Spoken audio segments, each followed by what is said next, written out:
Hi there, friends. Thanks for tuning in to another Harry. Get ready for an incredible journey as we present What If the Addams Family Kidnapped Harry from the Dursleys and Dumbledore Declared War. If you find our stories entertaining, a simple like and subscribe would mean everything to us. Your support motivates us to create more. Here we go. Chapter 1, Death Knocks at the Door. Tish, do you feel that? Gomez Addams stopped mid-stride, his nostrils flaring as he inhaled deeply. The English cemetery they were visiting suddenly seemed different, charged with an energy that made his skin tingle. Morticia paused, her pale fingers releasing a black rose she'd been admiring on a particularly decrepit grave. Yes, darling. Something delicious in the air. The Addams family had been touring the finest graveyards of Britain for their summer vacation. Wednesday and Pugsley had been particularly excited about the plague pits, while Grandmama wanted to collect soil samples from various famous murder sites. But this was unexpected. Uncle Fester lifted his head from the tombstone he'd been licking. Tastes like death magic. Strong stuff too. Not the usual cemetery residue. It's coming from over there. Wednesday pointed beyond the cemetery gates toward a depressingly normal-looking suburb. Gomez's eyes sparkled with manic interest. Well, family. What sort of vacation would this be without investigating a mysterious death magic signature emanating from a dreadfully boring neighborhood? The Addams clan found themselves on Privet Drive within the hour. The source of the magical disturbance became clearer with every step. Number 4, Morticia said softly, her eyes fixed on an aggressively ordinary house. How curious. Lurch, who'd been pushing Grandmama in a wheelbarrow filled with grave dirt, let out a low, rumbling groan. Exactly, Lurch. Gomez clapped the towering butler on the back. Something absolutely fascinating is happening behind that mundane facade. They watched the house through the day, looking thoroughly out of place on the pristine suburban street. Neighbors peeked through curtains but none dared approach the strange family dressed entirely in black despite the summer heat. Look, Wednesday said flatly, pointing to a small boy who'd emerged to tend the garden. His clothes hung off his skinny frame, and even from a distance, they could see the taped-together glasses on his face. But what caught their attention was the pulsing aura of death magic surrounding him, particularly concentrated on his forehead. That boy, Grandmama cackled, has been kissed by death and lived to tell the tale. Impossible, Fester muttered, but his eyes gleamed with excitement. No one survives death's kiss. Apparently this charming young man has. Gomez twirled his mustache thoughtfully. And judging by how those ghastly people are treating him, they have no idea what treasure they possess. They watched as a horse-faced woman shrieked at the boy for missing a weed, as a walrus-like man cuffed him on the back of the head, as a beach ball-shaped child deliberately trampled the flowers the boy had just planted. Morticia's eyes narrowed. Gomez, darling, I believe we found something more valuable than any grave on our little vacation. Indeed, Tish. A child blessed by death itself. Gomez kissed her hand passionately. And those creatures are treating him worse than we treat solicitors. We should liberate him, Wednesday suggested, idly strangling her headless doll. Gomez paced energetically. Capital idea, Wednesday. Tonight, we'll make him an Addams. Harry Potter wiped sweat from his brow as he finished weeding the garden. His stomach growled, he'd been allowed only a piece of toast that morning after burning Vernon's bacon. He glanced up at the darkening sky, grateful at least that the approaching storm would force him inside, away from the blistering sun. Boy! Get in here and make dinner before the rain starts. Aunt Petunia's shrill voice carried across the lawn. Harry sighed, gathering his gardening tools. At least he'd get to be in the kitchen near the food, even if he wouldn't be allowed to eat much of it. He didn't notice the pale faces watching him from across the street, nor did he feel the brewing storm had anything to do with him. But as the first fat raindrops began to fall, a strange anticipation settled in his chest, a feeling that something was about to change. That night, the storm raged with unnatural intensity. Lightning struck repeatedly near Privet Drive, and the wind howled like a creature in pain. The Dursleys, predictably, blamed the freakish weather on their freakish nephew, and locked Harry in his cupboard extra early. Harry lay on his thin mattress, listening to the storm and nursing the bruise forming on his arm where Dudley had shoved him into a wall.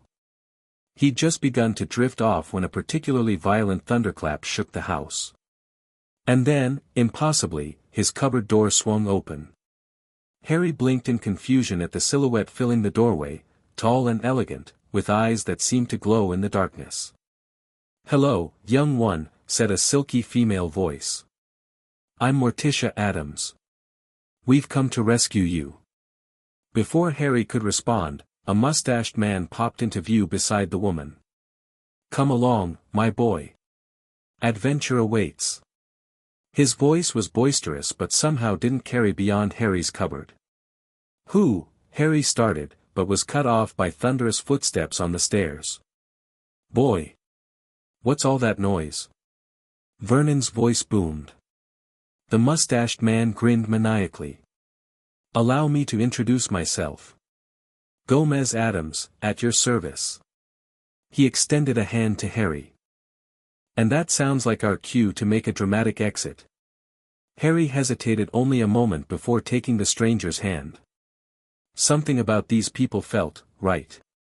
Like they belonged in the same world of strangeness that had always surrounded him. The moment Harry's hand touched Gomez's, the lights throughout the house flashed blindingly bright, then exploded in a shower of sparks. In the darkness and confusion that followed, Harry felt himself being whisked out of his cupboard and through the house with impossible speed. "What the bloody hell is going on?" Vernon roared from somewhere in the darkness. A flash of lightning illuminated the scene in the living room. The Dursleys huddled together in terror as they faced what appeared to be a family straight out of a horror movie. A pale girl about Harry's age held what looked like a severed hand, while a bald man with sunken eyes was somehow generating electricity between his fingertips. "Merely a home invasion, my good man," Gomez announced cheerfully. "We're taking young Harry here off your hands." "You can't," Petunia began, but her words died as a towering, gray-faced man in a butler's uniform stepped forward and groaned ominously. "Beautifully put, Lurch." Gomez clapped. "The lady makes an excellent point about possession being 9/10 of the law, but I'm afraid we must insist." Harry felt a gentle hand on his shoulder and looked up to see Morticia smiling down at him. "Would you like to come with us, child? We have so much to teach you about your gifts." "Gifts?" Harry echoed, confused but oddly hopeful. "Oh yes," Morticia's smile widened. "The touch of death that surrounds you, it's quite beautiful." For reasons Harry couldn't explain, this strange compliment made perfect sense to him. He nodded. "Excellent!" Gomez exclaimed. "Let's be off before the storm dies down. Atmospheric exits are so much more memorable. Now see here." Vernon had found his courage, advancing with his face purple with rage. "The boy stays. We took him in, and treated him abominably," Morticia cut in, her voice suddenly cold as the grave. "We know mistreatment when we see it, Mr. Dursley. We practice it as an art form, but never against family." Vernon made to grab Harry, but found his wrist caught in the grip of the severed hand that had leapt from the young girl's grasp. "Thing has quite a grip, doesn't he?" Gomez chuckled as Vernon danced around, trying to shake off the disembodied appendage. "Now, we really must be going." Grandmama cackled and threw something onto the floor that exploded in a cloud of noxious green smoke. When it cleared seconds later, the strange family, and Harry, were gone, leaving only the severed hand behind, which gave the Dursleys a jaunty wave before scuttling out through the mail slot. Harry's first trip by whatever magical means the Addams family used was disorienting. It felt like being squeezed through a tube while spinning and falling simultaneously. When they landed, he stumbled and would have fallen if Gomez hadn't caught him with surprising strength. "First time's always a doozy." Gomez laughed. "You'll get used to it." Harry blinked and found himself staring at the most magnificent house he'd ever seen. Looming against the stormy night sky stood a Victorian mansion that seemed designed to terrify, gargoyles perched on every corner, twisted spires reached toward lightning-filled clouds, and every window glowed with an eerie light. "Welcome to our humble abode," Morticia said, gliding toward the front door, which swung open of its own accord. Harry followed in a daze, barely registering the strange new faces that greeted him, an ancient-looking woman with wild hair who pinched his cheek hard enough to bruise, a chubby boy who asked if Harry would like to play guillotine later. "You're very quiet," observed the pale girl who'd been holding the disembodied hand. "Are you plotting something?" "I respect that." "Wednesday, give the boy a moment to adjust," Morticia chided gently. "He's just been rescued from a life of suburban torture." "I just don't understand what's happening," Harry finally managed. "Who are you people? Why did you take me?"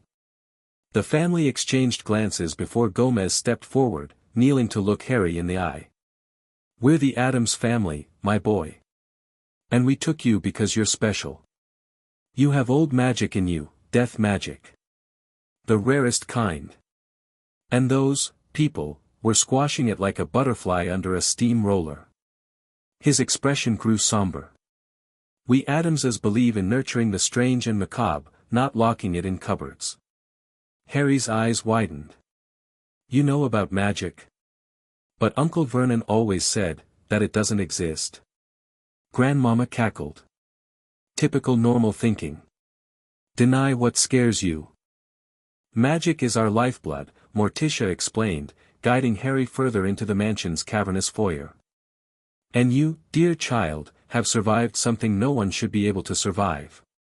That lightning scar, it's pulsing with death magic that should have claimed you." Harry touched his forehead automatically.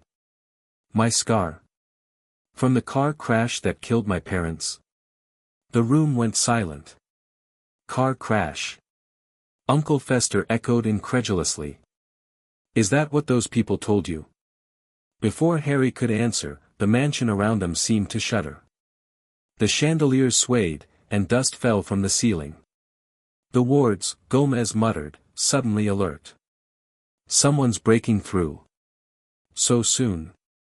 Morticia raised an elegant eyebrow. "I expected we'd have at least until morning before anyone noticed." Lurch groaned questioningly. "Excellent point, Lurch." Gomez clapped his hands together. "Battle stations, everyone. It seems someone else has an interest in our new charge." Harry felt panic rising. "Who? Don't worry, child," Morticia soothed. "No one will take you from us unless you wish to go." The family sprang into action with well-practiced ease. Grandmama began brewing something in a cauldron that appeared from nowhere, while Uncle Fester grabbed a set of strange-looking weapons from a suit of armor. Pugsley and Wednesday disappeared upstairs, returning moments later with what looked alarmingly like explosives. "Harry," Gomez said seriously, "stay with Morticia. Whatever happens, remember, you're among friends now." The front door burst open with a crash of splintering wood. Standing in the doorway was an elderly man with a long silver beard, wearing flowing robes spangled with stars. Behind him stood several other figures, wands drawn. "Release Harry Potter immediately," the old man demanded, his voice carrying power that made the air vibrate. Gomez merely straightened his tie and grinned. "I'm afraid we can't do that. We've only just adopted him. Haven't even had time to show him the swamp yet." The bearded man's eyes found Harry, who instinctively stepped closer to Morticia. "Harry, my boy," the old man said, his voice gentler now. "I am Albus Dumbledore, headmaster of Hogwarts. These people have kidnapped you from your legal guardians. Come with us, and we'll take you back where you belong." Harry felt Morticia's cool hand on his shoulder, steadying him. "I don't want to go back to the Dursleys," he said, surprised by his own courage. "They locked me in a cupboard. They hate me." Dumbledore's expression flickered with something, surprise, guilt, before settling back into grandfatherly concern. "Nevertheless, it is where you must stay. There are protective magics there that keep you safe." "Safe?" Uncle Fester snorted. The boy was half-starved. What kind of protection is that? And the death magic signature around him has been suppressed, stunted, Morticia added. Was that your doing, Headmaster Dumbledore? The old wizard's eyes hardened. Death magic is not something a child should be encouraged to develop. It is dark and dangerous. Only to those who fear death, Gomez countered. The boy survived its touch. He should be taught to understand it, not suppress it. The tension in the room built until the very air seemed to crackle with magical energy. Harry could feel it building around him, responding to his fear and confusion. Harry, Dumbledore tried again, these people practice magic that goes against the natural order. They are not safe for you to be around. That's rich coming from you, Albus, came a new voice as Grandmama stepped forward. I remember the experiments you and Gellert conducted in your youth. Don't pretend you haven't dabbled in death magic yourself. Dumbledore's face paled. How could you possibly, the dead talk, dearie, Grandmama cackled. And they remember everything. One of the wizards behind Dumbledore, a severe-looking woman with her hair in a tight bun, stepped forward. Albus, who are these people? They're not known dark wizards. No, we're much worse, Wednesday said with a small, frightening smile. We're Addamses. Enough of this, growled a grizzled man with a magical eye that spun wildly. The boy comes with us, by force if necessary. He raised his wand, but before he could cast a spell, the entire house seemed to come alive. Floorboards buckled, portraits shrieked warnings, and suits of armor stepped down from their pedestals. I wouldn't do that if I were you, Gomez advised cheerfully. Our home doesn't take kindly to threats against family. Family? Dumbledore echoed. You've known Harry for mere hours. And in those hours, we've shown him more care than those muggles did in years, Morticia replied coldly. Harry felt something building inside him, anger, fear, but also a strange sense of belonging. These bizarre people had rescued him, had recognized something in him that even he didn't understand. And now they were defending him. I want to stay, he said, louder this time. Please, let me stay with them. His words seemed to trigger something. The scar on his forehead burned suddenly, and green light flashed from it, knocking back the wizards at the door. Dumbledore recovered quickly, but looked shaken. Harry, you don't know what you're saying. There are forces at work here beyond your understanding. Then explain them to me. Harry demanded, the strange power still crackling around him. Why did my parents really die? Why did you leave me with people who hate me? What's this death magic you're all talking about? A tense silence followed his outburst. It was Gomez who broke it, placing a hand on Harry's shoulder. All excellent questions, my boy. And ones that deserve answers.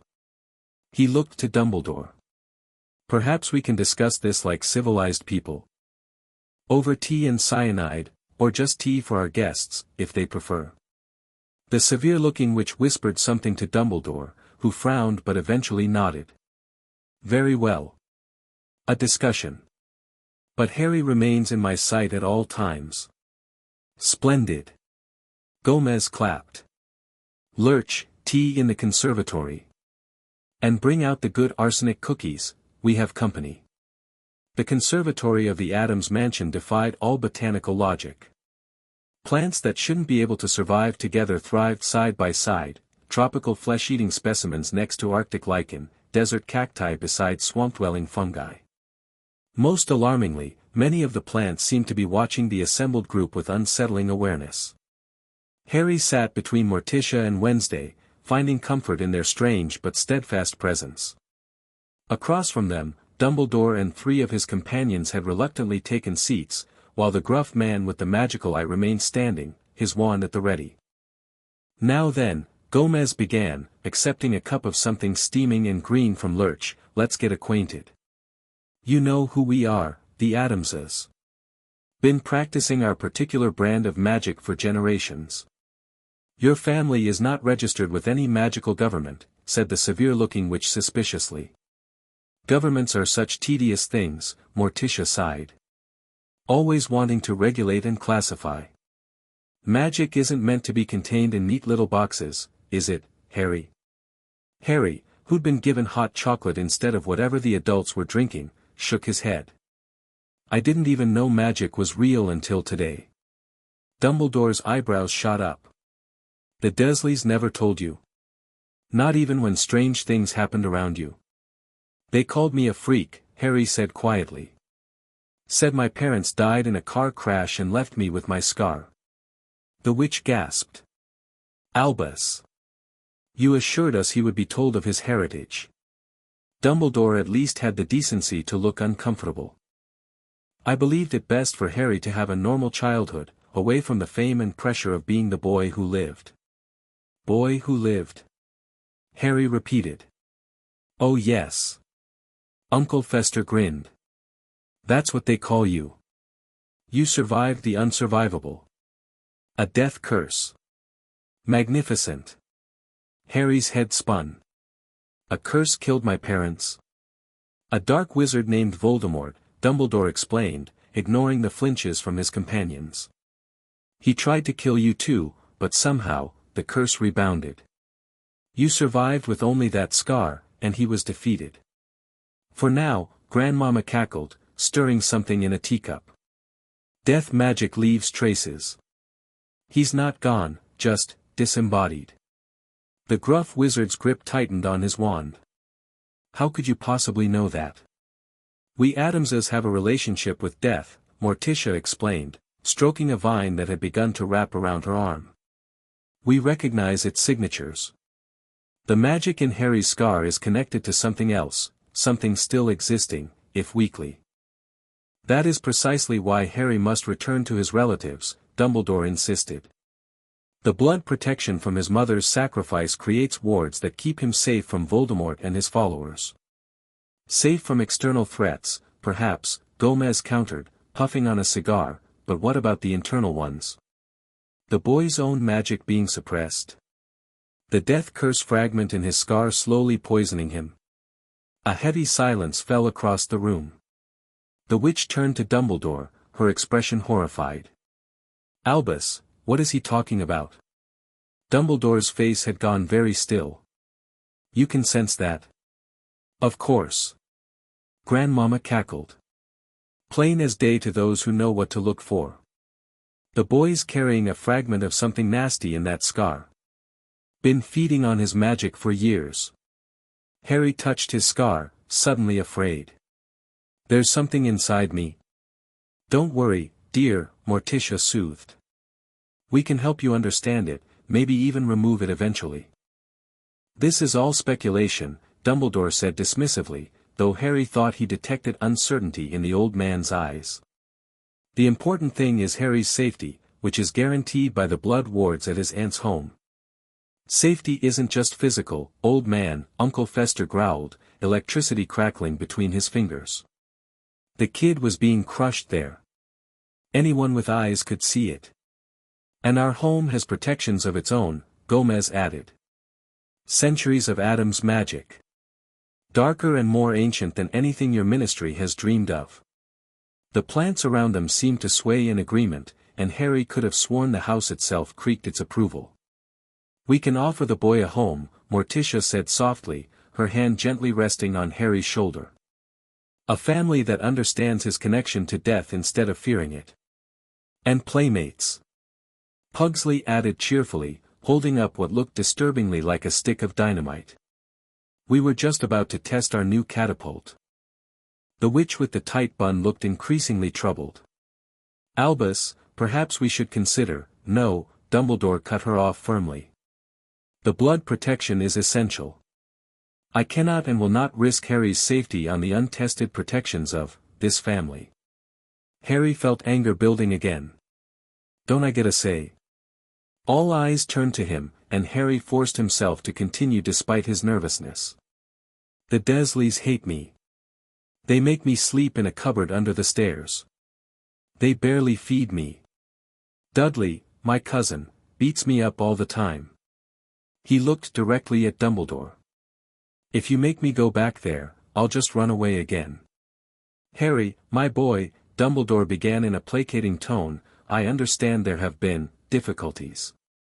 Perhaps we can speak to your relatives about improving conditions. No, Harry said firmly, surprising himself with his resolve. I want to stay with the Addamses. They actually want me. Want you? The gruff wizard barked a laugh. Boy, they want to use you. They sensed the dark magic in your scar and came running. That's part of it, Morticia acknowledged calmly. But not in the way you think. We recognized a kindred spirit, someone touched by death who survived. That makes Harry family in our eyes. And Addamses always protect family, Gomez added, his usually jovial expression turning dangerous. Always. Harry felt warmth spreading through him at their words. Family. Something he'd never truly had. I believe we're at an impasse, Dumbledore said finally. I cannot allow Harry to remain here, and you refuse to release him. He stood, and his companions followed suit. I had hoped to resolve this peacefully, but if necessary, I will return with a larger force. Is that a declaration of war, Headmaster? Gomez asked, his eyes gleaming with manic excitement. If necessary, Dumbledore replied gravely. How thrilling. Gomez clapped his hands together. We haven't had a good magical war in generations. This isn't a game, the witch said sharply. A child's welfare is at stake. Precisely why we won't back down, Morticia replied, rising gracefully. Harry deserves a family that celebrates his true nature, not one that locks it, and him, away.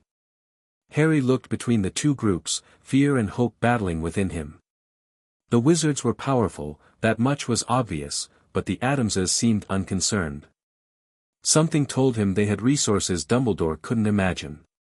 You have one day to reconsider, Dumbledore said finally. After that, the Ministry of Magic will become involved. He turned to Harry, his expression softening. Harry, please think carefully. There is much you don't understand about your situation. I understand enough, Harry replied, moving closer to Morticia. I understand who's treated me like a person and who's treated me like a thing to be hidden away. Something flickered in Dumbledore's eyes, hurt, perhaps, or frustration, before he nodded stiffly and turned to leave. His companions followed, with the gruff wizard backing out last, his magical eye never leaving the Addamses. When they were gone, Harry let out a breath he hadn't realized he'd been holding. Well. Gomez said brightly. That was invigorating. Nothing like a good standoff to get the blood pumping. Are they really coming back with more wizards? Harry asked nervously. Oh, undoubtedly, Morticia replied, guiding him back toward the main part of the house. But don't worry, darling. The house has many defenses, and so do we. Besides, Wednesday added with her small, frightening smile, now we have time to prepare.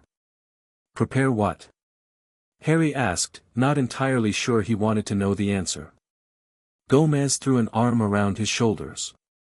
Why, your official adoption into the family, of course. Nothing solidifies a family bond like a proper Addams ritual. And once you're an Addams by blood, Grandmama cackled, their blood wards won't matter anymore. You'll have our protection instead. Harry felt both terrified and exhilarated. Is it dangerous? The entire family laughed. Of course it is, my boy. Gomez exclaimed. All the best things are. But don't worry, we've never lost anyone during an adoption ceremony. Well, not permanently, anyway. First things first, Morticia said, leading Harry toward a grand staircase. You need rest. Tomorrow will be a busy day, learning about your new family, preparing for the adoption ritual, and fortifying the house against unwanted visitors. Harry nodded, suddenly aware of how exhausted he was. The events of the day, being rescued, learning about magic, confronting Dumbledore, had drained him completely. Can I ask one more thing? He said as they reached the top of the stairs. Anything, dear, Morticia replied. Why did you really take me? The truth. Morticia exchanged a look with Gomez before kneeling down to meet Harry's eyes. Because no child should be denied their true nature, she said softly. Magic, especially death magic, is a gift. Those who survive its touch are rare and precious. Your relatives were crushing that gift, and the old wizard was allowing it. Her cold hand gently brushed his hair from his scar. And because when we saw you tending that garden, looking so alone, we saw a child who needed a family that would appreciate him for exactly what he is. Harry felt tears stinging his eyes. And what am I? Gomez joined them, placing a hand on Harry's shoulder. Why, you're extraordinary, my boy. And now, you're an Addams, or will be by tomorrow night. And Addamses are never ordinary, never normal, and never, ever afraid to be exactly who they are. For the first time in his life, Harry felt like he'd found where he belonged. Harry woke the next morning in a four-poster bed draped with black velvet curtains. For a moment, he thought he'd dreamed the whole thing, the rescue, the strange family, the confrontation with Dumbledore. Then he noticed Thing, the disembodied hand, perched on his bedside table, tapping its fingers in what seemed to be a morning greeting. Hello, Harry said cautiously. Thing gave him a thumbs up before scurrying down to the floor and gesturing for Harry to follow. The mansion looked even more imposing in daylight.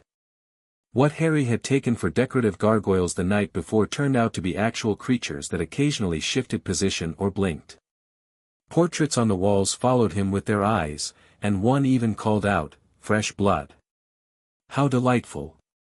Following Thing, Harry found his way to a dining room where the family was already gathered around a table laden with the strangest breakfast he'd ever seen.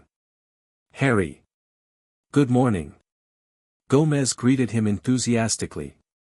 Sleep well. Many guests complain about the screaming, but you didn't seem bothered. Screaming? Harry asked, taking the seat Morticia indicated beside her. The ghost in the East Wing, Wednesday explained, stabbing something on her plate that looked uncomfortably like an eyeball. He was beheaded in 1756. Very vocal about it. I didn't hear anything, Harry admitted. Natural affinity for the dead, Grandmama nodded approvingly. You didn't register it as unusual. A good sign. Harry looked uncertainly at the food before him, black eggs, sausages that seemed to be moving slightly, and toast that appeared to be covered in something green. Noticing his hesitation, Morticia passed him a bowl of something that looked relatively normal. Start with the oatmeal, dear. We'll work up to the more exotic dishes. The oatmeal turned out to be surprisingly delicious, if oddly spiced. As Harry ate, the family discussed plans for the day with alarming casualness, given the threat hanging over them. Fester, you'll reinforce the electrical defenses, Gomez directed. Lurch, check the crypt entrances, we may need escape routes. Wednesday, Pugsley, prepare the man-eating plants in the conservatory. They'll need to be hungry by evening. What about me? Harry asked between bites. You, my boy, need to learn about your new family before you join it. Gomez declared. History, traditions, magic. Morticia will start your lessons this morning, and I'll take over this afternoon for fencing practice. Fencing? Harry couldn't help but feel excited despite everything. Every Addams should know how to handle a blade, Gomez said proudly. Or an axe, or a mace, or a garrote, but we'll start with fencing. After breakfast, Morticia led Harry to a vast library filled with ancient-looking books, many bound in materials Harry decided not to ask about. She selected several volumes and set them on a table. Before we begin your formal education, I think you have questions, she said, sitting gracefully in a high-backed chair. About your parents, about what happened to you, about this boy who lived business. Harry nodded eagerly. Everything. I don't know anything about who I really am. Your parents were Lily and James Potter, Morticia began. From what Grandmama has gathered from her sources, they were members of a group fighting against this Dark Lord Voldemort during a magical war in Britain. Sources. Grandmama can commune with the dead, Morticia explained as if this were perfectly normal. They're quite chatty once you know how to listen. Harry digested this. And Voldemort killed them? Why?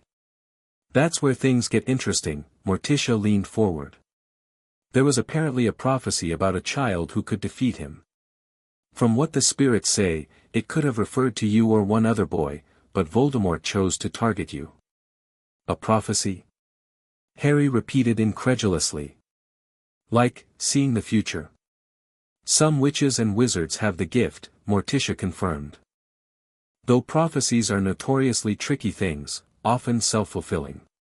She continued, explaining what was known about that fateful Halloween night, how James had died first, trying to protect his family, how Lily had stood between Voldemort and baby Harry, refusing to step aside, and how her sacrifice had somehow created a protection that caused the killing curse to rebound. Your mother's love saved you, Morticia said softly. A powerful magic, love, especially when sealed with death. That's what Dumbledore meant about blood protection, Harry realized. Because Aunt Petunia is my mother's sister. Yes, though it's clear that woman has no love for you, Morticia's voice held a rare edge of anger. The protection likely still functions on a basic level, but it's a cold, mechanical thing without love to fuel it. And the fragment in my scar? Harry touched it self-consciously.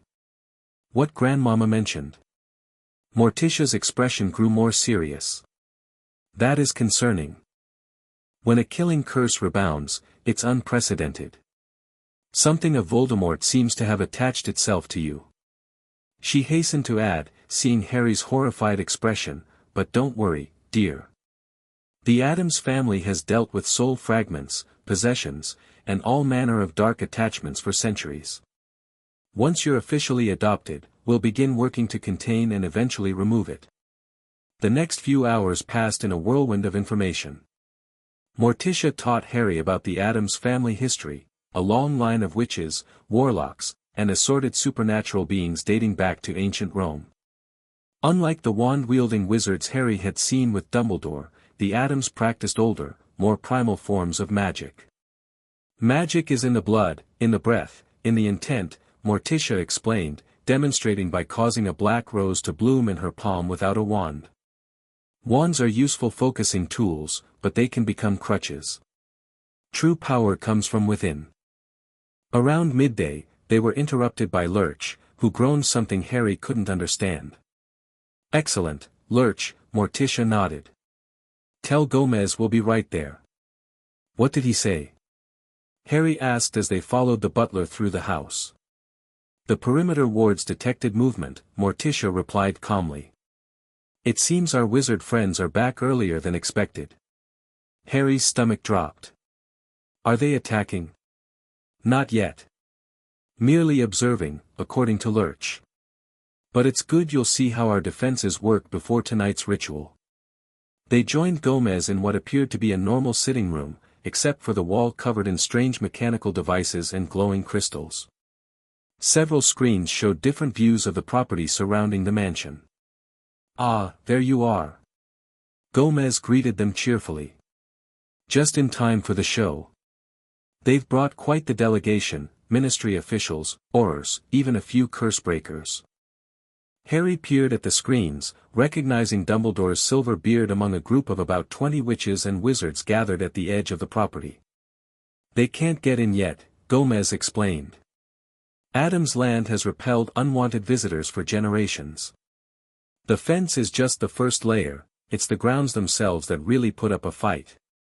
As if on cue, a wizard stepped past the fence onto the property and immediately sank knee-deep into what had appeared to be solid ground. Another tried a different approach and was promptly entangled in vines that seemed to emerge from nowhere. The plants are just saying hello, Morticia said with a small smile. Wait until they get angry. Should we, do something? Harry asked, watching as more wizards attempted to navigate the increasingly hostile landscape. We are doing something, Wednesday said, appearing silently beside him. We're enjoying the entertainment. Eventually, after several wizards had been thoroughly embarrassed by the grounds, Dumbledore himself approached the fence. Instead of attempting to enter, he merely stood at the boundary and called out. "I know you're watching, Addams family. I request a peaceful parley." Gomez adjusted a dial, and Dumbledore's voice came through clearly on a speaker.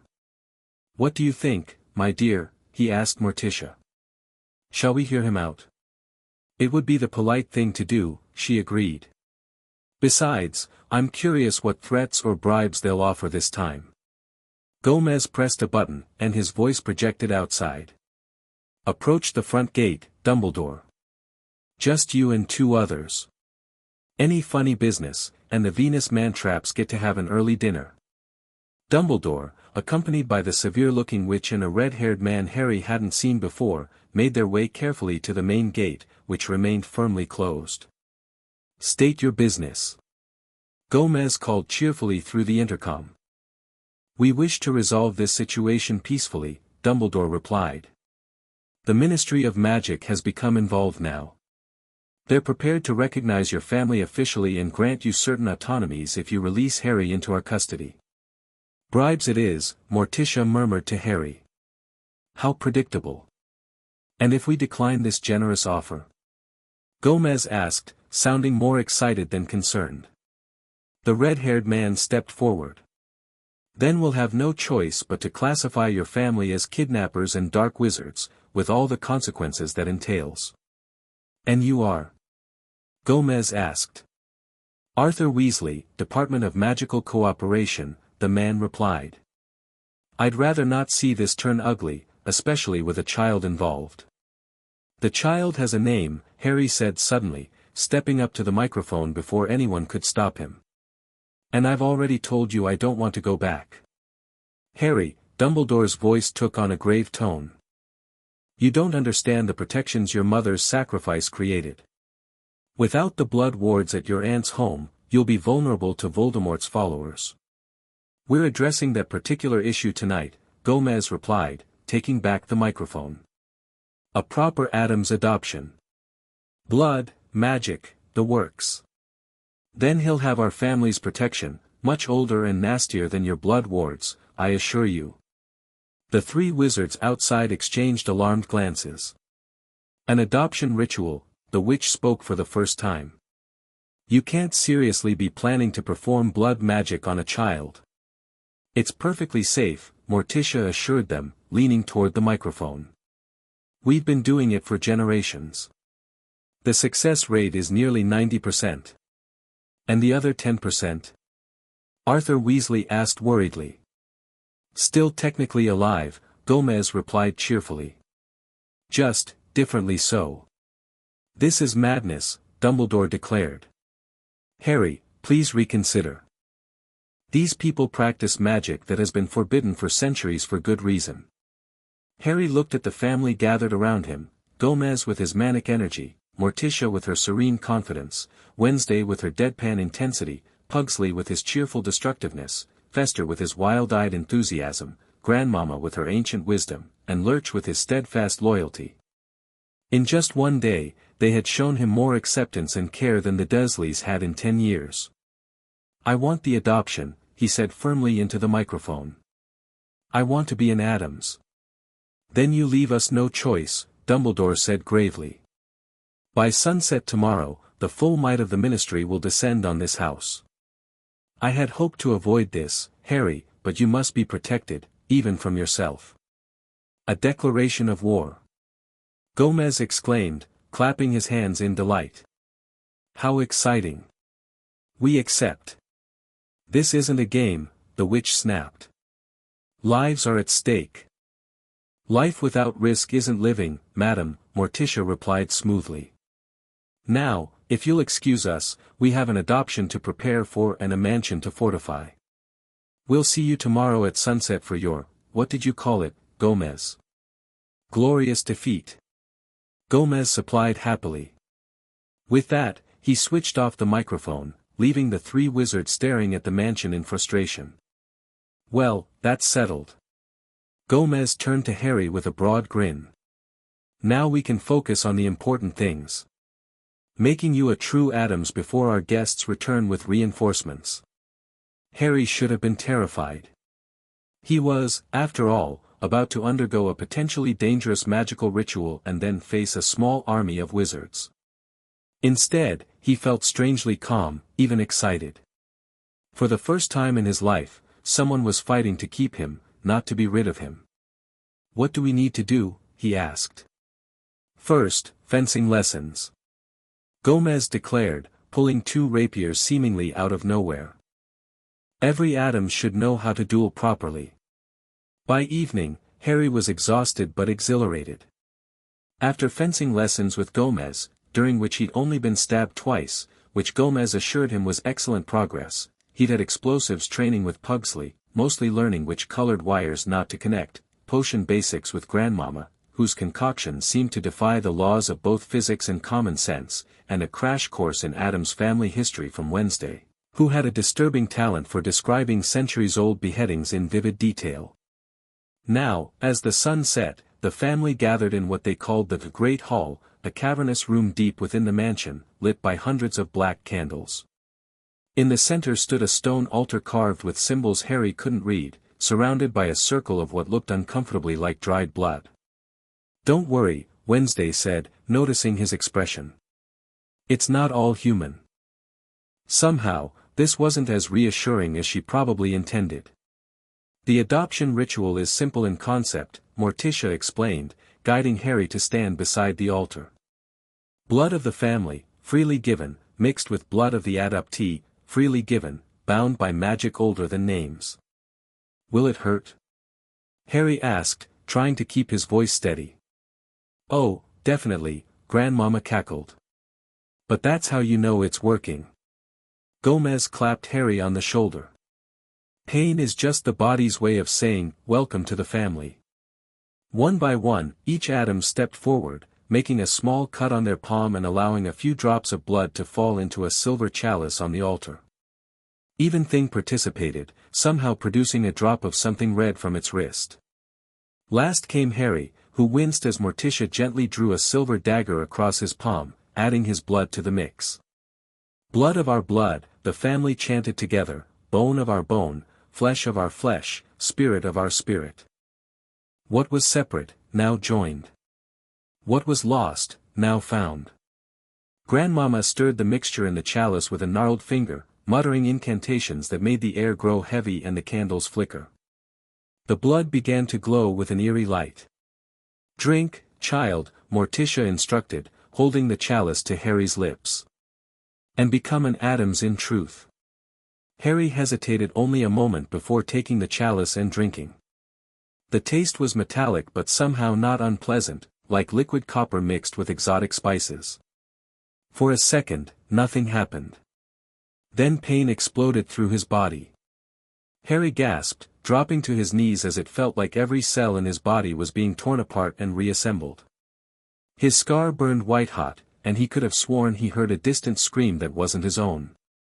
The room around him seemed to waver and shift, the faces of his new family blurring. And then, just as suddenly, the pain stopped. Harry found himself still kneeling, but feeling different. Stronger, somehow. More connected to everything around him. He could feel the house as if it were an extension of himself, sense the family's magic intertwining with his own.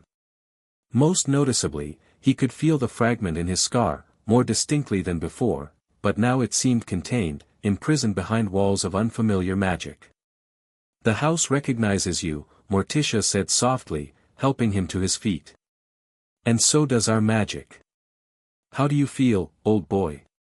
Gomez asked eagerly. Like I belong," Harry said, surprised to find tears in his eyes. "Look at his scar." Pugsley pointed excitedly. Harry reached up to touch his forehead and found the familiar lightning bolt had changed. It still had the same shape, but now it appeared almost like a fresh wound, red and slightly raised. "The foreign magic is fighting our family magic," Grandmama explained.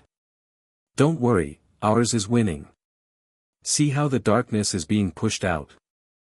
Indeed, Harry could see in a mirror Wednesday held up that a black, inky substance seemed to be beating at the edges of his scar, like poison being drawn from a wound. "What happens now?" he asked, watching in fascination. Now. Gomez grinned broadly. Now we celebrate. You're officially Harry Potter Addams. And tomorrow, we defend our home and our newest family member from a small army of stuffy wizards. What could be more festive? The celebration that followed was unlike anything Harry could have imagined. The mansion seemed to join in, with rooms shifting to create a grand ballroom where portraits danced in their frames and suits of armor performed a surprisingly coordinated waltz. Food appeared that defied description, music played from instruments that moved by themselves, and the Addams family danced with abandon. Harry, still somewhat overwhelmed by the changes in his body and magic, found himself swept along in the festivities. He danced with Morticia, who moved with inhuman grace, with Wednesday, who stepped on his feet deliberately but not maliciously, with Grandmama, who spun with surprising agility for her apparent age, and even with Thing, which was a uniquely challenging experience. As the night wore on, the celebration showed no signs of slowing, but Harry found himself growing tired. The ritual and the day's events had taken their toll. Noticing his fatigue, Morticia guided him away from the main celebration. You should rest, dear. Tomorrow will be demanding. I don't want to miss anything, Harry protested, stifling a yawn. Addams' celebrations have been known to last for days, Morticia assured him with a small smile. This is just the beginning. She led him to his room, which Harry noticed had changed. The furniture had shifted, becoming darker, more ornate, with carvings that matched those in the other family members' rooms. Even the air felt different, like the room had fully accepted him as its occupant. I never thought I'd have a real family, Harry said quietly as Morticia turned to leave. She paused, returning to sit beside him on the bed. Family is the most powerful magic there is, Harry. Not the sanitized version Dumbledore speaks of, but true family, bound by blood, choice, and shared darkness. Her cool hand brushed his hair from his forehead, examining his scar. Tomorrow, they will try to take you from us. They will fail. How can you be sure? Harry asked. There are so many of them. Morticia's smile held secrets older than the mansion itself. Because you're an Addams now. And Addamses thrive in chaos, dance with danger, and always protect their own. With those oddly comforting words, she left him to rest. Despite the impending battle, Harry fell into the deepest, most peaceful sleep of his life, his dreams filled with dancing skeletons and friendly monsters, and for the first time, no cupboard in sight. Harry woke to the sound of joyful explosions. For a moment, he was disoriented, the unfamiliar comfort of his bed and the ornate canopy above him seeming like part of a dream. Then he remembered, the rescue, the confrontation with Dumbledore, the adoption ritual. He was Harry Potter Addams now. As if confirming his thoughts, his scar gave a strange but not unpleasant tingle. Curious, Harry went to the mirror and examined it. The lightning bolt was still there, but it looked different, cleaner somehow, more like a deliberate mark than an injury. The black substance that had been seeping from it during the ritual was gone, though Harry could still sense the foreign presence behind it, now firmly contained. A particularly loud boom shook the house, and Harry hurried to get dressed in the clothes that had appeared in his wardrobe overnight, all black, naturally, but better fitting than anything he'd ever owned. He followed the sounds of destruction to the vast backyard, where he found Pugsley and Uncle Fester setting up what appeared to be landmines. Harry! Fester called cheerfully. Come help us with the west perimeter. We're setting up a special surprise for our visitors. The day passed in a whirlwind of preparations. Every member of the family contributed to the defense of the mansion in their own unique way. Morticia tended to carnivorous plants that grew to enormous size under her care.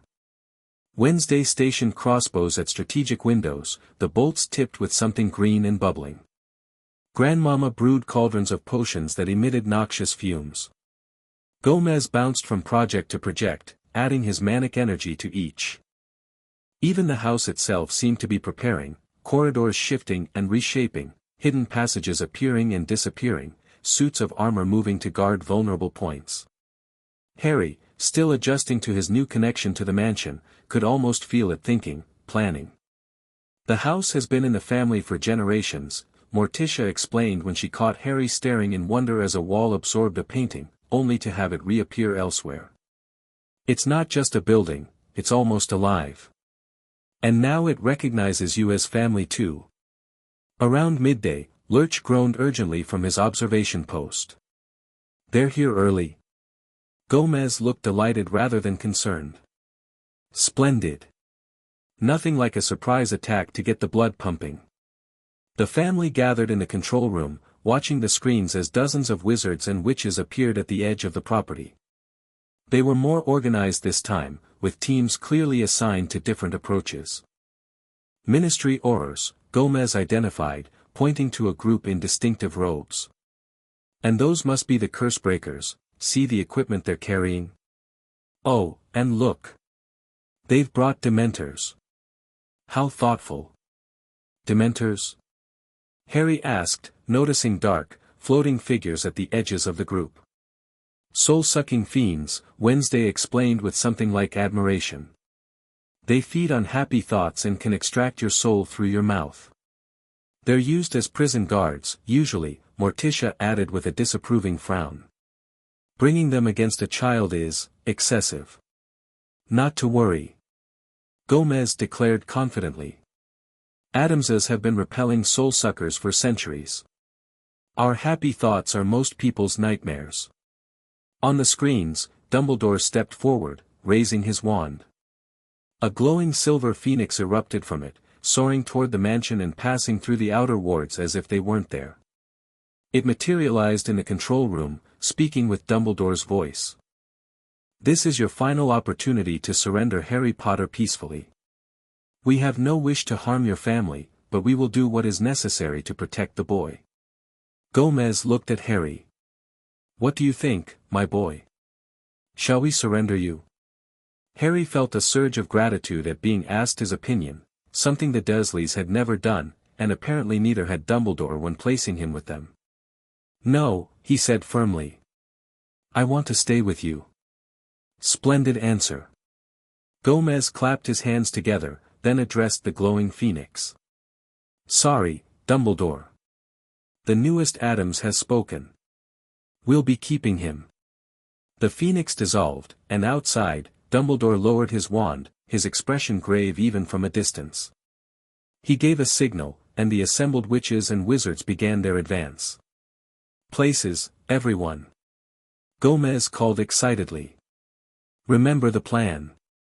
Lurch, activate the outer defenses. Fester, prepare the lightning rods. Wednesday, Pugsley, release the hounds. We have hounds? Harry asked, surprised. Not conventional ones, Morticia explained with a small smile. You'll see. The hounds turned out to be animated gargoyles that had previously been decorating the mansion's roof. At Wednesday's command, they sprang to life, swooping down upon the advancing wizards with stone teeth bared. The resulting chaos was immediate, spells flying, gargoyles screeching, wizards diving for cover. Now, Harry, Gomez said, suddenly serious, you'll be safest in the heart of the house. The family crypt has the strongest protections. I want to help defend the house, Harry protested. Brave boy. Gomez beamed proudly. But you're still learning. Besides, you're what they're after, best to keep you where they can't reach. Reluctantly, Harry agreed to go to the crypt with Grandmama, who would continue his magical education while the others handled the defense. The crypt, far from being frightening, was a surprisingly comfortable space beneath the mansion, filled with family mementos and ornate coffins that Grandmama assured him contained only the friendliest relatives. From there, Harry could only hear distant explosions and occasional triumphant cackles, mostly from Uncle Fester, he suspected, as the battle raged above. Grandmama used the time to teach him more about death magic, which seemed to come naturally to him now that the adoption ritual had fully integrated him into the family. Death isn't an ending, she explained, showing him how to sense the boundaries between life and non-life with his newfound abilities. It's a transition. Most wizards fear it, try to avoid it, but we Addamses know better. We dance with death, embrace it, understand it. Hours passed, with the sounds of battle growing closer, then farther away, as the defending family and house drove back wave after wave of attackers. Then, suddenly, an alarm sounded, high-pitched and urgent. "Inner perimeter breach," Grandmama muttered, grabbing a wicked-looking staff. "Someone's gotten through." Before Harry could ask more, the crypt door burst open, and Dumbledore himself stood there, looking somewhat worse for wear. His robes were singed, his beard slightly shorter on one side as if burned, and a cut above his eye was bleeding freely. "Harry," he said, his voice weary but determined, "enough of this madness. Come with me now." Grandmama stepped between them, her ancient frame suddenly seeming taller, more imposing. "The boy stays, wizard. He's an Addams now." Dumbledore's eyes widened as he looked more closely at Harry, surely noting the changes in his appearance and magical signature. "What have you done?" he whispered, horrified. "A blood adoption? That magic has been forbidden for centuries. Only by those who fear its power," Grandmama replied dismissively. "The ritual worked perfectly.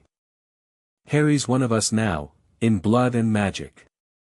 Dumbledore raised his wand, but before he could cast a spell, Harry felt a surge of power from beneath them, the very foundations of the house responding to the threat. "The house doesn't like uninvited guests in the crypt," Grandmama cackled as the floor began to ripple like water. Dumbledore attempted to apparate, but the house's magic prevented it. Instead, he was forced to physically flee as the stonework itself rose up against him, the very walls reaching out with grasping extensions. Harry and Grandmama followed at a safe distance, watching as Dumbledore was herded back through the mansion by its animated architecture. They emerged into the main foyer just as Dumbledore backed through the front door, rejoining his forces outside. Through the open doorway, Harry could see the battlefield the grounds had become, scorch marks from spells, overturned earth from Pugsley's explosives, and wizards in various states of magical entanglement with the house's defenses. The Addams family regrouped around Harry, all looking exhilarated despite minor injuries. Gomez had a cut on his cheek that was bleeding profusely, which he seemed to find delightful. Wednesday's braids were partially undone, giving her an even more feral appearance. Uncle Fester was smoking slightly, but grinning maniacally. "They're retreating," Pugsley announced gleefully, pointing to the wizards gathering back at the edge of the property. Indeed, the attacking forces seemed to be regrouping, with Dumbledore at their center, deep in urgent conversation with several officials. "They'll be back," Morticia observed calmly. "This was merely their first attempt." "Wasn't it glorious?" Gomez exclaimed, wrapping an arm around Harry's shoulders. "Your first magical battle as an Addams. How did it feel?" "Scary," Harry admitted. "But also, right, somehow. Like I was finally where I belonged. That's the Addams spirit." Gomez laughed. "Embracing the fear, dancing with danger." Outside, a white flag was being raised. Dumbledore, looking every bit his considerable age, approached the boundary alone. "Another parley," Morticia noted. "Shall we hear him out?" "It would be the sporting thing to do," Gomez agreed. "We've bloodied their noses, now let's hear their surrender terms." The family moved to the front door, with Harry securely in their midst. Dumbledore stopped at the edge of the porch, clearly unwilling to test the house's defenses again. "Your defenses are impressive," he acknowledged wearily. "But this cannot continue.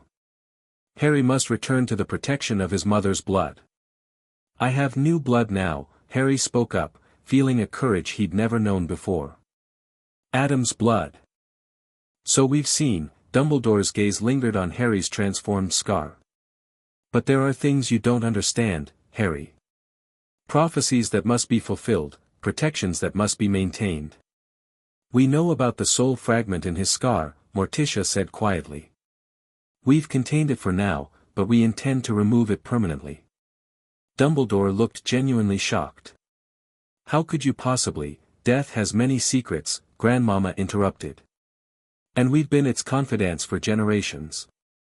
For the first time, Dumbledore seemed uncertain, his gaze moving between Harry and the family surrounding him. The blood wards at Privet Drive were designed to protect Harry from Voldemort when he returns. And our protections will do the same, but without the cupboard under the stairs, Gomez replied, his usual joviality temporarily replaced by steel. The boy stays with us, Dumbledore. He's chosen his family, and we've chosen him. And if Voldemort returns? Dumbledore challenged. If the prophecy must be fulfilled? Then Harry will face him as an Addams, Morticia said with quiet confidence. With the full power of our family's magic behind him. Harry felt warmth spreading through him at her words. No one had ever spoken of him with such faith before. Dumbledore seemed to age before their eyes, the weight of thwarted plans and reconsidered assumptions heavy on his shoulders. Perhaps, a compromise, he suggested finally. Harry remains with you, but attends Hogwarts when he turns 11. He'll need proper wizarding education, and he can learn to control his unique abilities there. The family looked to Harry, once again giving him the choice that Dumbledore hadn't. I'd like to learn more magic, Harry admitted. But I don't want to leave my family. You wouldn't be leaving us, Gomez assured him. You'd be expanding your education. Learning the enemy's tactics. His eyes gleamed with mischief. Think of the chaos an Addams could cause at Hogwarts. And you would return home for holidays, Morticia added. We would never be far. Harry considered, then nodded slowly. All right. I'll go to Hogwarts when I'm 11. But I stay with the Addams family until then, and during breaks. Dumbledore didn't look entirely satisfied, but he seemed to recognize it was the best offer he would get. Very well. But I will check on your progress regularly, and the Ministry will want assurances about your unorthodox magical education. They can try, Wednesday muttered darkly. We'll prepare Harry thoroughly for Hogwarts, Morticia promised. Though our methods may not be conventional. That, Dumbledore sighed, is what concerns me. He turned to go, then paused. Harry, your parents would want you to be happy. I hope you found that here, strange as it seems. I have, Harry said simply. I found a family. As Dumbledore rejoined his forces and the wizards began to disapparate, the battle apparently over for now, Harry felt a profound sense of peace. The war wasn't over. He suspected both Dumbledore and the mysterious Voldemort would feature prominently in his future, but for now, he had won something he'd never had before, a home where his strangeness was celebrated, not punished. Well, Gomez declared, clapping his hands together as the last of the wizards vanished. What an exciting first day as an Addams. Who's ready for dinner? I'm famished after all that defending. As the family moved inside, the house sealing itself behind them and already beginning to repair the damage from the battle, Harry couldn't help but smile. From an unwanted burden to a cherished family member in just 2 days, it was the kind of transformation only magic could explain. And the Addams family had the very best kind of magic, the magic of belonging. Chapter 2, Shadows and Spells, again. Uncle Fester cackled, electricity crackling between his fingertips. Focus on the feeling, not just the motion. Harry wiped sweat from his brow, his palms tingling with spent energy. For the past hour, he'd been trying to channel death magic through his hands the way Fester channeled electricity, with limited success. So far, he'd managed to wilt a potted plant and give Thing a brief case of rigor mortis, which the disembodied hand had found hilarious, scampering around stiff as a board. I'm trying, Harry said, shaking out his hands. It feels like trying to catch smoke. Death magic is slippery, Fester agreed, absent-mindedly sticking a finger in a nearby electrical socket for a quick boost. Not like good old electricity, that's straightforward, just zip zap boom. But you're making progress, kid. A month ago you couldn't even feel it. Harry nodded, taking a deep breath and focusing again. In the year since the Addams family had rescued him from the Dursleys, his life had transformed completely. From a neglected, confused boy locked in a cupboard, he'd become a young wizard with a growing grasp of powers that would make most magic users shudder. And he'd never been happier. "Remember what Morticia taught you," Fester coached. "Death isn't just an ending, it's a transition, a doorway. You're not destroying energy, you're transforming it." Harry closed his eyes, visualizing the energy flowing through him. Since the blood adoption, he'd developed a sense for the boundaries between life, death, and the spaces in between. He reached for that feeling now, drawing it up from his core and channeling it down his arms. His fingertips grew cold, then numb, then began to tingle with a strange, not unpleasant sensation, like pins and needles, but somehow, deeper. "That's it!" Fester exclaimed. "Open your eyes, kid." Harry looked down to see wisps of silvery black energy curling around his fingers like smoke. Not quite the controlled display Fester could manage with electricity, but definitely progress. "I'm doing it." Harry grinned, watching the energy dance across his skin. "Knew you could," Fester nodded proudly. "You're a natural, just needed time to connect with your inner Addams. Now, try directing it at that rat skeleton Pugsley left on the table." Harry turned his attention to the small bones, extending his hand and willing the energy forward. The wisp stretched toward the skeleton, surrounding it in a gentle haze. For a moment, nothing happened, then, slowly, the tiny bones began to reassemble themselves, clicking together until the rat stood upright on its tiny paws. "Holy moly!" Fester's eyes bulged with excitement. "You didn't just channel death magic, you reversed it. That's advanced stuff, Harry." The rat skeleton took 2 shaky steps before collapsing back into a pile of bones as Harry's concentration broke. He staggered slightly, suddenly exhausted. "Why am I so tired?" he asked, dropping into a nearby chair. "You just temporarily reanimated dead matter," Fester explained, patting Harry's shoulder with enough force to make his teeth rattle. "That's like running an occult marathon. Wait till we tell Morticia, she'll be ecstatic." The door to the laboratory swung open, and Wednesday appeared, looking as grim as ever in her black dress with its white collar, an outfit she somehow made seem menacing rather than childish. "Mother wants Harry for his potions lesson," she announced flatly. "And grandmother says the ministry is sniffing around again." Fester's excitement dimmed slightly. "Those buzzkills don't know when to quit, do they? It's been a year." Harry sighed. Despite the agreement reached after the battle at the mansion, Dumbledore and the Ministry of Magic had maintained a constant pressure campaign against the Addams family. Weekly inspections, threatened legal action, even attempts to declare the family unfit guardians, all met with cheerful resistance from Gomez, who found the legal battles thrilling, and icy determination from Morticia, who found them tedious but necessary. "What is it this time?" Harry asked, following Wednesday through the mansion's ever-shifting corridors. "Something about unauthorized magical education of a minor," Wednesday replied with an eye roll. "As if they have a monopoly on magic." Harry snorted. In the past year, he'd learned more about magic than he suspected most first-year Hogwarts students ever did, just not the ministry-approved curriculum. Instead of charms and transfiguration by rote, he'd learned to feel the pulse of magic in everything around him. Instead of carefully regulated potions, Grandmama had taught him to brew concoctions that could do everything from raising the dead, temporarily, to curing warts, permanently, along with the affected limb if you weren't careful with the dosage. They reached the conservatory, where Morticia was carefully pruning her carnivorous orchids. Unlike most gardens, the Addams Conservatory contained exclusively poisonous, carnivorous, or otherwise dangerous plants, all of which thrived under Morticia's care.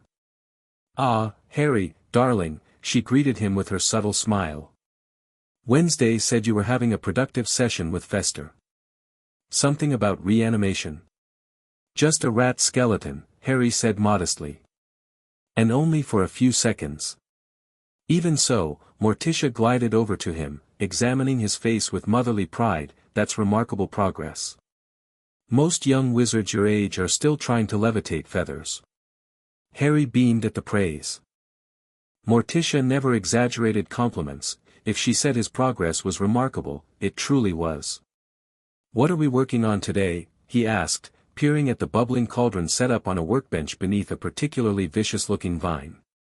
"Blood-replenishing potion," Morticia replied, gesturing for him to join her.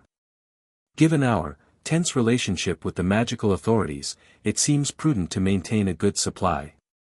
That was Morticia's way, always prepared, always one step ahead. While Gomez embraced chaos with open arms, Morticia navigated it with serene foresight. Between them, they'd taught Harry to both welcome the unexpected and plan for contingencies. Wednesday lingered, watching as Morticia guided Harry through the process of preparing bat spleens for the potion. "Father says we should ready the North Tower defenses," she mentioned casually. "He thinks the Ministry might try another raid." Morticia nodded, unsurprised. "Yes, dear. Tell him we'll be finished here in an hour, and then Harry can help with the mantraps. Can I assist Pugsley with the exploding gargoyles first?" Wednesday asked, a rare hint of enthusiasm in her voice. "He's having trouble with the timing mechanism." "Of course, darling. Just make sure to keep the blast radius within the property line this time. We don't want another incident like the one with the postman." Wednesday nodded and left, her movements silent despite the creaky floorboards, another Addams family trait Harry was gradually acquiring. "Are we really expecting another raid?" Harry asked once she was gone, carefully grinding moonstone into a fine powder. Morticia added a precise measure of doomberry juice to the cauldron, which turned the mixture a deep crimson. "Your godfather has been making inquiries again." Sirius Black. Harry perked up. The discovery that he had a godfather had been one of many revelations in the past year. Though still imprisoned in Azkaban for supposedly betraying Harry's parents, Sirius had apparently begun demanding information about Harry's whereabouts after news of his kidnapping spread through the wizarding world. "Yes. Grandmama's sources in the spirit world say he's becoming quite insistent. The Ministry fears he might attempt to escape if he learns you're with us." "Could he?" Harry asked, both hopeful and concerned. From what the Addamses had learned through their supernatural contacts, Sirius was likely innocent of the crimes that had landed him in prison. "Azkaban has never held an innocent man determined to protect his family," Morticia said cryptically. "But that's a concern for another day. For now, focus on your stirring pattern, 3 clockwise, 1 counterclockwise, repeat 7 times." Harry complied, watching as the potion thickened and darkened. Working with Morticia was different from his other lessons, where Fester was energetic and Gomez dramatic, Morticia was precise and calm. Her magic flowed like water, seemingly effortless yet immensely powerful. "There," she said as the potion emitted a soft red glow. "Perfect. Now it needs to simmer until midnight." A loud explosion from the North Tower shook the conservatory, sending a shower of glass beads from the chandelier. "It seems Wednesday has helped Pugsley solve his timing issue," Morticia observed dryly. "Shall we check on their progress?" They found Gomez, Wednesday, and Pugsley on the tower balcony, surveying the smoking remains of what had once been a stone gargoyle. All three were covered in soot and looking absolutely delighted. "Magnificent," Gomez declared, wiping debris from his mustache. "The range is excellent, and the shrapnel pattern is wonderfully unpredictable." "We added roofing nails," Pugsley explained proudly. "For extra damage." "Very thoughtful," Morticia commented. "Though perhaps we should save the remaining gargoyles for actual intruders." "Of course, my dear." Gomez bounded over to kiss her hand, then her arm, working his way up with increasing passion until he noticed Harry watching with amusement. "Ah, Harry. Just in time. How would you like to help set up the next line of defense?" Before Harry could answer, Lurch appeared at the tower door, emitting one of his meaningful groans. "Visitors at the gate?" Gomez translated, immediately alert. "Ministry officials?" Lurch nodded solemnly. "How many?" Morticia asked. Lurch held up both hands, fingers spread, then repeated the gesture. 20. Gomez's eyes lit up. They're getting serious. Last time they only sent 12. Should I get Grandmama and Uncle Fester? Harry asked, already turning toward the stairs. Excellent initiative, my boy. Gomez clapped him on the shoulder. Yes, rally the troops. Tell them we have guests. Harry raced through the mansion, alerting the rest of the family. Despite the looming threat, he couldn't help feeling a surge of excitement. The Addamses had taught him that danger wasn't something to fear, it was something to embrace, to dance with. Within minutes, the family had assembled in the control room, watching the monitors as ministry officials gathered at the gates. Harry recognized several from previous visits, the stern-faced witch who'd accompanied Dumbledore during their first confrontation, now identified as Professor McGonagall, the grizzled Auror with the magical eye, Alastor Moody, and a new addition, a pink-clad woman with a face like a toad and a smile that made Harry instinctively dislike her. Who's that? He asked, pointing to the woman, who appeared to be directing the others. Dolores Umbridge, Gomez growled, his usual joviality momentarily absent. Senior Undersecretary to the Minister. Bad news, that one, believes in purity of magical bloodlines and strict control of dangerous magical creatures and practices. Which, in her view, includes us, Morticia added calmly. She's been trying to classify the Addams family as a dark magical entity for months. We should be flattered, Wednesday commented. At least she recognizes quality when she sees it. On the screen, Umbridge stepped forward to address the gate's communication system. Her voice, high-pitched and falsely sweet, filled the control room. This is Dolores Umbridge, Senior Undersecretary to the Minister of Magic. By order of the Ministry, you are directed to surrender Harry Potter for evaluation and placement with a suitable wizarding family. Failure to comply will result in forcible entry and arrest. She's got nerve, I'll give her that, Uncle Fester snickered. Want me to give her a little shock from the fence? Not yet, Fester, Gomez replied, eyes gleaming with strategic calculation. Let's hear their full pitch first. He pressed the intercom button. Addams residence, Gomez speaking. Lovely day for a siege, isn't it? I'm afraid young Harry isn't available for surrender at the moment, he's in the middle of quite an important potions lesson. Perhaps you could come back next century. Umbridge's face tightened with barely contained rage. This is not a negotiation, Mr. Addams. The boy will be removed from your custody today, by force if necessary. The minister has authorized full measure to ensure compliance. Full measure. Gomez repeated, raising an eyebrow at Morticia. That sounds ominously official, doesn't it, my dear? Indeed, Morticia agreed. I believe they're planning to breach the outer wards. As if on cue, several wizards in the group stepped forward, waving wands in complex patterns directed at the perimeter barriers. The mansion's ancient wards flared visibly, rippling with colors ranging from deep purple to sickly green. Ward breakers, Grandmama observed. Good ones, too. They might actually get through the first layer this time. Lurch, activate the secondary defenses, Gomez directed. Pugsley, ready the gargoyles. Wednesday, release the Venus flytraps in the East Garden. Fester, I know, Fester grinned maniacally. Power surge when they hit the second ward layer. What about me? Harry asked eagerly. Gomez and Morticia exchanged a look. You'll stay with me, dear, Morticia decided. This might be an excellent opportunity for a practical lesson in defensive death magic.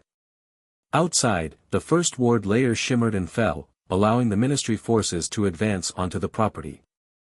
Immediately, the landscape itself began to resist them, grass growing rapidly to entangle their feet, paths shifting direction, decorative statues turning to watch them with glowing eyes. They've improved since last time, Gomez noted with something like professional admiration. Look at that counter-charm work. Indeed, the lead Aurors were efficiently dealing with the animated landscape, cutting through the grasping vegetation and stabilizing the shifting pathways. They made it halfway to the house before triggering the second ward layer, which flared blue-white as Uncle Fester channeled electricity through it. Several wizards were thrown backward by the surge, their wands smoking. Umbridge, protected by her position at the rear, shrieked orders that couldn't be heard over the crackling energy. That slowed them down, Fester cackled, drawing more power from the mansion's unusual electrical system. But they've got some kind of grounding charm. Very clever. They're splitting into teams, Morticia observed. Attempting to surround the house. Gomez nodded. Just as we expected. Lurch. The towering butler groaned affirmatively and pressed a series of buttons. Outside, the earth opened in strategic locations, swallowing several advancing wizards into shallow pits filled with something sticky and green. Non-lethal swamp traps, Gomez explained to Harry. They'll be uncomfortable, but unharmed. We're not barbarians, after all. Just enthusiastic hobbyists, Wednesday added darkly, watching as her released Venus flytraps, each the size of a small car, began snapping at the ankles of the Ministry forces. Despite the family's defenses, the attackers continued to advance, their superior numbers and preparation showing. When they reached the house itself, Moody directed a concentrated blasting spell at the front door, which exploded inward with a thunderous crash. They're inside, Morticia said calmly, rising from her seat. Harry, stay close to me. Remember what you've learned about channeling your energy. Harry nodded, heart pounding with a mixture of fear and excitement. His right hand slipped into his pocket, wrapping around the wand he'd received on his 10th birthday, a gift from Grandmama, who'd acquired it from a wandmaker under mysterious circumstances. Though he'd been taught that true magic came from within, not from wands, he'd also learned that in a duel, having a focusing tool could make the difference.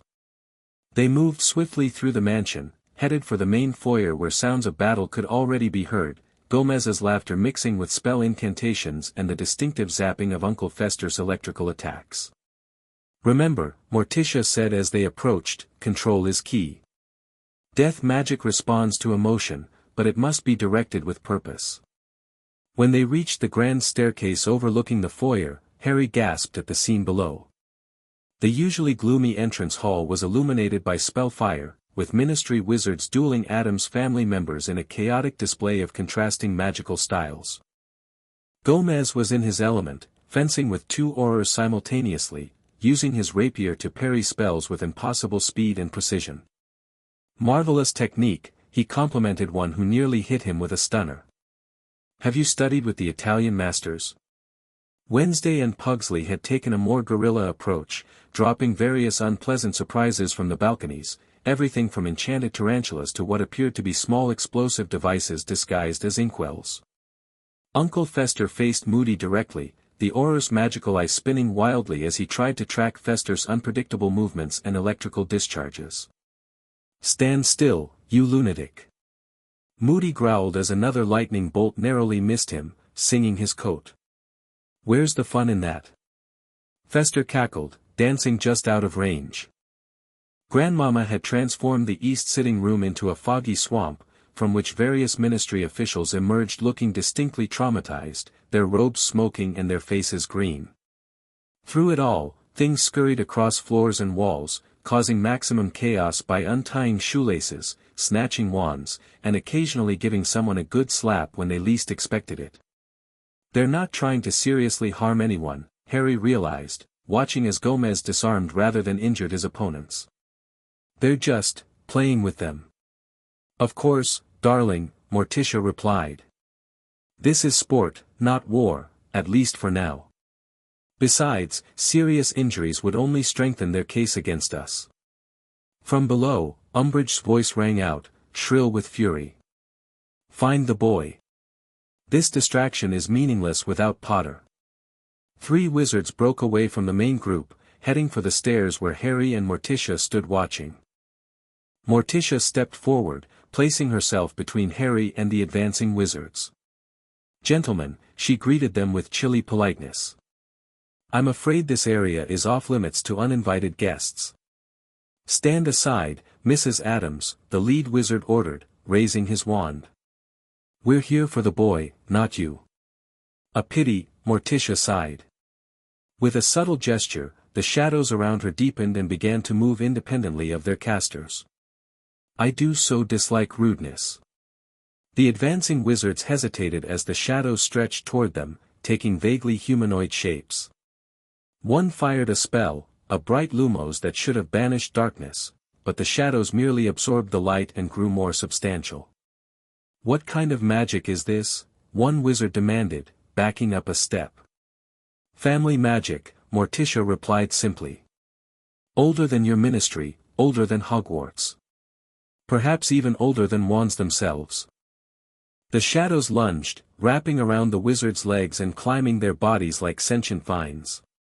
The men cried out, firing spells wildly that passed harmlessly through the insubstantial darkness. They won't hurt you, Morticia assured them as the shadows covered them completely. Unless you continue to threaten my son. Son. The word sent a wave of warmth through Harry despite the tense situation. Though the Addamses had legally and magically adopted him a year ago, hearing Morticia claim him so directly still filled him with joy. The shadows retreated at another gesture from Morticia, revealing the three wizards, unharmed but thoroughly unnerved, their wands now held loosely in trembling hands. I suggest you rejoin your colleagues downstairs, Morticia advised them. And perhaps reconsider your career choices. The men needed no further encouragement, fleeing back down the stairs with backward glances at the shadows, which seemed to wave mockingly after them. That was brilliant, Harry breathed, looking at Morticia with newfound appreciation. She smiled slightly. Shadow manipulation is an Addams specialty. I'll teach you when you're a bit older, it requires a delicate touch. A commotion from below drew their attention back to the main battle. Umbridge had pushed her way to the front of the Ministry forces, her wand raised toward Gomez, who was now standing atop the dining table, rapier in one hand, wand in the other. Enough of these games, she snapped, her girlish voice at odds with the vicious expression on her face. Addams, you are harboring a child illegally removed from his legal guardians. Surrender him now, or face charges of kidnapping, obstruction of justice, and practice of forbidden magic. Forbidden magic? Gomez repeated, looking delighted rather than concerned. Which ones, specifically? We practice so many. Gomez, Morticia called down, her voice carrying effortlessly through the chaos. Perhaps we should hear what Madame Umbridge is actually proposing. What exactly is your intention for Harry? Umbridge's gaze snapped up to where Morticia and Harry stood. Her eyes narrowed at the sight of Harry, taking in his appearance, which had changed significantly in the year with the Addamses. His once unruly hair now fell in sleek waves to his shoulders, his skin had taken on the family's characteristic pallor, though not quite as pronounced as Wednesday's, and his green eyes seemed to glow with an inner light that had nothing to do with their natural color. Most noticeably, his lightning scar now looked like a deliberate mark rather than an injury, almost ornamental, with clean edges that occasionally shimmered with contained power. The boy will be evaluated by ministry specialists, Umbridge stated, her voice dripping with false concern. Any damage done to him by your unnatural practices will be addressed, and then he will be placed with a proper wizarding family until he begins his education at Hogwarts. I already have a proper family, Harry called down, unable to remain silent. And they're teaching me more than Hogwarts ever could. You see. Umbridge turned to the other ministry officials. The child has been brainwashed. Who knows what dark influences have been planted in his mind? The only dark influence I see, came a new voice from the shattered doorway, is the ministry attempting to remove a child from a loving home based on prejudice and fear. All heads turned to see Albus Dumbledore standing in the entrance, looking grave but composed. Behind him stood Arthur Weasley and, surprisingly, Severus Snape, whose sour expression suggested he'd rather be anywhere else. Dumbledore. Umbridge sputtered. This is a ministry operation. You have no authority here. As chief warlock of the Wisengamot, Dumbledore replied mildly, I believe I do.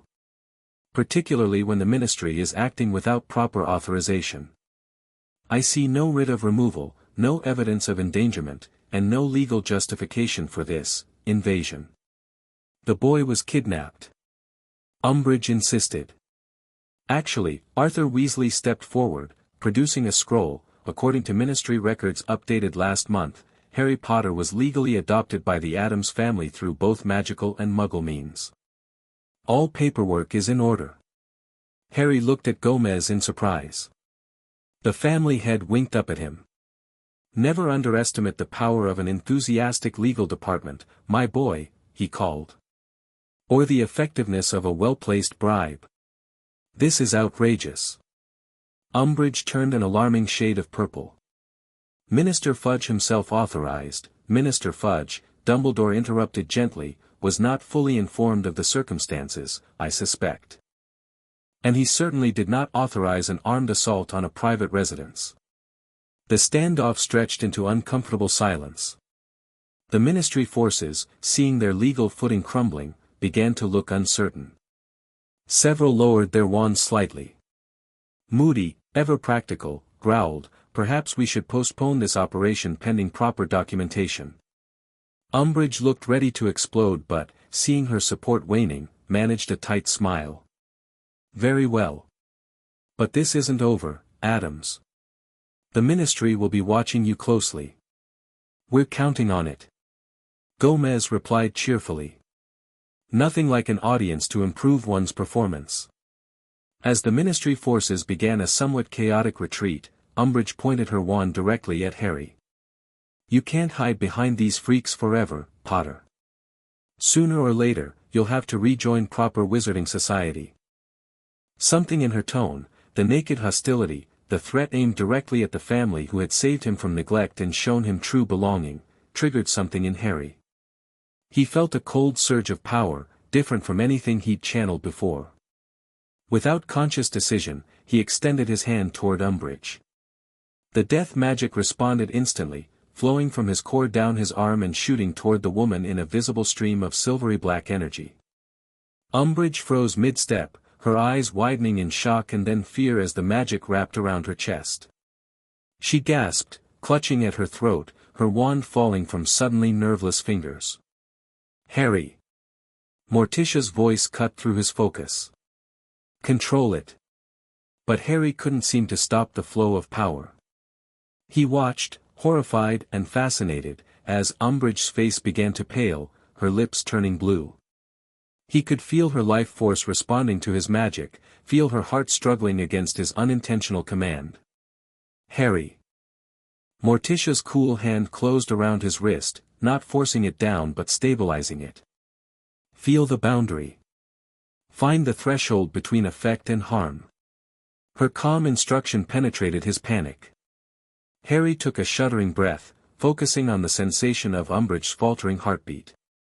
Not stopping it, just slowing it, showing her the edge of death without pushing her over. With tremendous effort, he pulled back, drawing the tendrils of magic away from the woman's heart. Umbridge gasped, color flooding back into her face as she collapsed to her knees, supported by a nearby aura.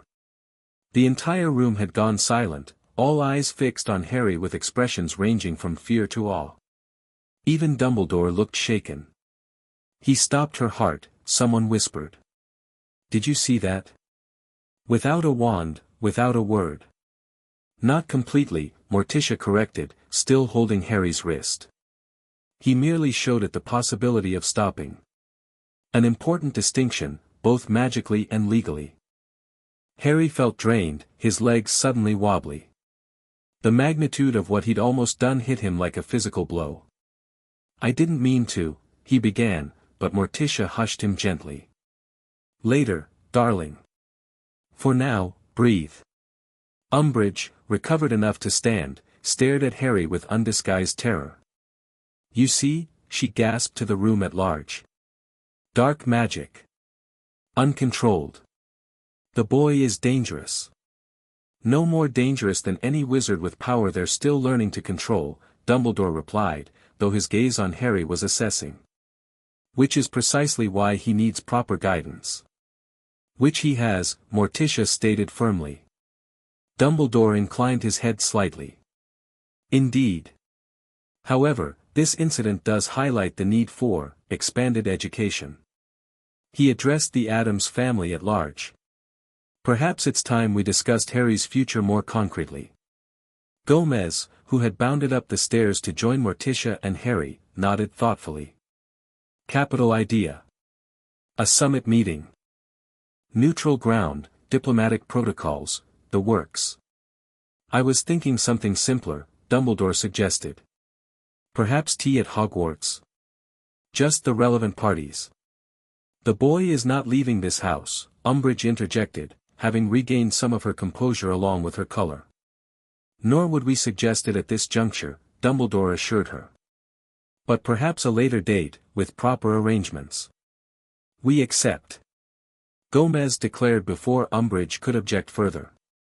Name the time, and we shall attend your hallowed halls of learning. 2 weeks from today, Dumbledore decided. That should allow tempers to cool and preparations to be made. He glanced meaningfully at Harry. And perhaps some additional control exercises to be practiced. With that settled, the remaining Ministry forces withdrew, supporting their still shaking superior. Dumbledore lingered, his gaze finding Harry's. That was impressive magic, Harry, he said quietly.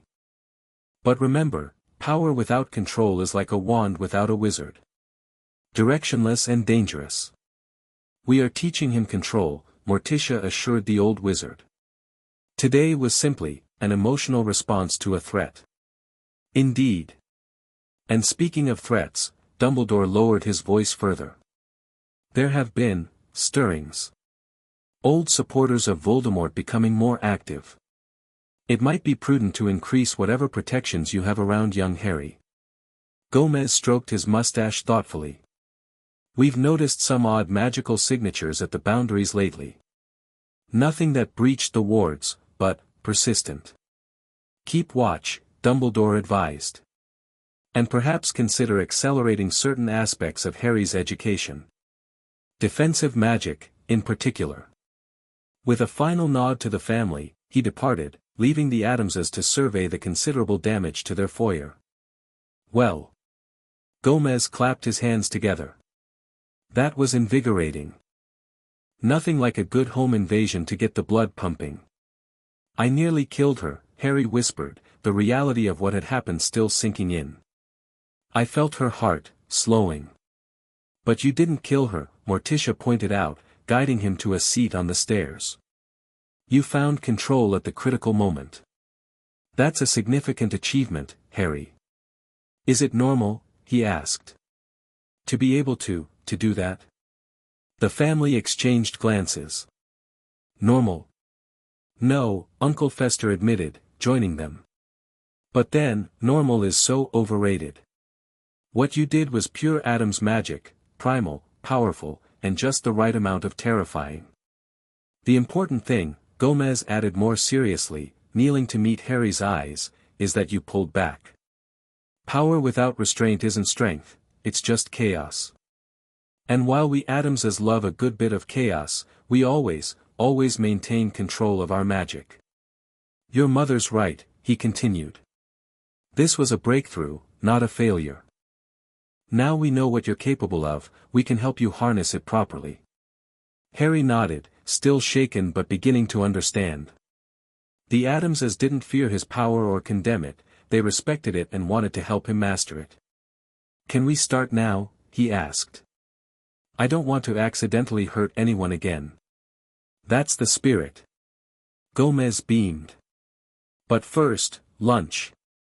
Magic on an empty stomach is like fencing without a sword, technically possible, but far less satisfying. The next 2 weeks passed in a flurry of intensive training. Harry's daily schedule, already packed with various magical lessons, now included extended sessions focused specifically on control of his death magic. Morticia proved to be the most effective teacher for this particular skill.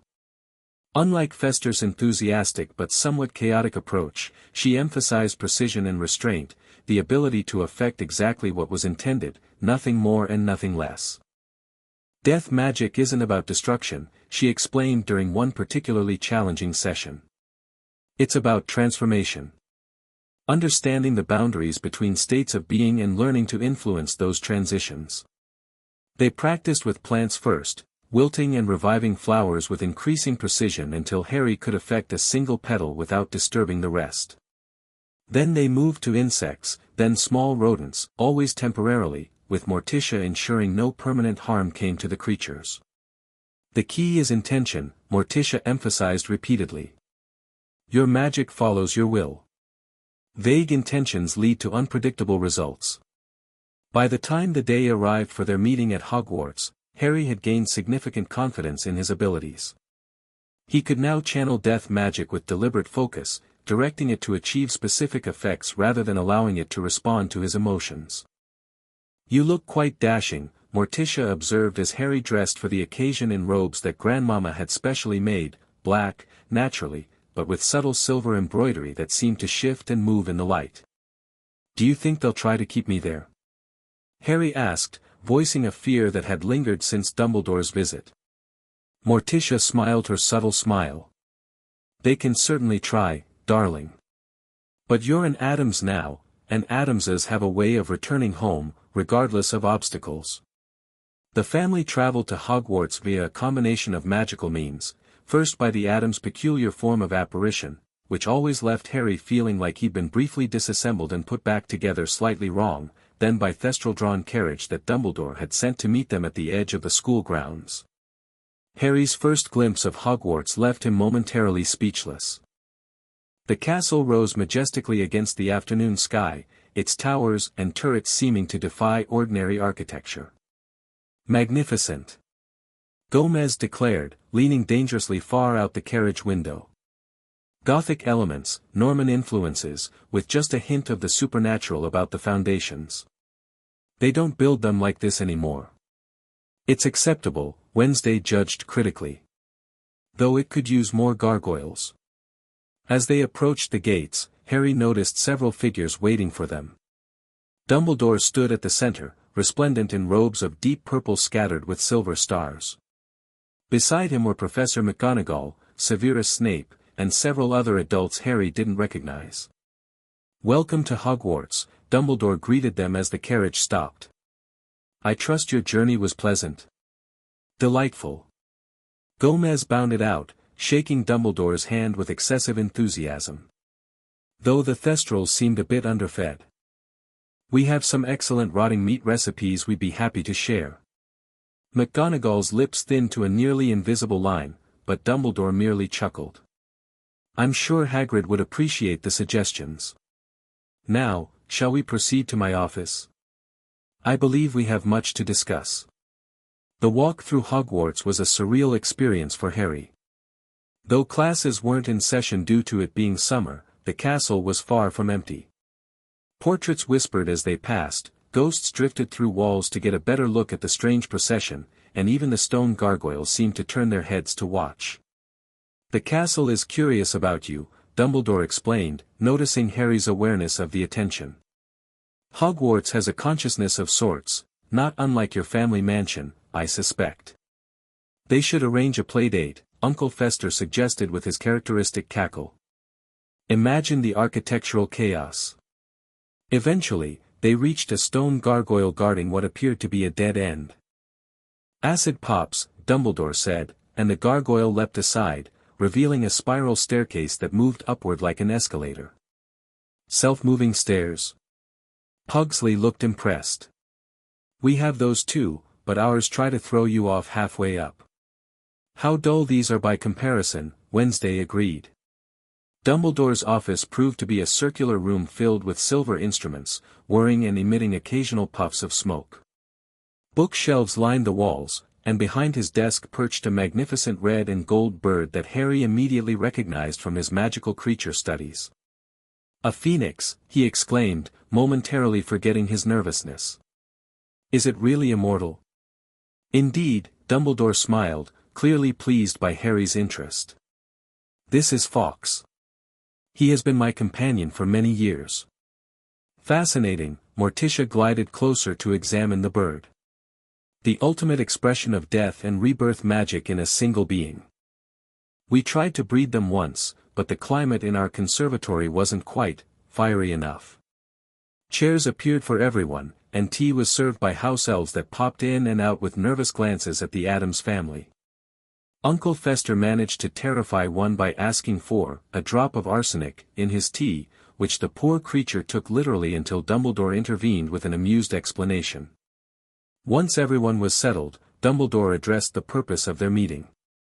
"I've asked you here today to discuss Harry's future education," he began. "While I acknowledge and respect the unconventional training he has received with your family, I believe it's crucial that he also receive formal wizarding education at Hogwarts." "We've never disputed that point," Morticia replied smoothly. "Our agreement has always been that Harry would attend Hogwarts when he turns 11. "Excellent," Dumbledore nodded. "However, recent events have raised some concerns about how Harry's unique abilities might interact with the standard curriculum." "You mean my death magic," Harry said directly. "Precisely," Dumbledore confirmed. "It's a rare and potentially volatile form of magic that few at Hogwarts have experience with. I believe we need to establish certain protocols." Gomez leaned forward eagerly. "Protocols. Restrictions. Rules to be creatively interpreted. I love it. What sort of protocols are you suggesting?" Morticia asked more practically. "Private lessons to help Harry integrate his family magic with traditional wizarding techniques," Dumbledore explained. "Regular check-ins with his head of house, and perhaps some specialized study of defensive magic, given the unique threats he may face." "Because of Voldemort?" Harry asked, noting the flinch from several of the wizards present. Dumbledore's eyes sharpened. "You've discussed this with Harry?" "Of course," Morticia replied. "We believe in honesty with our children, especially regarding matters that directly concern them." "I see." Dumbledore steepled his fingers. "Then you're aware of the prophecy?" The Addamses exchanged glances. "We know there is one," Gomez admitted. "But the specifics have been elusive. Even Grandmama's spirit contacts are vague on the details." Dumbledore seemed to weigh his options before speaking again. "The prophecy states, in essence, that Harry has the power to vanquish Lord Voldemort, and that neither can live while the other survives." A heavy silence followed this pronouncement. "Well, that's delightfully ominous," Wednesday commented, looking more interested than she had all day. "Does this mean I have to kill him?" Harry asked directly, his year with the Addamses having taught him to confront difficult truths head-on. "Prophecies are rarely so straightforward," Dumbledore replied carefully. "But it does suggest a final confrontation of some kind. Which is why proper training is essential." Snape spoke for the first time, his dark eyes fixed on Harry with an unreadable expression. "The Dark Lord is not to be underestimated, regardless of what family magic you may possess." "I believe we all want the same thing," Morticia interjected smoothly. "Harry's safety and preparation for whatever challenges lie ahead. The question is how best to achieve that while respecting his connection to both worlds." Dumbledore nodded slowly. "Indeed. Perhaps a compromise. Harry continues his education with your family while attending Hogwarts, with additional provisions for his unique situation." "Such as?" Gomez prompted.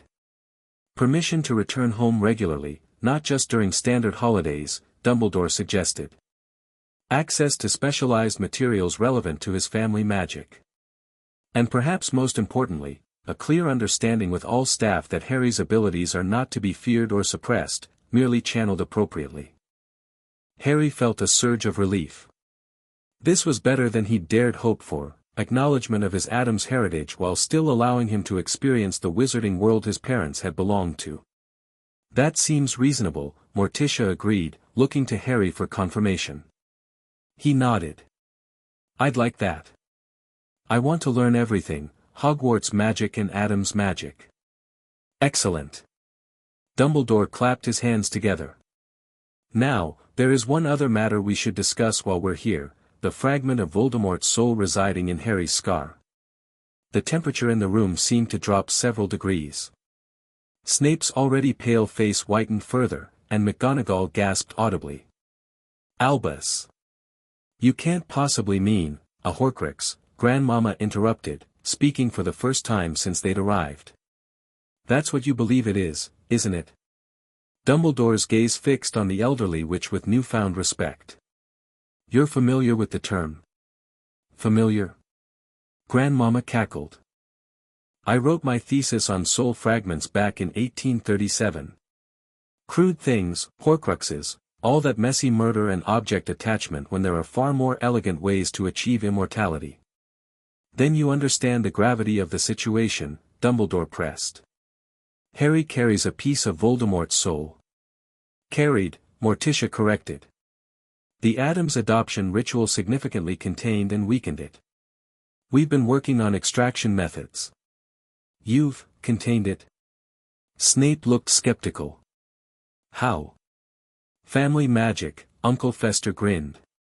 Turns out death magic is pretty good at telling which bits of a person should be there and which shouldn't. The adoption bound Harry to our bloodline, and the family magic recognized the soul fragment as an intruder. Dumbledore leaned forward intently. And you believe you can remove it completely?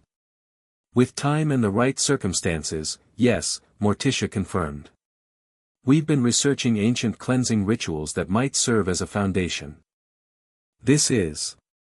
Dumbledore seemed momentarily at a loss for words. This is remarkable. I had feared that removing the Horcrux might require extreme measures. You thought he would have to die, Wednesday stated bluntly, her dark eyes fixed accusingly on the headmaster. The silence that followed was confirmation enough. That was one possibility I had considered, Dumbledore admitted finally. Though I had hoped to find alternatives. Harry felt a cold shock at this revelation, but strangely, not anger.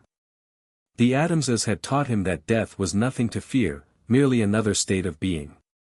Still, he preferred to experience it later rather than sooner. Well, that won't be necessary, Gomez declared cheerfully. We Addamses have a long tradition of removing unwanted spiritual passengers. Why, Great Aunt Crucible had 3 separate demons exorcised before breakfast most Tuesdays. I would be very interested in collaborating on this research, Dumbledore offered, looking genuinely hopeful. Combining our knowledge might yield faster results. A reasonable suggestion, Morticia agreed. Though we would maintain primary control of any ritual involving Harry. Naturally. Dumbledore inclined his head. Now, there is one more critical piece of information that might aid your efforts. I believe Voldemort created multiple Horcruxes, not just the one inadvertently placed in Harry. This announcement produced varied reactions around the room, shock from the Hogwarts professors, thoughtful consideration from Morticia and Gomez, and a gleeful, "Oh," from Uncle Fester. Multiple soul splittings? Grandmama shook her head. Messy, messy work. How many are we talking about? I believe he intended to create 6, resulting in a 7-part soul, Dumbledore replied. Though I am still working to confirm this theory and locate the objects. A 7-part soul. Even Morticia looked disturbed by this. The magical instability alone would be considerable, Dumbledore agreed gravely. That explains the foreign magic's resistance to our containment efforts, Morticia mused. It's not just a soul fragment, it's part of a larger magical construct. This changes our approach, Gomez nodded thoughtfully. We'll need to adjust the extraction ritual to account for the connections between fragments. If we could locate and gather all fragments, a simultaneous extraction might be more effective, Grandmama suggested. Like pulling a tapestry apart by tugging all threads at once rather than one by one. That would require finding all the Horcruxes first, Dumbledore cautioned. A task I've only just begun. Perhaps we could assist with that as well, Morticia offered. We have connections in realms that might provide insights conventional magic cannot access. The meeting continued for several more hours, evolving into a technical discussion of Horcruxes, death magic, and the unique challenges posed by Harry's situation. Throughout, Harry found himself impressed by how the 2 very different magical traditions, Dumbledore's scholarly, methodical approach and the Addamses' intuitive, primal understanding, seemed to complement each other when focused on a common goal. By the time they prepared to leave, a tentative alliance had formed, not just regarding Harry's education, but in the larger fight against Voldemort. "I believe this has been most productive," Dumbledore said as they gathered in the entrance hall. "I look forward to welcoming Harry as a student next year, and to our continued collaboration on these other matters." "As do we," Morticia agreed. "Though I suggest we maintain discretion regarding our arrangements. There are those in your ministry who might not approve." "Indeed," Dumbledore's eyes twinkled. "Discretion is the better part of valor, as they say. Speaking of which, I've arranged for your return journey to avoid any unwanted attention. The ministry has been showing unusual interest in Hogwarts visitors lately." He led them to a small courtyard where a carriage different from the one that had brought them waited. This one was enclosed completely, with dark curtained windows and an oddly shimmering exterior. "A disillusionment charm," Dumbledore explained. "Not invisibility, precisely, but it will encourage eyes to slide right past you." "How thoughtful." Gomez examined the carriage with appreciation. "Though slightly disappointing, I was looking forward to another confrontation with that delightful Umbridge woman."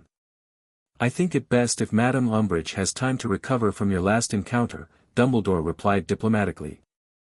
"Her influence with the minister has grown considerably, and she harbors particular concerns about your family." "You mean she's terrified of us," Wednesday translated flatly. "Good." As they boarded the carriage, Dumbledore pulled Harry aside briefly. "I'm pleased to see you thriving with your new family, Harry. They are, not what I expected, but perhaps exactly what you needed." "They love me," Harry said simply. "And they don't fear what I am or what I might become." "A valuable gift indeed," Dumbledore acknowledged. "I look forward to seeing the remarkable young wizard you are growing into." The journey back was uneventful, though Uncle Fester expressed disappointment at the lack of ministry ambushes to liven things up.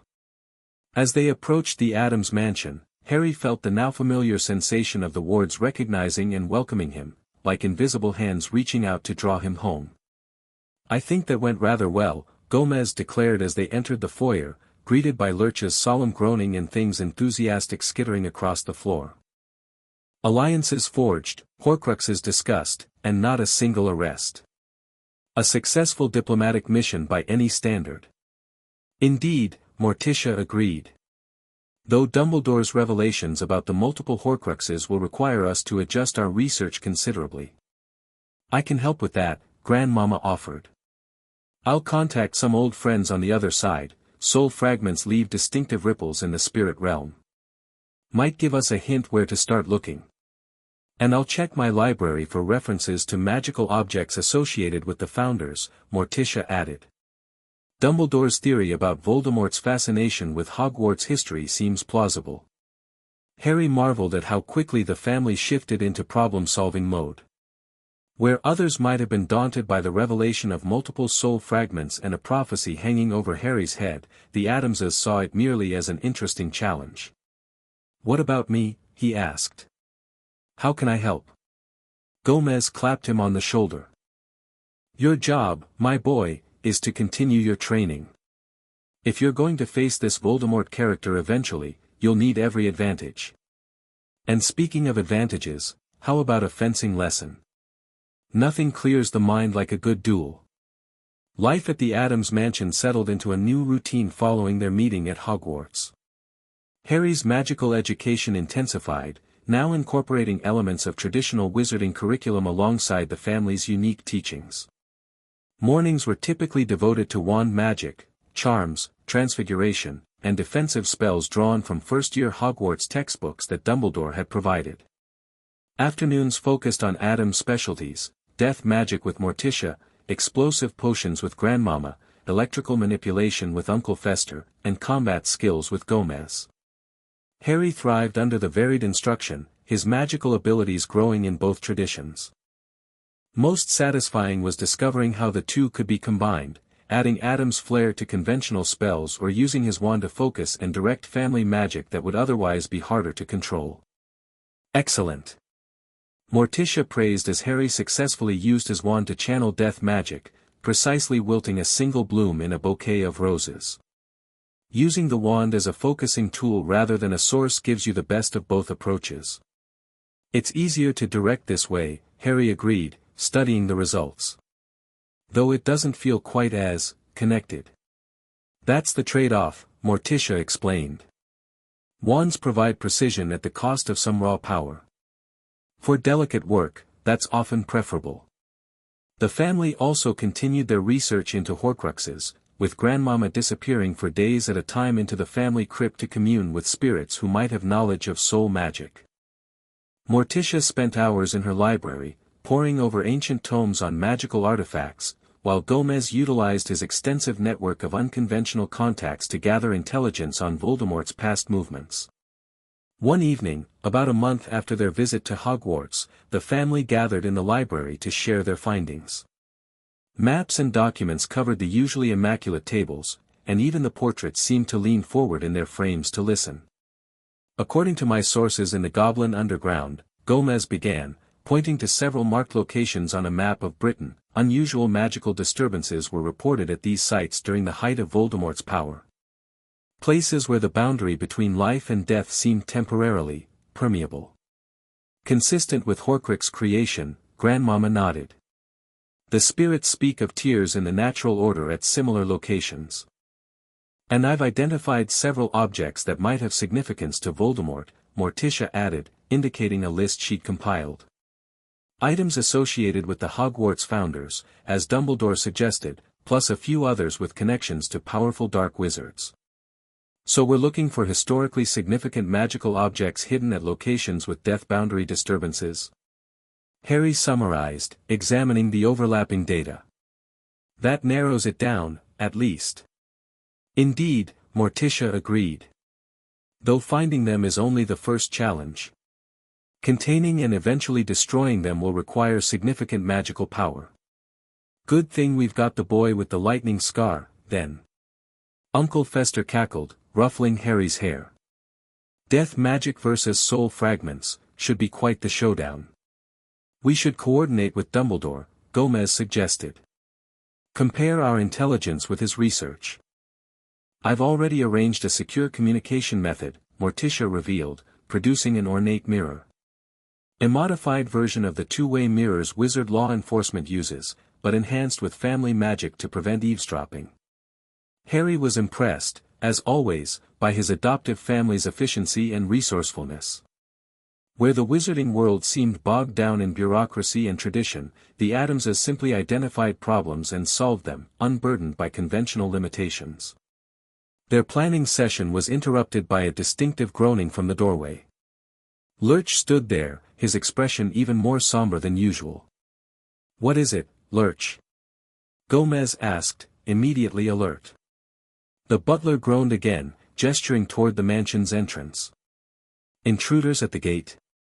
Morticia translated, rising gracefully. "Not ministry officials this time." Lurch shook his head slowly, then made a sweeping gesture with his arm followed by a slashing motion across his throat. Ah, Gomez's expression darkened. Not official at all, then. Something more, clandestine. The family moved swiftly to the control room, where the monitoring screens showed a group of black-robed figures assembled at the property boundary. Unlike the ministry forces, they made no attempt to announce themselves or demand entry. Instead, they worked methodically at the outer wards, their wands moving in complex patterns as they sought weaknesses. Death Eaters, Harry recognized from descriptions he'd read. Voldemort's followers. How delightful! Gomez exclaimed, though his eyes had lost their usual manic gleam, replaced by something harder and more calculating. Uninvited guests with nefarious intentions. Shall we prepare a suitable welcome? How did they find us? Harry wondered. The mansion's unplottable, isn't it? It is, Morticia confirmed, studying the screens with narrowed eyes. Which suggests they're tracking you through other means. Perhaps the Horcrux connection. Or a traitor at the ministry, Wednesday suggested darkly. Someone who followed us back from Hogwarts. Either way, they're here now, Gomez said, checking the mansion's defensive systems. And they appear better prepared than our ministry friends were. Look at that curse-breaking technique, professional quality. Indeed, the Death Eaters were making steady progress against the outer wards, their approach more methodical and effective than the ministry's had been. Where Umbridge's forces had attempted to overpower the defenses, these intruders were carefully unraveling them, like unpicking a complex lock rather than smashing it. They'll breach the outer perimeter within minutes, Morticia observed calmly. We should adopt a layered defense. Gomez nodded, immediately taking charge. Fester, activate the electrical grid between the second and third ward layers. Pugsley, Wednesday, prepare the mechanical traps in the east and west approaches. Lurch, secure the underground entrances. Grandmama, I know, the elderly witch cackled, already mixing ingredients in a small cauldron she'd seemingly produced from nowhere. Fog potion coming right up. Nothing like a nice toxic miasma to confuse unwanted visitors. What about me? Harry asked, torn between excitement and nervousness at the prospect of facing actual Death Eaters. Gomez and Morticia exchanged a brief look before Morticia answered. You'll stay with me, dear. This may be an excellent opportunity for you to practice your death magic in a controlled but consequential situation. Harry nodded, grateful they weren't trying to shelter him completely but also recognizing they weren't throwing him into danger unprepared.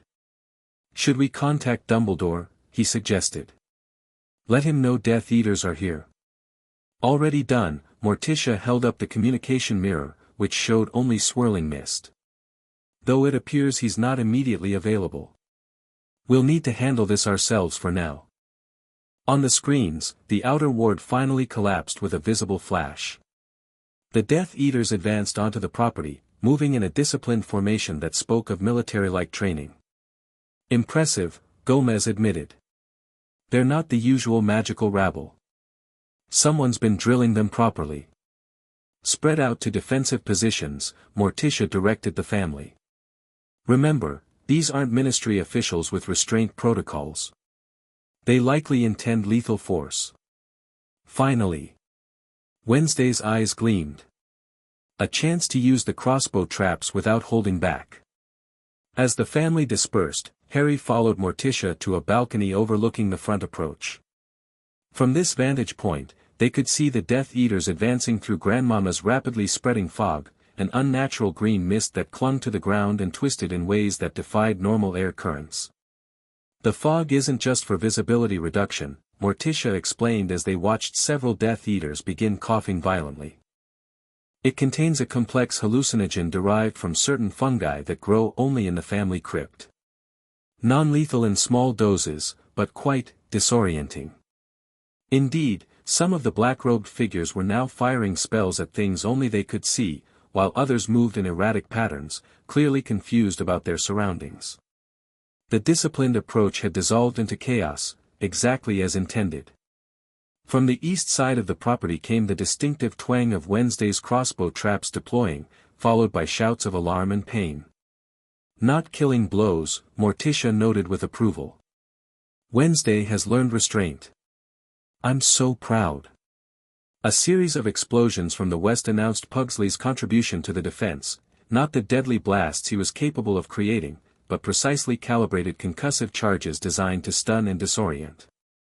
Through it all, Harry could feel the mansion itself responding to the threat, corridors shifting, doors disappearing, staircases rearranging to confuse any intruders who might make it inside.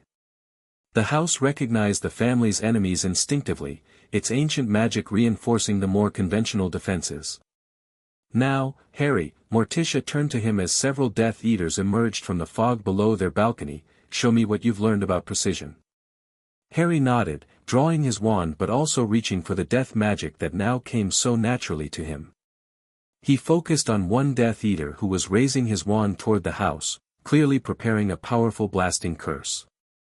With careful intent, Harry directed a thin stream of silvery black energy through his wand, targeting not the wizard's heart as he had accidentally done with Umbridge, but his wand hand. The magic struck precisely, enveloping the man's fingers in a cold aura that instantly numbed them, causing the wand to fall from suddenly nerveless digits. "Excellent," Morticia murmured. "Targeted effect, minimal damage, maximum defensive impact." Harry repeated the process with 2 more Death Eaters, each time refining his control. It felt different from the wild surge of power that had erupted against Umbridge, deliberate rather than emotional, focused rather than overwhelming. Below, the disarmed Death Eaters backed away in confusion and alarm, clearly unfamiliar with the magic being used against them. One clutched his affected hand, staring at it in horror as the numbness spread slowly up his arm, not dangerous, but certainly frightening to someone who didn't understand what was happening. "They're retreating from this approach," Morticia observed. "Let's move to another position." They relocated to the library, which offered views of the south lawn where Uncle Fester was gleefully deploying his electrical defenses. Bolts of lightning arced between strategically placed rods, forcing the Death Eaters into an improvised dance as they tried to avoid being shocked. "Fester always did have a flair for the dramatic," Morticia commented as one particularly stubborn Death Eater received a jolt that left his robes smoking and his hair standing on end. "Though his control has improved remarkably. A year ago, he would have simply fried them all." The battle continued for nearly an hour, with the Death Eaters making increasingly desperate attempts to breach the mansion's defenses. Despite their numbers and evident skill, they found themselves consistently outmaneuvered by the combination of Addams' ingenuity, the house's sentient resistance, and the family's unorthodox magical approaches. Finally, after sustaining numerous injuries, though none life-threatening, as per Morticia's instructions, the remaining Death Eaters regrouped at the property boundary. One figure, taller than the others and moving with distinctive authority, raised his wand toward the sky. A sickly green light erupted upward, forming a skull with a snake protruding from its mouth, the dark mark, symbol of Voldemort and his followers. "A parting message," Morticia noted. "How melodramatic." The Death Eaters disapparated in quick succession, leaving behind only the glowing mark and various signs of their failed assault, scorch marks on the lawn, broken equipment, and a few abandoned wands. "Well, that was invigorating," Gomez declared, joining them in the library, his clothes singed in several places and a fresh cut across his cheek. "Nothing like a good home invasion to bring the family together." "Indeed," Morticia agreed, producing a handkerchief to dab at his bleeding cheek. "Though I'm concerned about the timing. So soon after our meeting with Dumbledore." "You think there's a connection?" Harry asked, helping Wednesday catalog the crossbow bolts she was collecting from the lawn below. "It seems probable," Morticia replied. "Either someone at Hogwarts or the Ministry leaked information about our discussions, or Voldemort has other ways of gathering intelligence," Gomez finished, suddenly serious. "Perhaps through his connection to Harry." Harry instinctively touched his scar, which had remained remarkably quiet throughout the attack. "I didn't feel anything from him, though. Usually when he's active, my scar hurts." "The family magic is containing the connection," Grandmama explained, joining them with a bubbling veil of something purple. "But suppressing it doesn't eliminate it. He might still be able to sense strong emotions or general locations. Which means we need to accelerate our Horcrux research," Morticia concluded. "And perhaps revisit our extraction plans for Harry's scar." Before they could discuss further, the communication mirror activated, showing Dumbledore's concerned face. Addams' family, he greeted them, taking in their battle-worn appearance. "I received your message. I see you've had visitors." "Death Eaters," Gomez confirmed cheerfully.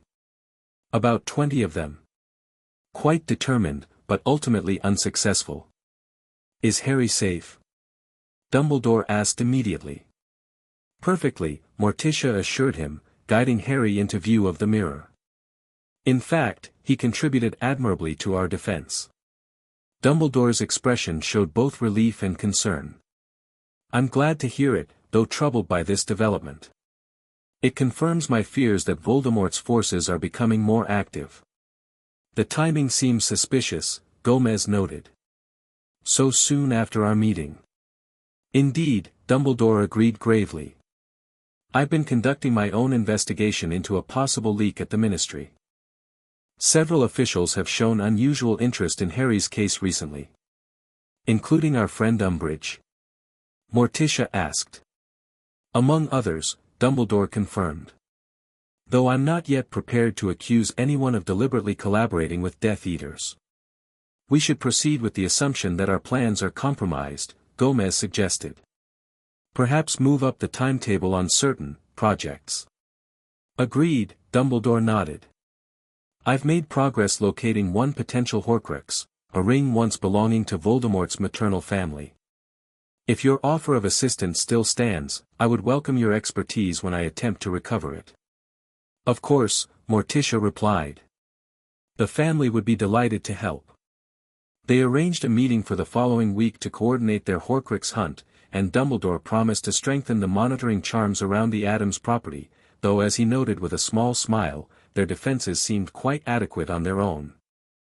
After ending the communication, the family gathered in the dining room for a late dinner and to debrief the day's excitement. The table, as always, was laden with dishes that would have terrified normal dinner guests, everything from Grandmama's famous eyeball soup to roast that shifted slightly when prodded with a fork.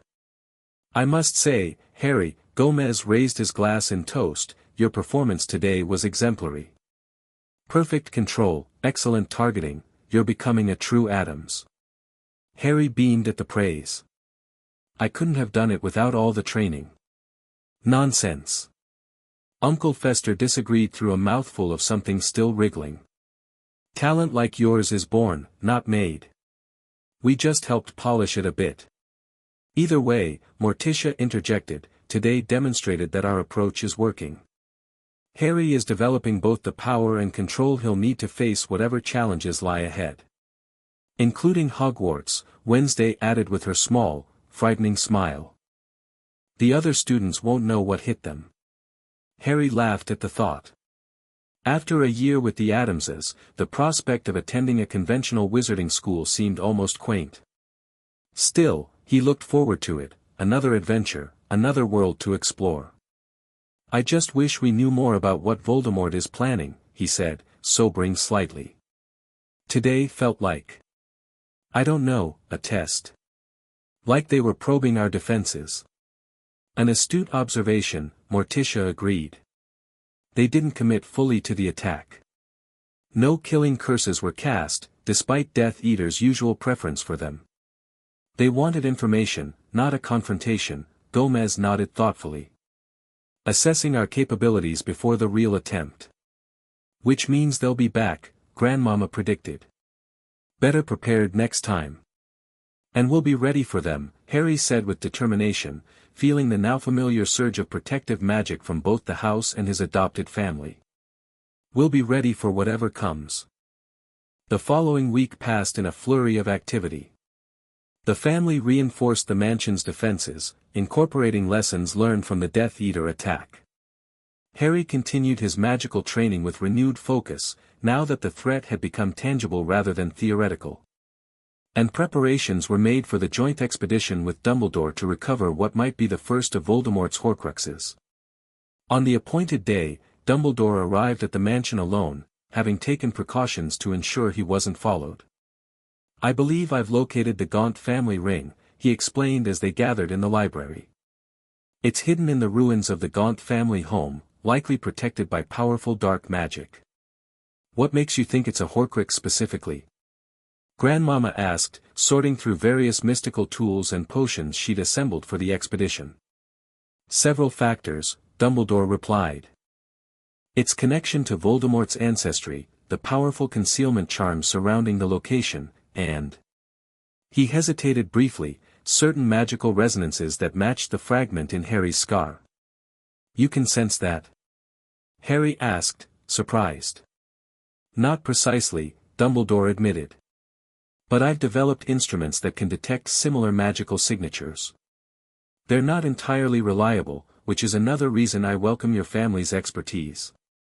The expedition party was kept small for stealth, Dumbledore, Morticia, Gomez, Grandmama, and Harry, who had insisted on coming despite initial objections from both Dumbledore and Morticia. If it resonates with the fragment in my scar, I might be able to sense it more accurately than any instrument, he'd argued, and eventually they'd agreed, with strict safety protocols in place. They traveled by a combination of magical means, first using the Addams' unique form of apparition to reach the general area, then proceeding on foot to avoid magical detection. The gaunt house, or what remained of it, stood in a clearing within a dense forest, little more than a collapsing shack overrun by vegetation. "Charming," Gomez observed, surveying the decrepit structure. "Reminds me of Great Aunt Sanguina's summer cottage, after the spontaneous combustion incident." "I sense strong magic," Morticia said, her hand hovering just above the ground. "Old, layered protections. And something malevolent beneath." Grandmama closed her eyes, communing with unseen forces. "Death lingers here. Not just natural decay, deliberate death magic, but twisted. Corrupted. Harry." Dumbledore turned to him. "Do you feel anything?" Harry concentrated, extending his magical senses as Morticia had taught him.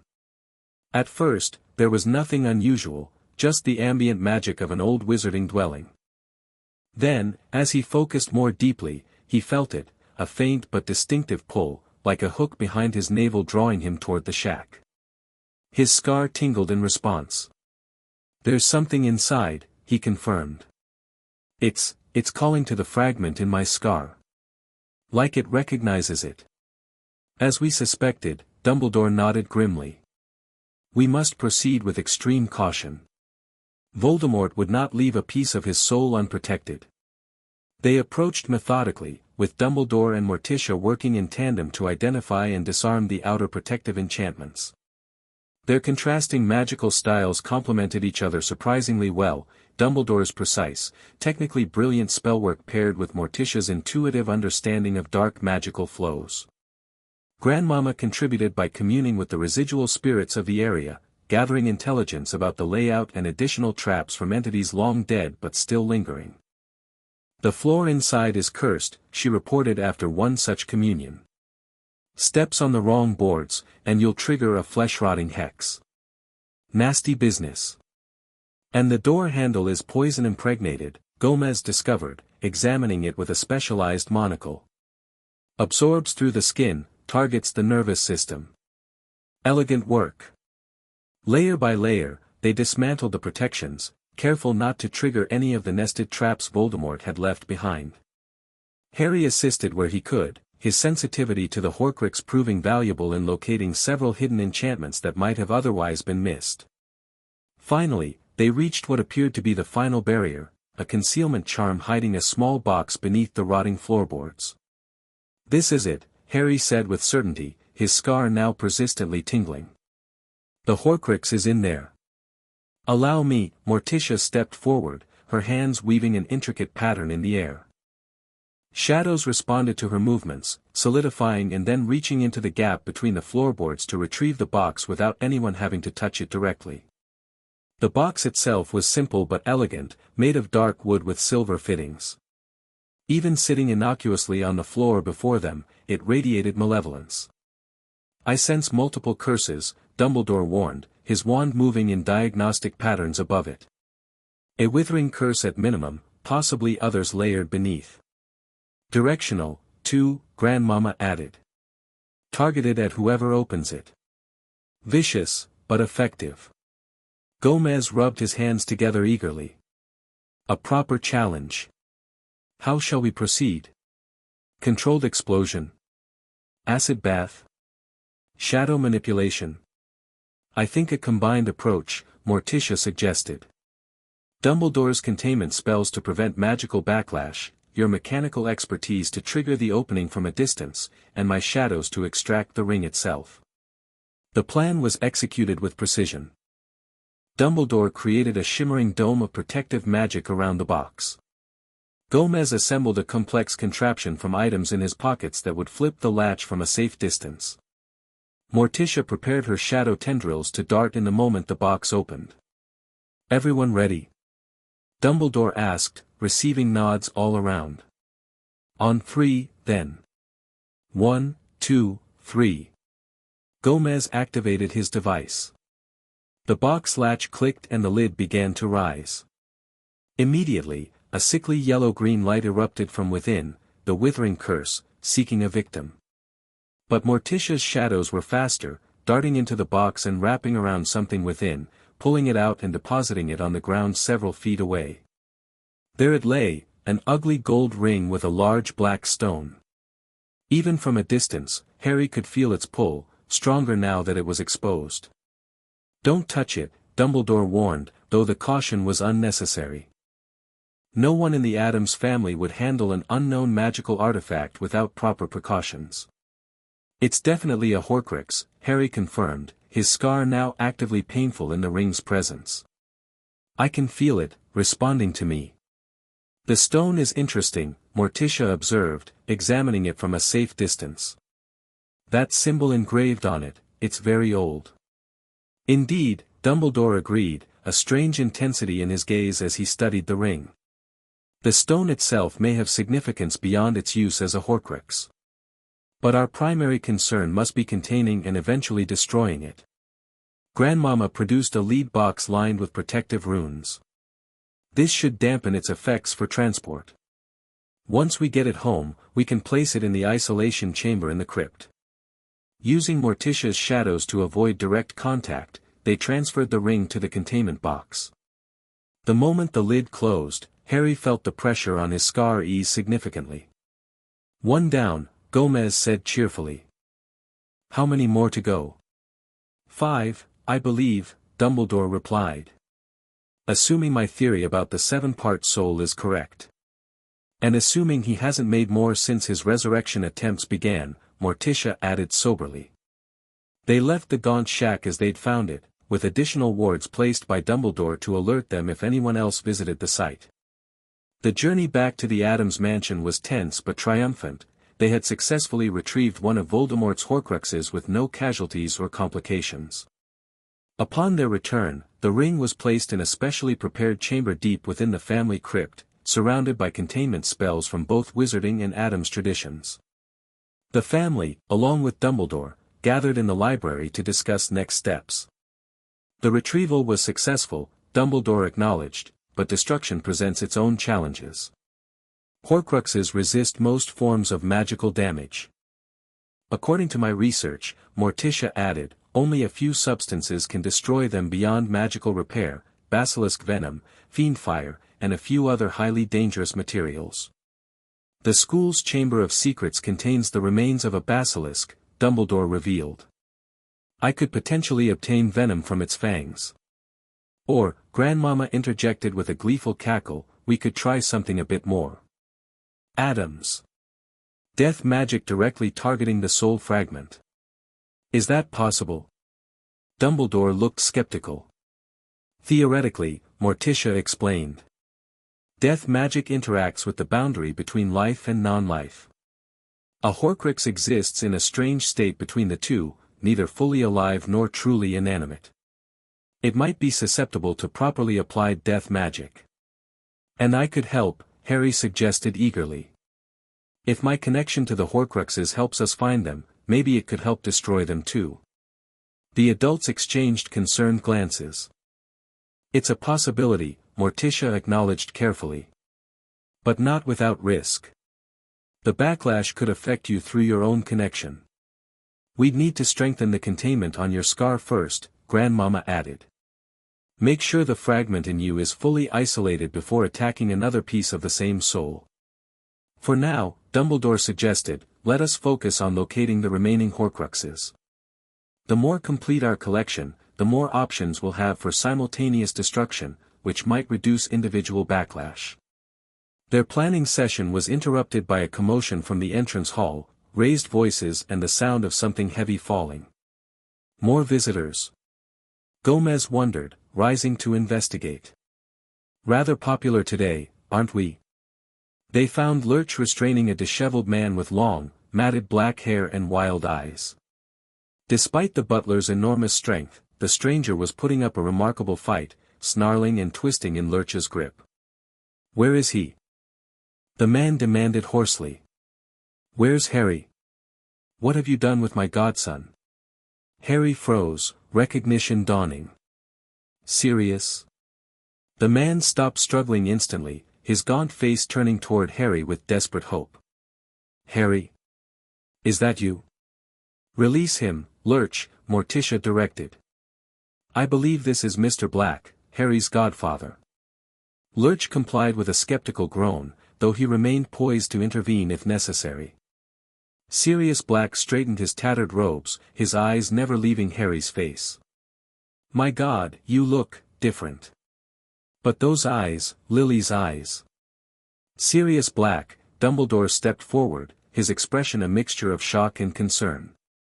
"How did you escape Azkaban?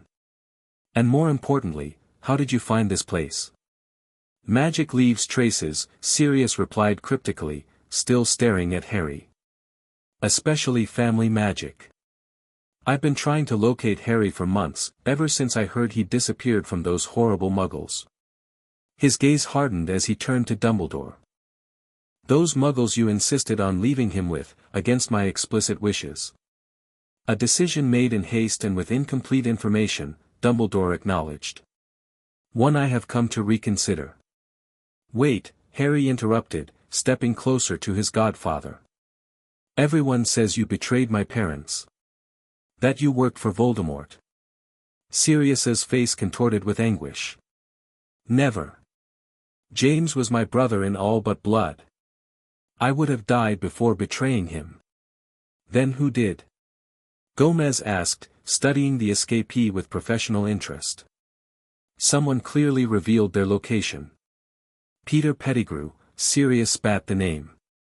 "Our friend, or so we thought. He was the secret keeper, not me. I suggested the switch, thought it would be the perfect bluff." His voice broke. "It was my fault. My idea. But I never betrayed them." Grandmama, who had been observing silently, suddenly nodded. "He speaks truth. The dead confirm it. Lily and James Potter know who betrayed them, and it was not this man." Sirius's head snapped toward her. "You can communicate with them?" "After a fashion," Grandmama replied. "The dead speak differently than the living, but their memories remain clear." A strangled sound escaped Sirius's throat, half laugh, half sob. "Then you know. You know I'm innocent." "We suspected as much," Morticia said gently. "Our sources in the spirit world have been quite insistent on that point. We've been making inquiries about your case." "Wait," Harry said, struggling to process everything. "If you're innocent, why didn't you get a trial? Why has everyone believed you were guilty all this time?" "Chaos," Dumbledore sighed heavily. "The aftermath of Voldemort's fall was confused. Many decisions were made hastily, many assumptions left unchallenged in the relief of victory." "That's a diplomatic way of saying the Ministry railroaded me," Sirius said bitterly. "Threw me in Azkaban without a trial because it was convenient to have someone to blame." He turned back to Harry, his expression softening. "But none of that matters now. I've found you. You're safe. Though I admit, this family is not what I expected." "We get that a lot," Wednesday commented from the doorway, where she'd been silently observing. "Usually right before people run away screaming." Sirius barked a laugh. "I spent 12 years in Azkaban, little girl.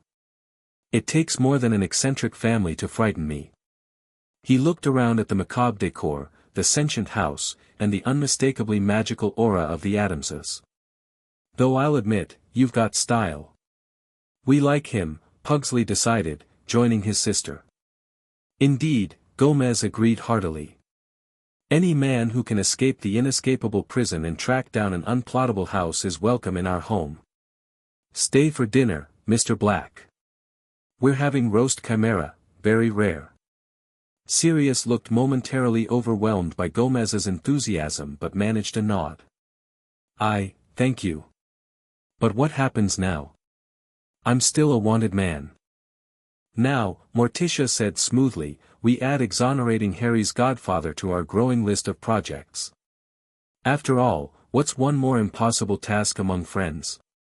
As the group moved toward the dining room, Harry found himself walking beside Sirius, who kept glancing at him as if afraid he might disappear. You really do look different, Sirius said quietly. Not just your appearance. You seem confident. Happy. I am, Harry confirmed. The Addamses, they understand me. They don't try to change who I am or what I can do. They celebrate it. And what exactly can you do? Sirius asked, curiosity evident in his voice. Harry smiled, letting a small wisp of death magic curl around his fingers. I'm finding that out every day. But I'm pretty sure it's going to surprise a lot of people. Sirius watched the silvery black energy with fascination rather than fear. Your mother would be proud, he said finally. She always believed magic was about discovery, about finding your own path rather than following established rules. And my father? Sirius grinned, a flash of his former handsomeness breaking through his haggard appearance. James would be planning all the magnificent pranks you could pull at Hogwarts with abilities like that. Harry laughed, feeling another piece of his identity slot into place. With the Addamses, he'd found a family that accepted his uniqueness.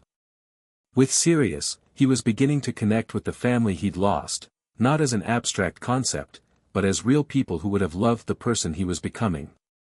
As they joined the others at the dining table, an incongruous gathering of the Addams family, an escaped convict, and the greatest wizard of the age, Harry felt a profound sense of rightness. The path ahead was dangerous, with Voldemort's Horcruxes to find and destroy, and eventually the Dark Lord himself to face. But he would face these challenges with both his adoptive family and a connection to his birth parents through Sirius. For a boy who had once had no one, Harry Potter Addams was now rich in family. And family, as the Addamses had taught him, was the most powerful magic of all. Chapter 3, Three-Way Dance of Death. Focus, Morticia instructed calmly as Harry held his hands over the wilted lily. Remember, death is not an ending but a transition. Find the boundary and push back against it. Harry closed his eyes, breathing deeply as he sought that familiar cold tingle that marked the edge between life and death. 2 years of consistent practice had made this process almost instinctive. He could feel the flower's fading life force, not gone, just retreating, and he gently coaxed it back. Energy flowed from his core, down his arms, and into his fingertips. Not the wild, uncontrolled surge that had once stopped Umbridge's heart, but a precise, measured stream of silvery black magic that enveloped the flower. Good, Morticia murmured. Now reverse the transition. Under his palms, Harry felt the flower responding, cells rehydrating, tissue firming, energy flowing back into once dormant structures. He opened his eyes to see the lily straightening, its wilted petals regaining fullness and color until it stood as fresh as if it had just been picked. Excellent, Morticia's subtle smile conveyed more pride than any enthusiastic praise could have. Your control has become remarkable, Harry. Very few practitioners of death magic ever learn to reverse its effects so precisely. At 10 years old, Harry Potter Addams bore little resemblance to the neglected boy the family had rescued from Privet Drive. His previously unruly hair now fell in sleek waves to his shoulders, often tied back with a silver ribbon during practical lessons. His complexion had taken on the family's characteristic pallor, though warmed by an underlying healthiness that came from proper nutrition and active living. Most striking were his eyes, still brilliantly green, but now with an otherworldly luminescence when he channeled his magic.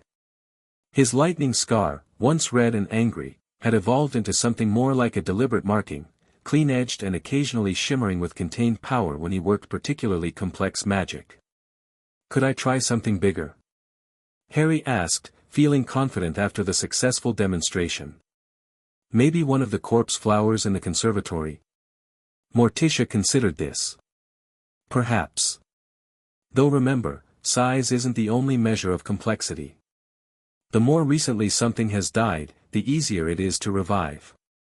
That lily was cut this morning. The corpse flower has been dormant for months. Their lesson was interrupted by Wednesday, who entered the conservatory with her characteristic silent tread. At 12, she had grown taller but no less intimidating, her braids now reaching past her shoulders and her eyes maintaining their perpetual intensity. "Father wants everyone in the library," she announced. "Sirius is back, and he's brought news." Harry immediately perked up. Since his dramatic arrival 2 years ago, Sirius had divided his time between the Addams mansion and various covert missions.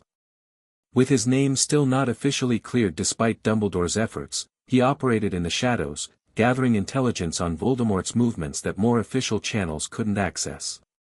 The family assembled quickly in the library, where Sirius stood before the massive fireplace, looking considerably healthier than when they'd first met him but still bearing the intensity of a man with urgent purpose. "The Death Eaters are mobilizing," he announced without preamble. "Not just random activities anymore, organized recruitment, weapons stockpiling, targeted attacks on potential opposition. Full war footing," Gomez observed, stroking his mustache thoughtfully.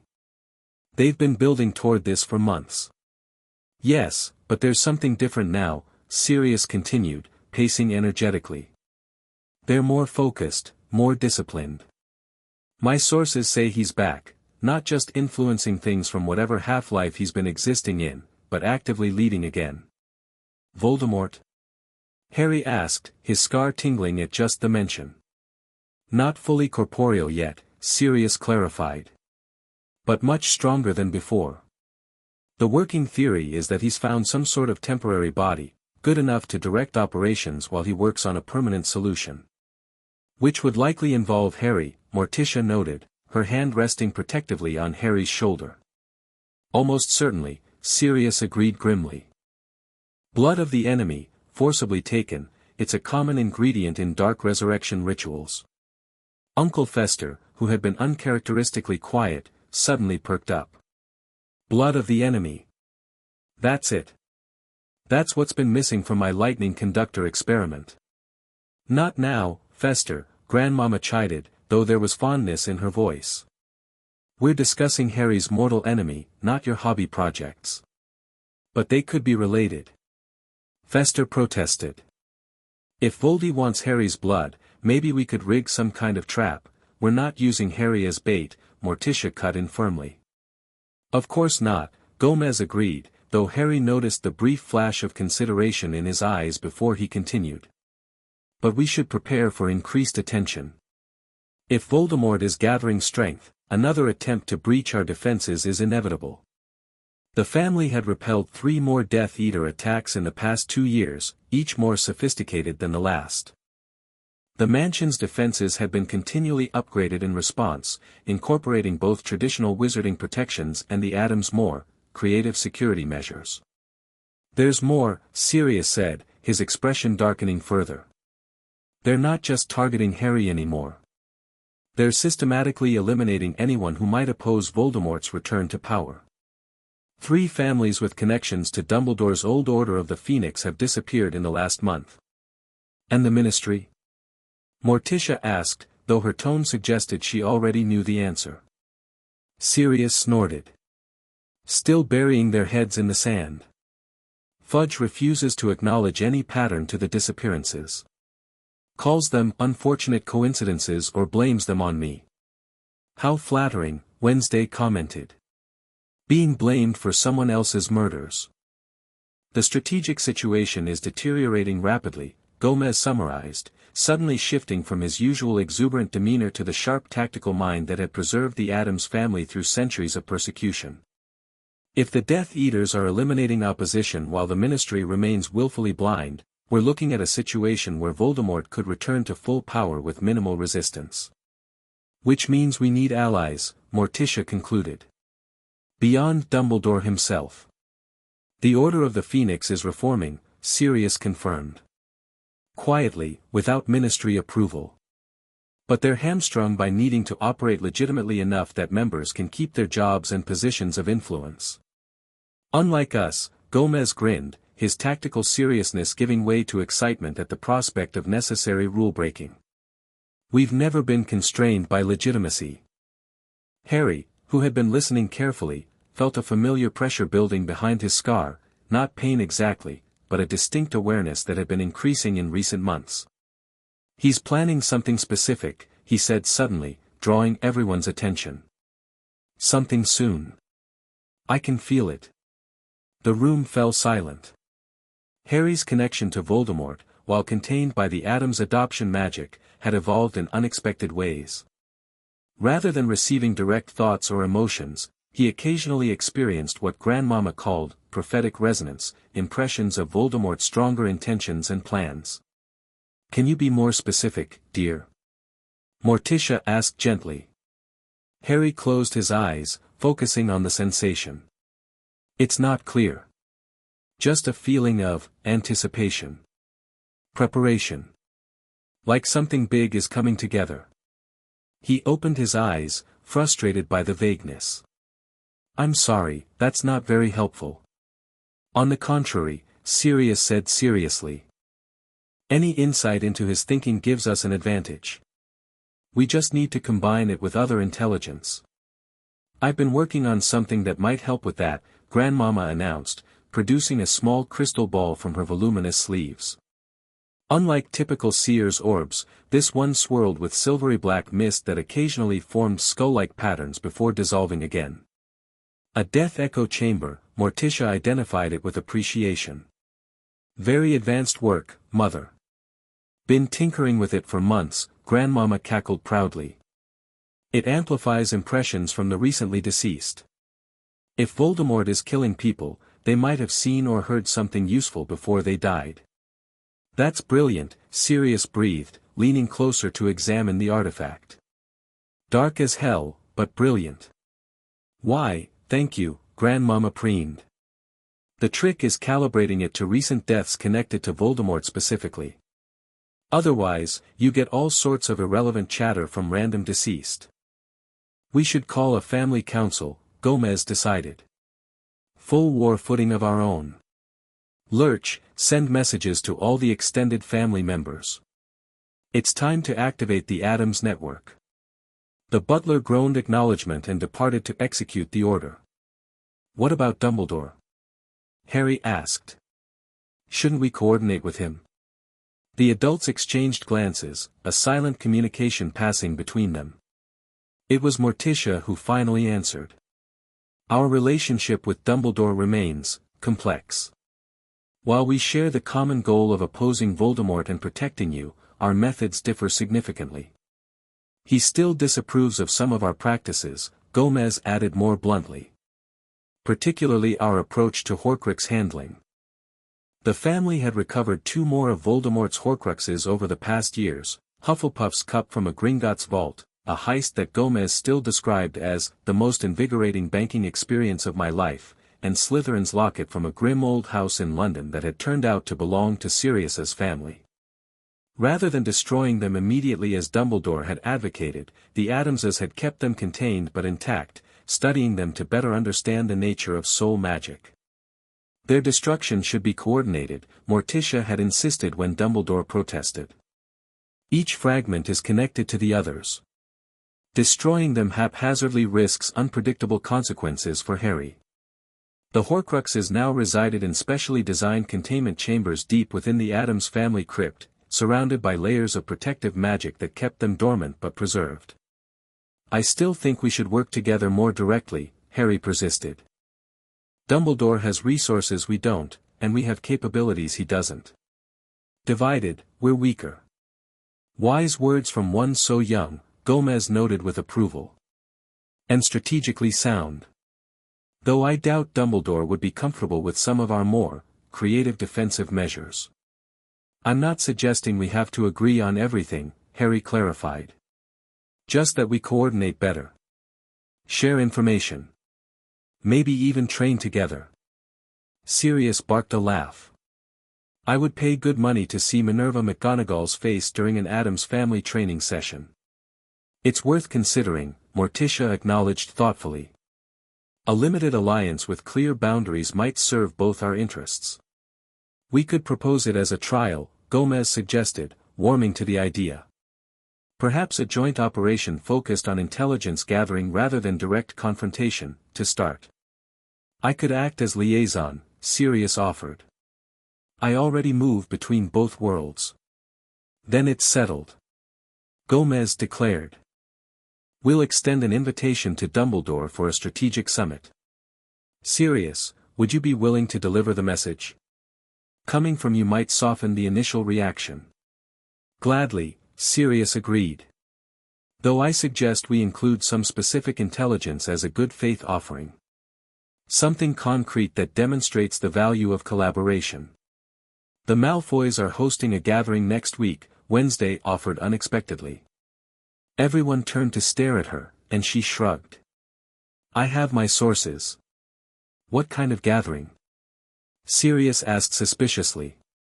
Not explicitly Death Eater related, Wednesday clarified. A cultural preservation event. But the guest list includes many known Voldemort sympathizers.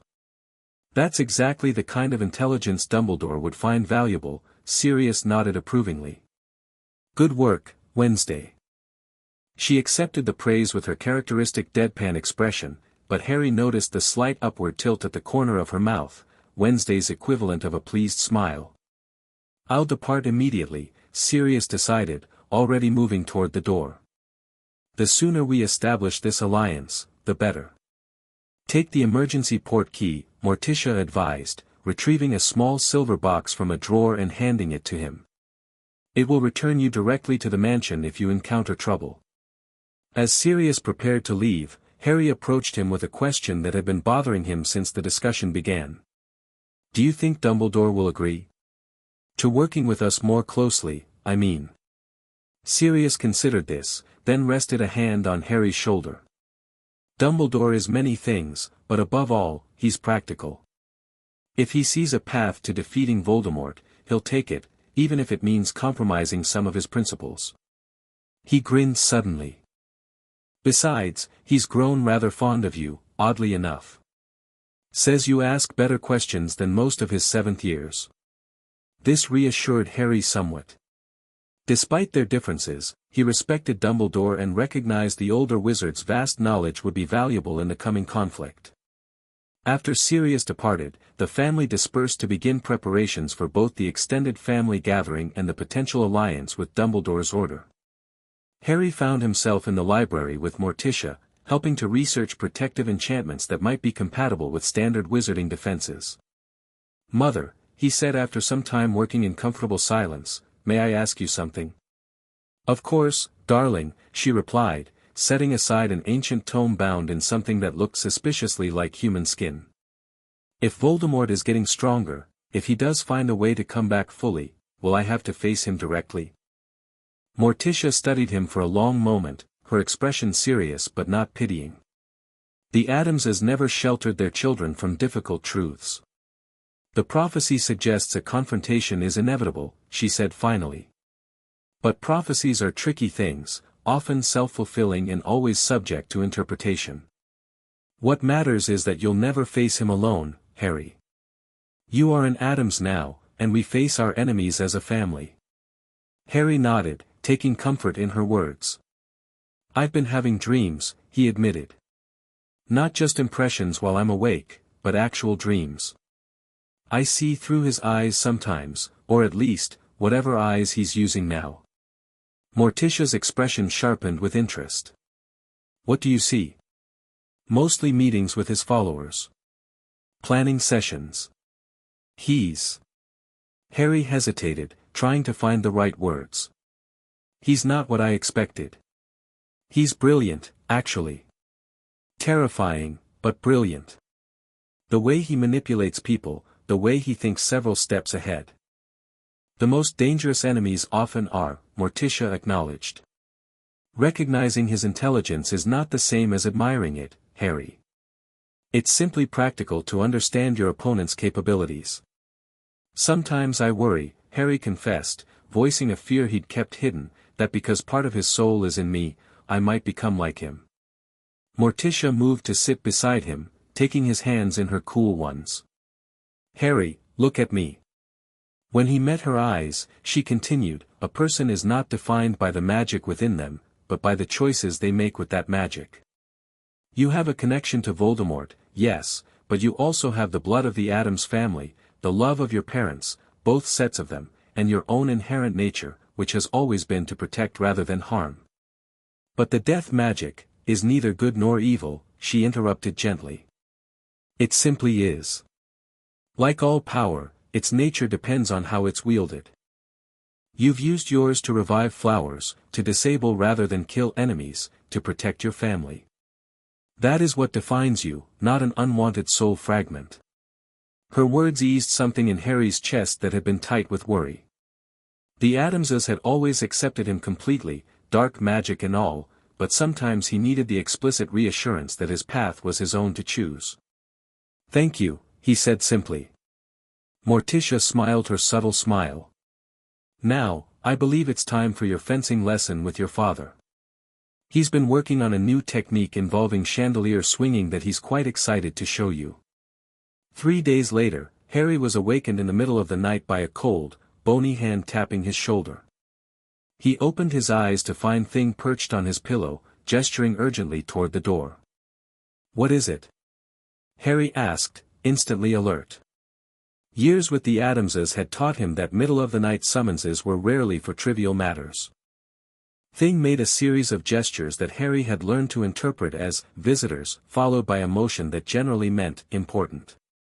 Pulling on a black dressing gown, standard Addams nightwear, Harry followed the disembodied hand through the mansion's shadowy corridors. As they approached the main staircase, he heard voices from below, tense, urgent tones that suggested something serious was underway. In the grand foyer stood Dumbledore, looking graver than Harry had ever seen him. Beside him was a tall, sallow-faced man with lank black hair and a hooked nose, dressed entirely in black, a color choice that actually helped him blend in with the Addams decor. Morticia and Gomez were already present, both somehow looking perfectly composed despite the late hour. "Harry," Dumbledore greeted him as he descended the stairs.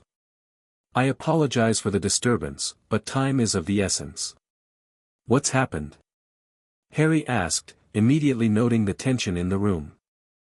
"Sirius has been captured," the black-clad stranger said bluntly, his voice deep and coldly precise. "While attempting to deliver your invitation." Harry felt his stomach drop. "By the Ministry?" "If only," Dumbledore sighed heavily. "No, I'm afraid he was intercepted by Death Eaters. We believe he's being held at Malfoy Manor." The same place Wednesday mentioned, Harry realized. The gathering of Voldemort supporters. "Indeed," Dumbledore confirmed. "Which suggests his capture may not have been entirely coincidental." "A trap," Morticia concluded. "The information about the gathering could have been planted specifically to lure either Sirius or someone from our family.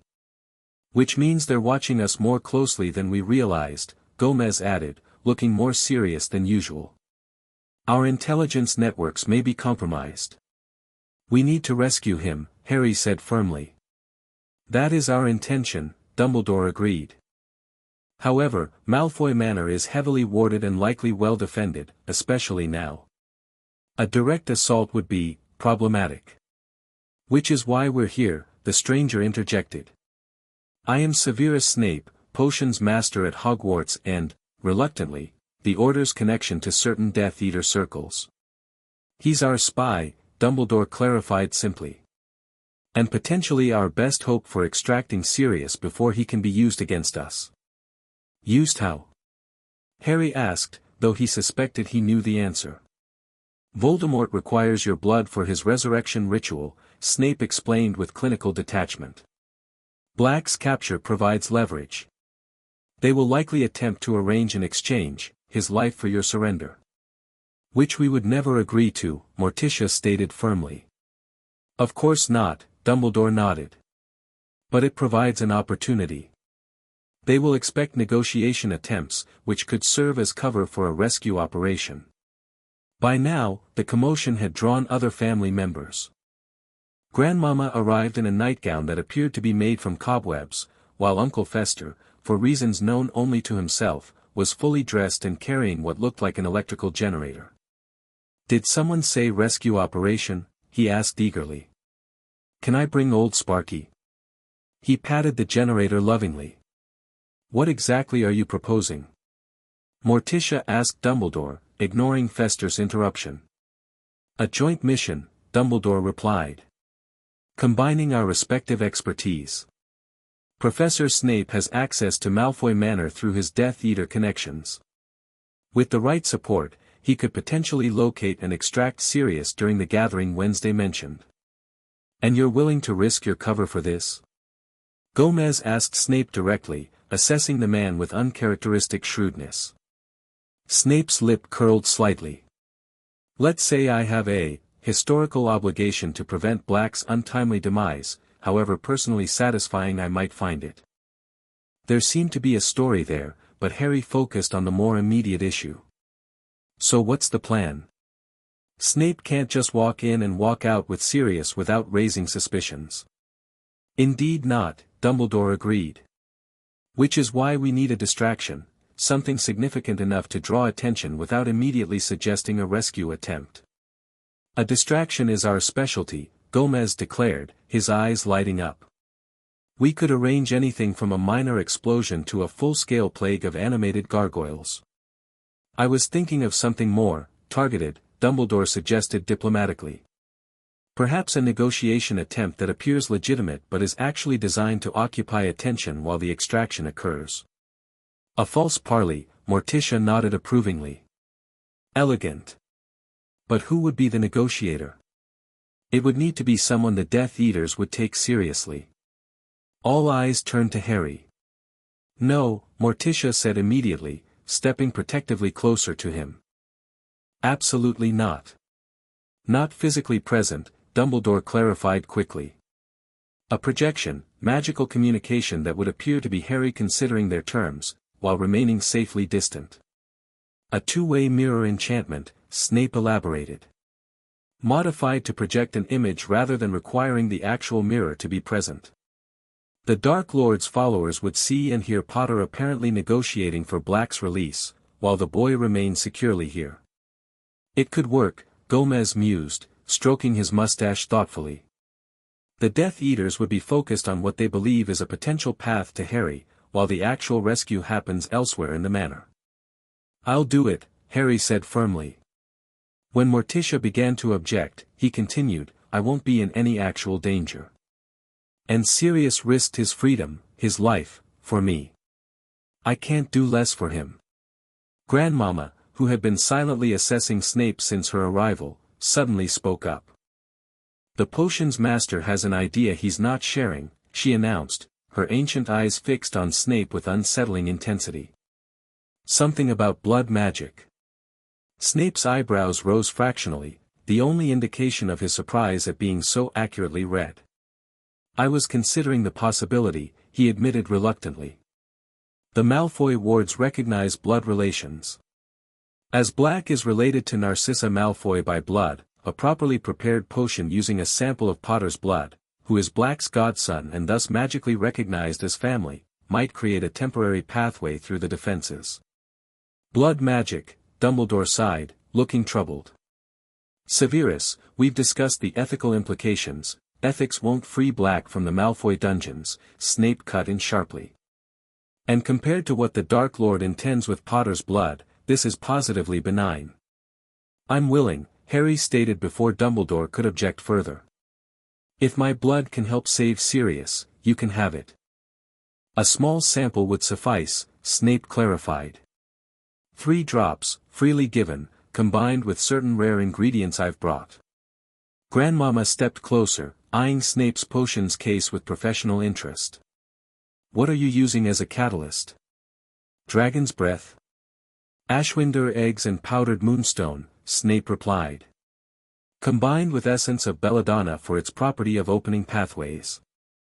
Interesting choice, Grandmama nodded approvingly. Though I'd suggest adding a sprinkle of graveyard dust from a family plot. Strengthens blood connections across the death boundary. Snape looked skeptical but not dismissive.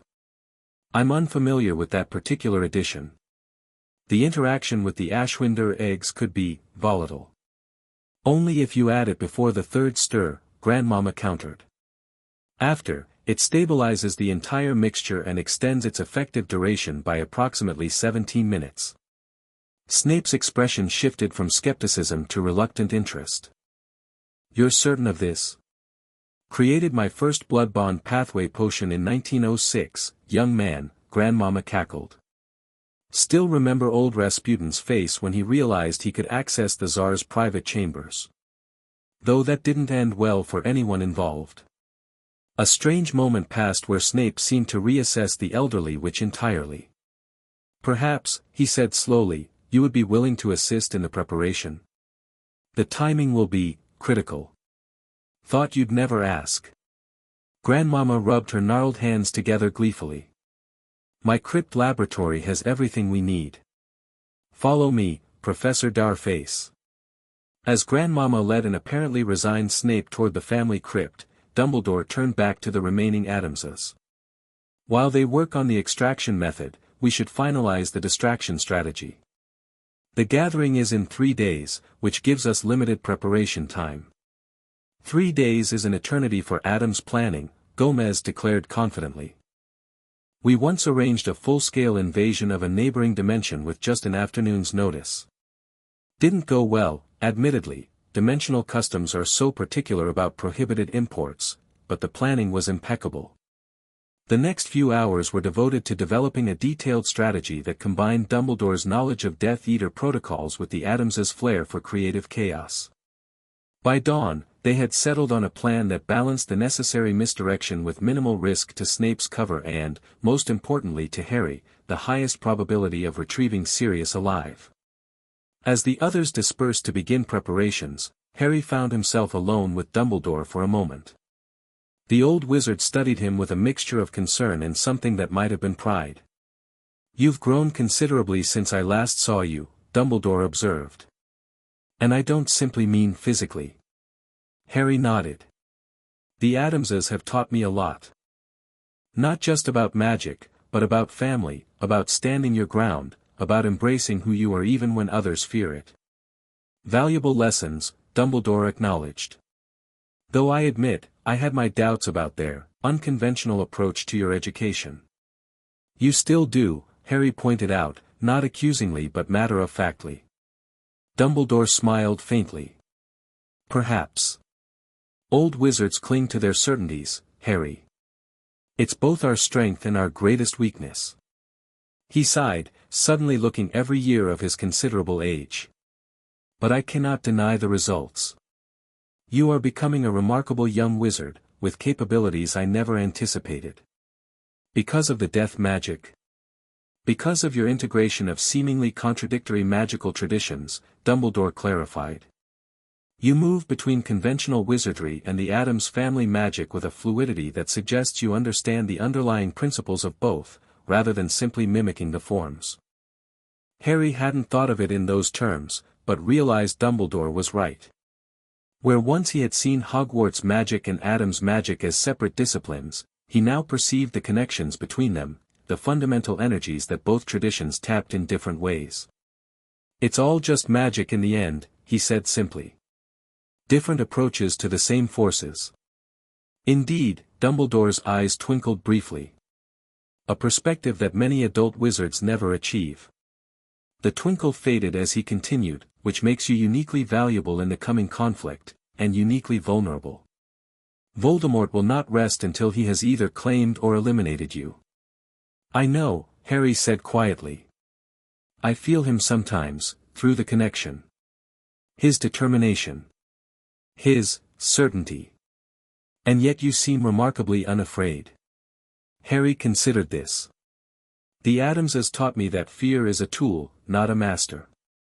You acknowledge it, use it to sharpen your senses, then act despite it. He smiled slightly.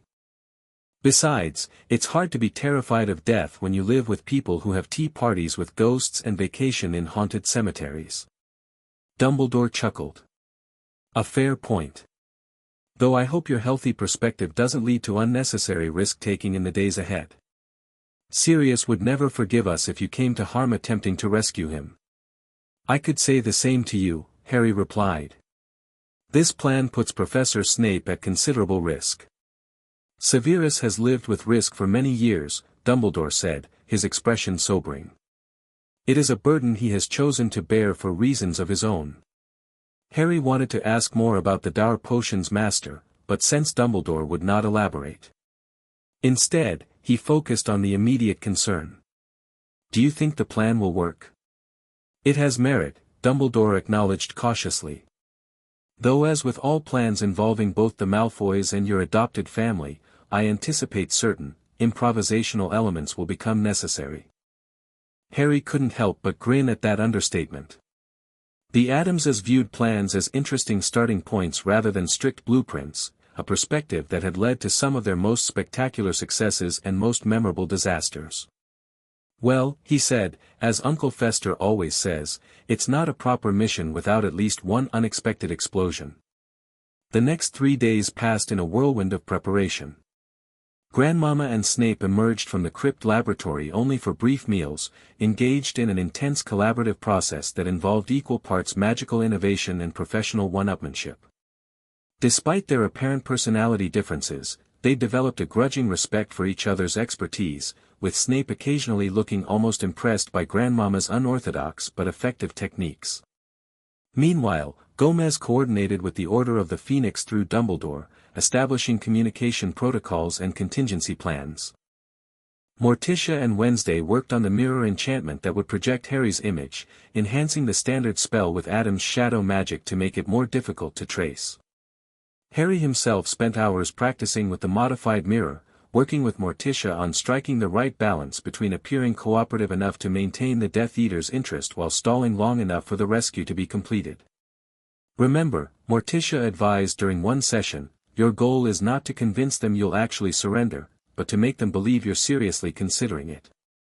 Hesitation, requests for proof of Sirius's condition, detailed questions about the exchange process, all of these by time. Without making them suspect it's a diversion, Harry added, understanding the delicate balance required. Exactly, Morticia nodded approvingly. The art of negotiation often lies in appearing to move toward agreement while actually remaining fixed in your position. On the morning of the operation, the family gathered in the grand foyer for final preparations. Dumbledore arrived with several Order members who would provide external support, the stern-faced which Harry now knew as Professor McGonagall, a scarred man with a magical eye introduced as Alastair Moody, and a young witch with bright pink hair named Tonks, who happened to be Sirius's cousin. "Watcher, Harry," she greeted him cheerfully. "Sirius told me all about you. Said you're a natural with death magic, which I have to admit is both wicked and slightly terrifying." "Thanks. I think," Harry replied, immediately liking her straightforward manner. "Tonks will be particularly valuable for this operation," Dumbledore explained. "As a metamorphmagus, she can alter her appearance at will, useful for both infiltration and, if necessary, extraction. Plus, I'm family," Tonks added. "Not just to Sirius, but distantly to the Malfoys too, though they'd rather eat doxy eggs than admit it. Helps with those blood wards Snape's been going on about." Snape emerged from the crypt, carrying a small vial of swirling crimson liquid that occasionally emitted silver sparks. "The pathway potion is complete," he announced. "It will remain viable for precisely 43 minutes after activation." "That should be sufficient," Dumbledore nodded. "The Malfoys' gathering begins at 7. You'll arrive fashionably late at 7:30, locate Sirius, and administer the potion. Harry's distraction will commence at 8, giving you the full duration to complete the extraction." "Assuming everything goes according to plan," Moody growled skeptically. "Which it won't. Something always goes wrong. That's the spirit." Gomez clapped him on the shoulder enthusiastically. "Pessimism before a dangerous mission. A time-honored tradition." Moody looked mildly disturbed by Gomez's approval but didn't comment further. As the final preparations were made, Harry approached Snape, who was double-checking his supplies with meticulous attention. "Professor," he said, drawing the man's dark gaze. "Thank you for doing this. I know you and Sirius don't exactly get along." Snape studied him for a moment, his expression unreadable. "This isn't about Black," he said finally. "Or even about you, specifically. It's about preventing the Dark Lord from gaining an advantage." "Even so," Harry persisted. "You're taking a significant risk. I appreciate it." Something flickered in Snape's eyes, surprise, perhaps, at the sincere gratitude. He gave a curt nod before returning to his preparations, but Harry sensed that something in their brief interaction had shifted the man's perception of him. As the departure time approached, Morticia drew Harry aside for a final review of his role. "Remember," she said, her cool hands adjusting the collar of his robes, "maintain emotional control throughout. Your connection to Voldemort means strong feelings could potentially leak through to him, alerting him that something is amiss." "I'll be careful," Harry promised. "Death magic discipline, focus on the boundaries, maintain separation." "Exactly," Morticia's subtle smile conveyed her pride. "You've become quite adept at containing the connection. Still, if you feel anything unusual during the operation, any sense of Voldemort becoming aware or attempting to push through, end the communication immediately." Harry nodded seriously. The past 2 years had taught him much about the Horcrux connection. While the Addams adoption magic continued to contain it effectively, preventing direct possession or control, emotional bleed-through remained possible during times of stress or intense focus. "It's time," Dumbledore announced from the center of the foyer. "Everyone to their positions." The Order members departed first, using a series of port keys that would deliver them to predetermined locations near Malfoy Manor. Snape left last, his black robes swirling around him as he stepped through the Addams' specially modified Floo connection. "Now we wait," Gomez said, unusually subdued as the green flames died down. "The hardest part of any operation." The family relocated to the control room, where Morticia had established the enchanted mirror connection. At precisely 8 o'clock, Harry took his position before it, drew a deep breath to center himself, and nodded to Uncle Fester, who activated the communication spell. The mirror's surface rippled, then cleared to show a luxurious room with dark paneling and ornate furnishings. In the center stood Lucius Malfoy, his pale, pointed face wearing an expression of cold satisfaction. "Mr. Potter," he greeted silkily. "How kind of you to respond to our invitation. Where's Sirius?" Harry demanded, keeping his tone controlled but appropriately concerned. "I want proof he's alive before we discuss anything." Malfoy's smile didn't reach his eyes. "Direct, aren't we?" "Very well." He gestured to someone off-screen, and the image shifted to show Sirius, bound to a chair in what appeared to be a cellar.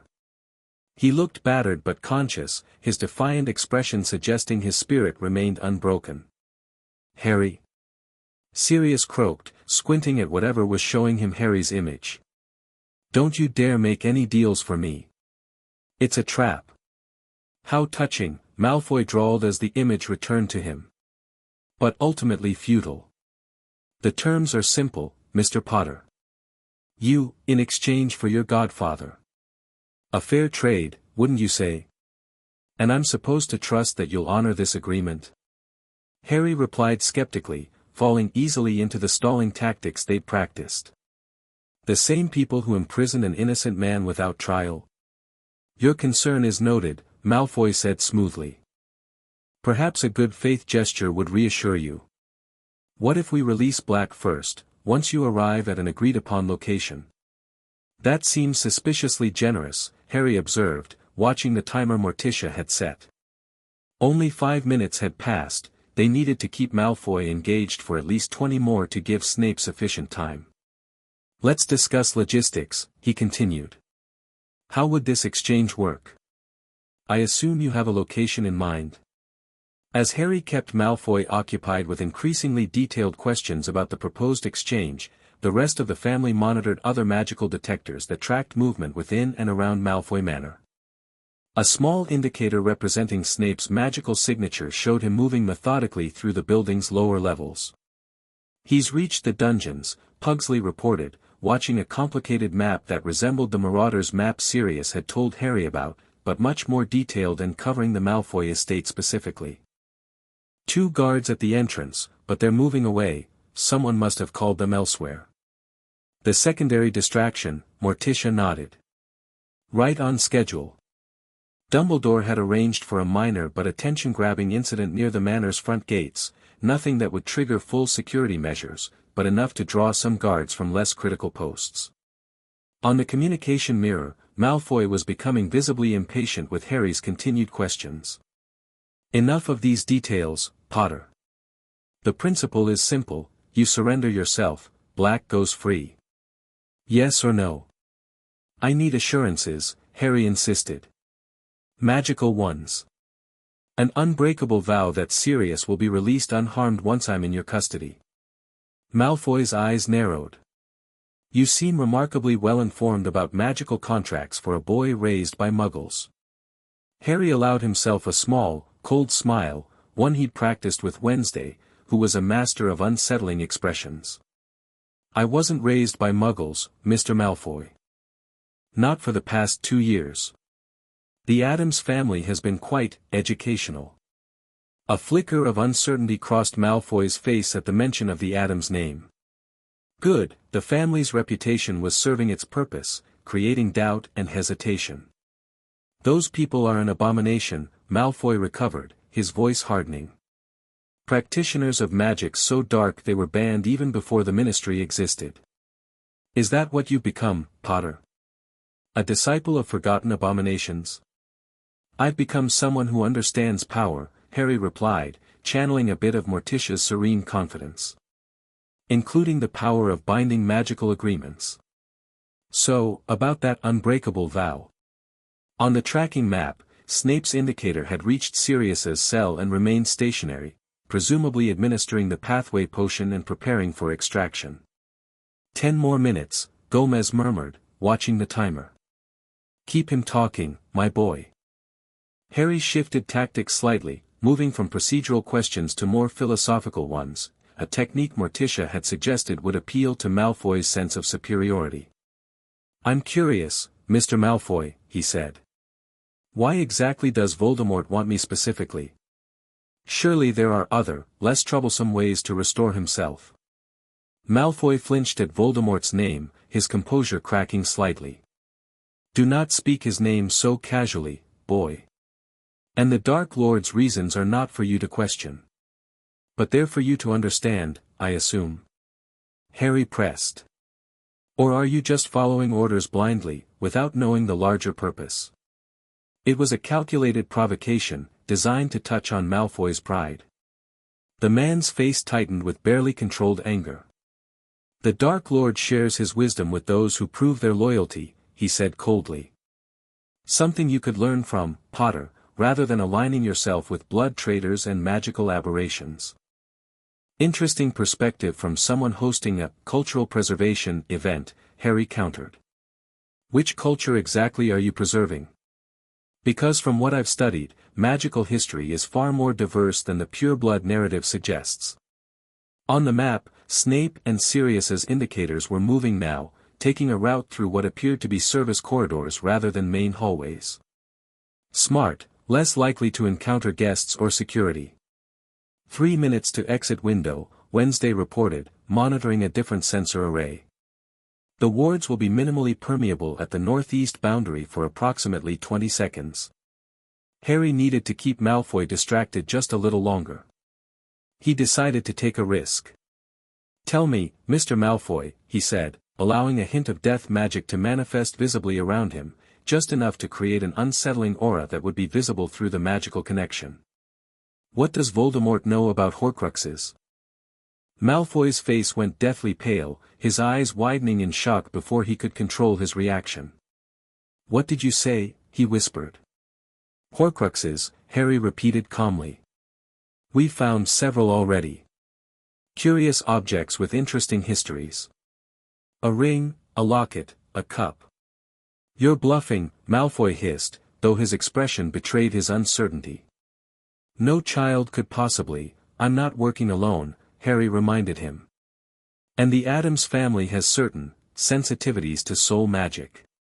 Makes detection quite straightforward. On the map, Snape and Sirius had reached the northeast boundary. 20 seconds, Gomez counted down. 19, 18. This conversation is over, Malfoy snapped, visibly rattled. You've clearly been misled by whatever dark influences have claimed you, Potter. When the Dark Lord returns to full power, you'll regret your defiance. Wait. Harry called, needing to hold his attention just a few seconds longer. What about Sirius? Our negotiation. There is no negotiation, Malfoy snarled. Only surrender or consequences.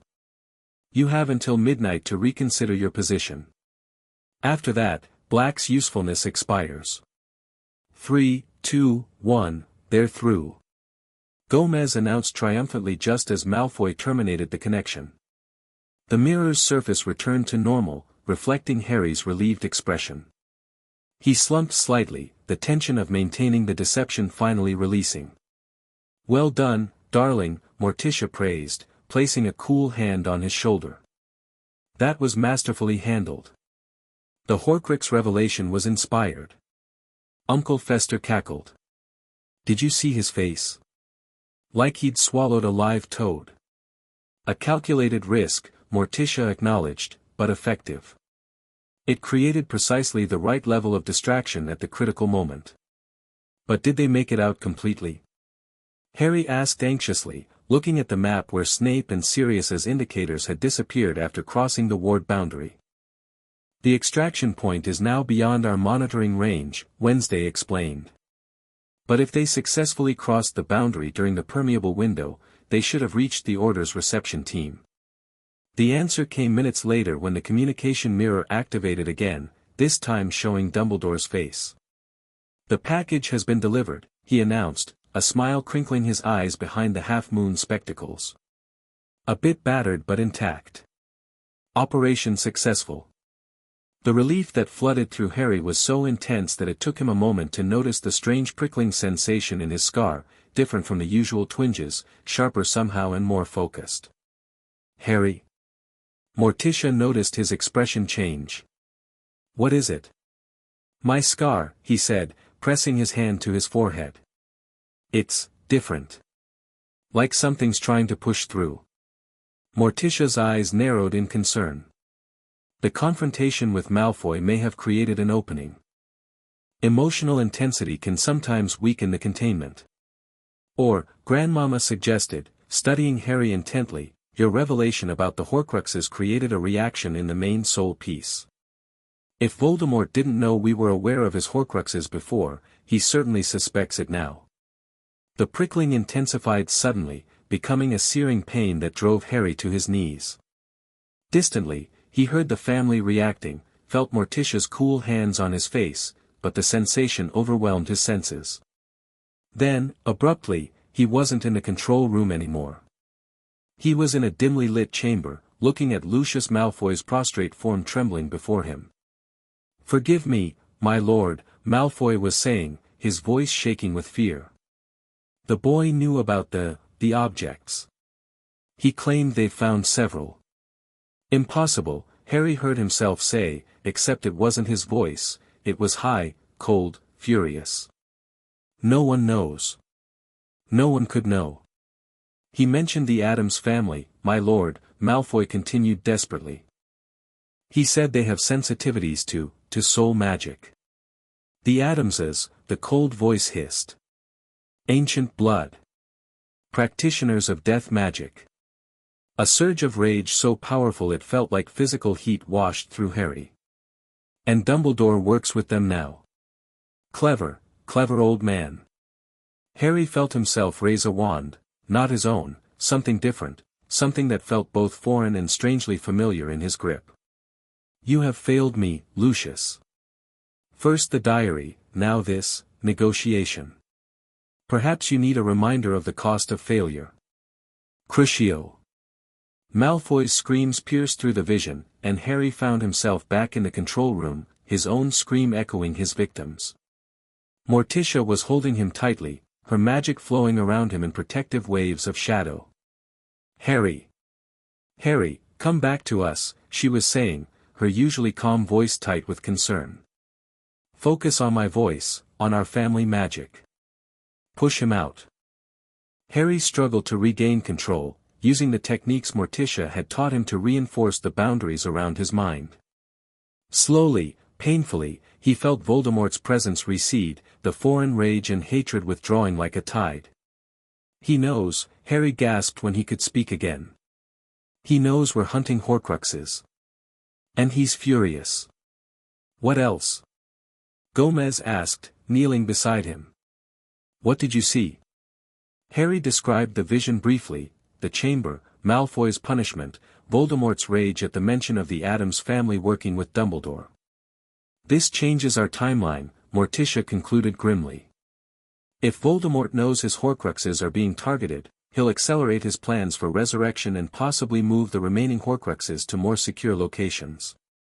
Or create new ones, Grandmama added.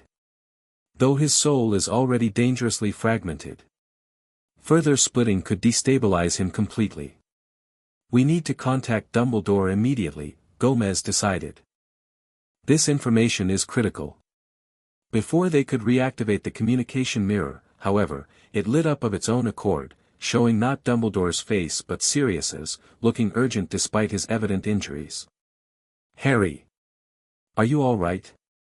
Snape said something about a possible connection breach. I'm okay, Harry assured him, immensely relieved to see his godfather alive despite his split lip and blackened eye. Voldemort pushed through briefly, but we contained it. How are you? Been better, been worse, Sirius shrugged, then winced at the movement. Listen, there's no time for details. During my stay at Malfoy Manor, I overheard something critical. Voldemort isn't just planning his resurrection, he's planning to attack Hogwarts immediately afterward. Hogwarts? Morticia repeated sharply. Why? It's heavily warded, and Dumbledore's presence makes it one of the most secure locations in Britain. That's precisely why, Sirius explained grimly. He wants to demonstrate his returned power by taking the one place everyone believes is safe. Breaking the public's faith in Dumbledore and the established magical order in one stroke. When? Harry asked, a cold dread settling in his stomach. The summer solstice, Sirius replied. Less than 2 weeks from now. They've been preparing for months, recruiting giants, dementors, werewolves. It's going to be a full-scale assault. But Hogwarts is empty during summer, Wednesday pointed out pragmatically. What's the strategic value in attacking an unoccupied castle? It won't be unoccupied, Sirius explained. The Ministry is hosting an international educational conference there that week. Magical representatives from across Europe, plus faculty and Ministry officials. Perfect targets for a statement killing. Dumbledore must know about this, Gomez said urgently. He does now, Sirius confirmed. But there's more. The attack on Hogwarts is only part of the plan. While everyone's attention is focused there, another team will target Harry directly. They're counting on the Addams family sending assistance to Hogwarts, leaving your defenses weakened. A two-pronged attack, Gomez nodded, looking grimly impressed despite the circumstances. Strategically sound. We need to prepare, Morticia decided. For both fronts. Dumbledore's calling an emergency meeting of the Order, Sirius continued. He's requested your presence, all of you. Says this is the moment for our alliance to become official and public. Where and when? Gomez asked. Hogwarts itself. Tonight. He's activating all the castle's ancient defenses, which apparently takes considerable time. Wants to coordinate our efforts while he begins the process. The family exchanged glances, a silent communication passing between them. It was Harry who spoke their collective decision. We'll be there, he said firmly. Tell Dumbledore to expect the entire Addams clan. Hogwarts at night was both magnificent and forbidding, its towers silhouetted against the star-filled sky like sentinels from another age. The Addams family arrived at the castle gates in a procession that would have terrified ordinary onlookers, their specially modified carriages pulled by thestrals, accompanied by various pets and familiars that defied easy classification. They had sent messages to the extended family as well, calling in distant relations from across Europe and beyond. The response had been immediate and enthusiastic. Addamses relished a good crisis, particularly one involving potential mortal peril. Dumbledore himself greeted them at the entrance, looking both weary and determined. "Thank you for coming," he said, surveying the assembled clan with barely concealed surprise at their numbers. "I see you take the concept of family mobilization quite seriously." Addamses have been preparing for magical war for generations, Gomez explained cheerfully, introducing various cousins, uncles, and more distant relations as they passed. Most of whom have been dreadfully bored with the relative peace of recent decades. The Great Hall had been transformed into a war room, with maps covering the long tables and various magical devices monitoring the castle's defenses. Members of the Order of the Phoenix were already present, along with several Hogwarts professors and, somewhat surprisingly, a contingent of goblins led by a particularly fierce-looking warrior. "The Gringotts delegation," Dumbledore explained, noticing Harry's questioning glance. "They have their own concerns about Voldemort's return. Financial stability depends on magical stability, after all." The expanded meeting began with Sirius and Snape presenting what they knew about Voldemort's plans, the timing, likely approach vectors, estimated numbers, and supernatural allies. The information was sobering. Voldemort had spent years building his forces in secret, and the projected attack would dwarf anything seen in the previous war. "The giants will approach from the north," Snape indicated on the map. "Dementors from the east, over the lake. The main force of Death Eaters will use a combination of ground assault and aerial approach. Our first priority must be evacuation protocols for the conference attendees," Professor McGonagall stated firmly. "Most will be foreign dignitaries with limited combat experience." "Agreed," Dumbledore nodded. "Though convincing the Ministry to cancel or relocate the conference without revealing our intelligence would be preferable. If Voldemort realizes we know his plans, he may accelerate or modify them." "Leave the Ministry to me," growled Moody. "I still have enough influence to suggest security concerns that require relocation." "Fudge is a fool, but he's a cautious fool where his reputation is concerned." "That addresses the civilian element," Morticia observed.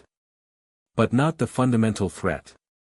Even without the conference, Voldemort will proceed with his resurrection and subsequent attacks." "Which brings us to the critical question," Dumbledore agreed. "Do we attempt to prevent the resurrection itself, or prepare to confront Voldemort once he returns to physical form?" A heavy silence fell over the gathering as they considered the implications of either approach. It was Harry who finally spoke. "We should let the resurrection happen," he said quietly, drawing surprised looks from many present. "But on our terms, not his." "Explain," Dumbledore prompted, his blue eyes intent on Harry's face. "If we try to prevent the ritual and fail, he'll simply attempt it again, somewhere unexpected, and we'll lose our opportunity to prepare," Harry reasoned. "But if we know when and where it's happening, we can be ready. More importantly, the resurrection requires my blood containing death magic from the Addams adoption. That gives us an advantage he doesn't anticipate. Blood freely given carries different magical properties than blood forcibly taken," Grandmama added, nodding approvingly at Harry's reasoning. "If Potter were to provide the blood voluntarily, but with specific magical intentions woven into it, we could sabotage the resurrection from within," Morticia concluded, her eyes widening slightly at the implication. "Not preventing the physical restoration, but compromising Voldemort's magical integrity during the process." "That's insanely dangerous," Sirius protested. "You're talking about deliberately allowing Harry's blood to be used in dark magic." "All magic is intent," Wednesday countered, speaking up for the first time. "The ritual isn't inherently dark, it's neutral. A tool. The corruption comes from Voldemort's purpose and methods." "The girl is correct," Snape acknowledged reluctantly. "The restoration ritual itself is ancient magic, predating modern classifications of dark and light. With proper preparation, Potter's blood could indeed carry unexpected consequences for the Dark Lord." "What kind of consequences are we talking about?" asked Tonks, looking both disturbed and intrigued. Grandmama and Morticia exchanged a look that Harry had come to recognize as their "should we reveal this particular family secret?" expression. After a moment, Morticia nodded slightly. "A partial binding," Grandmama explained. "Not preventing resurrection, but creating a magical tether that limits certain abilities, particularly those directed at the blood donor. You could protect Harry specifically, McGonagall realized. Make it impossible for you-know-who to harm him directly. More than that, Morticia added. With the right preparation, the binding could potentially create a pathway to the Horcruxes. If Voldemort's reconstituted body contains Harry's death magic-infused blood, it creates a resonance with the soul fragments, a way to target all of them simultaneously. A master stroke, Dumbledore murmured, looking at the Addamses with new respect. Rather than destroying each Horcrux individually, you propose to use Voldemort's own resurrection ritual to create a vulnerability in all of them at once. It's still incredibly risky, Sirius insisted. How would Harry's blood even be delivered? We can't just send him gift-wrapped to the Death Eaters. No, Harry agreed. But we know where and when the ritual will take place. We could arrange for my blood to be available, without me being personally present. A proxy, Snape suggested, his dark eyes calculating. Someone who could appear to be Potter, carrying a prepared blood sample. Or something simpler, Dumbledore mused. If we modify our strategy to defend Hogwarts but allow information about Harry's movements to leak. Perhaps suggest he'll be moved to the castle for safety. They'd attempt to intercept during transit, Moody caught on immediately. A perfect opportunity to provide a sample under seemingly forced conditions. The discussion continued late into the night, the initial plan evolving into something more comprehensive, a coordinated strategy that would allow Voldemort's resurrection to proceed while positioning their forces for maximum effectiveness against the subsequent attack. The Addams family would focus primarily on defending their mansion and Harry, while providing specialized support at Hogwarts through some of the extended family members. Dawn was breaking by the time the meeting concluded, with specific assignments distributed and communication protocols established. As the various groups began to disperse, Dumbledore approached Harry and his immediate family. I must admit, he said quietly, when I first found Harry in your care, I feared the worst. The Addams family's reputation in certain magical circles is colorful, to say the least. We prefer legendary, Gomez grinned. Though infamous has a nice ring to it too. Indeed, Dumbledore's eyes twinkled briefly before growing serious again. What I'm trying to say, in my circumspect way, is that I was wrong. Your family has given Harry precisely what he needed, not just protection, but understanding of his unique gifts and the confidence to use them wisely. We simply recognized what was already there, Morticia replied graciously. Harry's nature called to ours from the moment we sensed his magic. Family recognizes family, even across bloodlines. Nevertheless, Dumbledore inclined his head, I am grateful. And somewhat humbled to find myself learning from traditions I once dismissed as too dangerous to explore. The most dangerous knowledge, Grandmama cackled, is often the most useful in truly desperate times. Something your ministry would do well to remember before banning so many interesting practices. A debate for another day, perhaps, Dumbledore smiled. For now, we have a more immediate crisis to address. As they prepared to return to the mansion, Harry felt a strange mixture of dread and anticipation. The coming days would bring danger unlike anything he'd faced before, yet he found himself oddly calm. 2 years with the Addamses had taught him that fear was a poor advisor but an excellent motivator when properly channeled. Harry, Dumbledore called as they reached the entrance hall. A moment, if I may. Harry paused, gesturing for his family to go ahead. Yes, Professor. Dumbledore studied him with an expression Harry couldn't quite interpret. The path you've chosen, allowing your blood to be used in Voldemort's resurrection, is extraordinarily brave. And extraordinarily dangerous. I know, Harry acknowledged. But it feels right. Using his own plans against him seems fitting. Indeed. Dumbledore hesitated, then continued more quietly. There is something you should know before you make this sacrifice. The Horcrux in your scar, there may be consequences to targeting all the soul fragments simultaneously. Harry nodded, unsurprised. I might die too. I've considered that possibility. Dumbledore's eyebrows rose slightly. You seem remarkably at peace with that prospect for one so young. The Addamses have a different relationship with death than most people, Harry explained. They don't fear it or avoid it, they recognize it as part of a larger cycle. Besides, he added with a small smile, Grandmama says the family magic will offer some protection.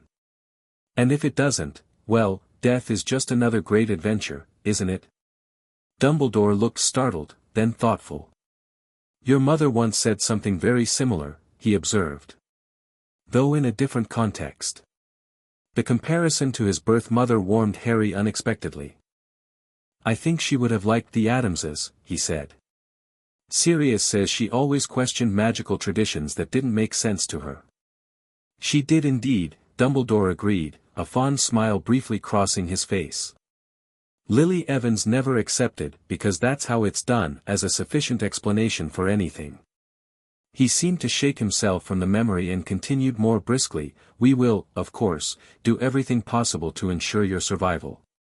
The binding ritual Morticia and Grandmama proposed has considerable merit. I trust them, Harry said simply. And I trust you too, Professor. Between Addams family magic and your expertise, we'll find a way through this. Dumbledore's expression softened. Your confidence is both touching and humbling, Harry. I shall endeavor to prove worthy of it. With a final nod, Harry rejoined his family, feeling the weight of the coming challenge but also the strength of the connections he'd formed, both with the Addamses and now, increasingly, with the wizarding world his parents had belonged to.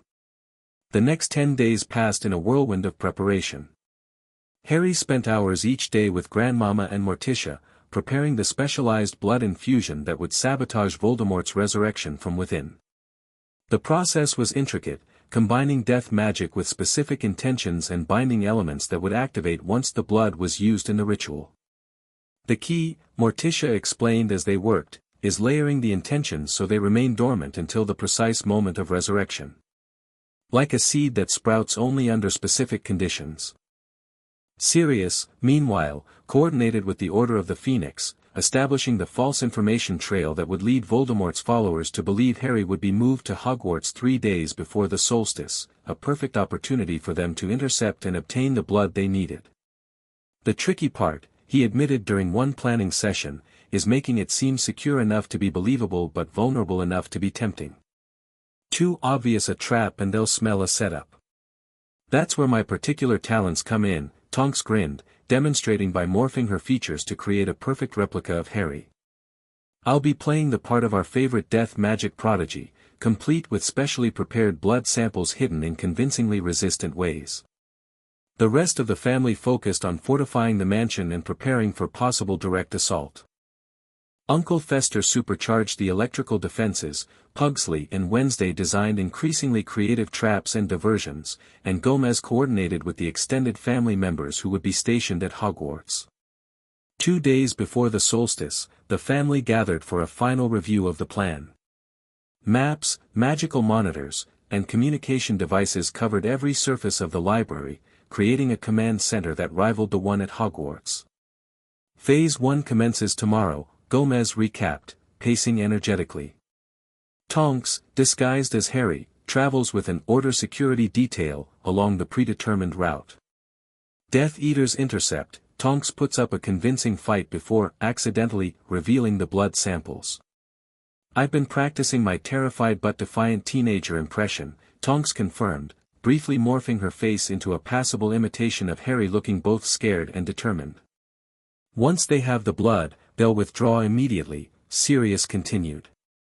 No point risking capture when they've achieved their primary objective. Phase 2, Morticia picked up the briefing, occurs at sunset on the solstice. Our intelligence suggests the resurrection ritual will take place at the old Riddle Mansion in Little Hangleton, Voldemort's Muggle father's former home. A symbolic location for his rebirth. Symbolic but predictable, Wednesday noted with slight disdain. A true strategist would choose a less obvious location. Fortunately for us, the Dark Lord's flair for the dramatic sometimes overrides his tactical sense, Snape commented dryly. He'd become a more frequent visitor to the mansion over the past weeks, his initial distrust of the Addamses gradually evolving into reluctant professional respect, particularly for Grandmama's potions expertise. "We'll have observation teams positioned discreetly around the Riddle property," Gomez continued. "Not to intervene, merely to confirm the ritual's completion and track Voldemort's subsequent movements. Meanwhile," Grandmama added, "I'll be monitoring the blood binding from here. The moment it activates, I'll begin the Horcrux targeting spell, channeling the resonance between the blood in Voldemort's new body and the soul fragments in the Horcruxes we've collected." "What about the ones we haven't found?" Harry asked. They'd recovered 3 Horcruxes so far, but intelligence suggested there were at least 2 more unaccounted for. "The blood binding creates a connection to all fragments," Grandmama explained. "Distance reduces the effect somewhat, but doesn't eliminate it. The unfound Horcruxes will be damaged, possibly destroyed if the resonance is strong enough." "And the fragment in my scar?" Harry asked quietly. A brief silence fell over the room. It was Morticia who finally answered, her voice gentle but direct as always. "That presents the greatest risk," she acknowledged. "You'll need to be here, in the ritual chamber beneath the mansion, where we can channel protective magic around you during the targeting spell. The family magic should create a barrier between you and the soul fragment, allowing us to target it without collateral damage." "Should," Harry repeated, noting the qualification. "Magic is never entirely predictable," Morticia said honestly. "Particularly magic involving soul fragments and death. But we've taken every possible precaution." Harry nodded, appreciating as always the Addams' straightforward approach to danger. They never minimized risks or offered false reassurances, treating him as capable of understanding and accepting the reality of the situation. "Phase 3, Gomez continued after a moment, begins immediately after the resurrection. Voldemort will almost certainly proceed directly to Hogwarts, where he expects to make his triumphant return known to the wizarding world through a devastating attack on what should be a target-rich environment. Except the conference will have been relocated," Sirius added. "And the castle will instead be filled with Order members, Aurors convinced by Moody to participate in a training exercise, and selected Addams family specialists, all lying in wait." "And us?" Harry asked, gesturing to his immediate family.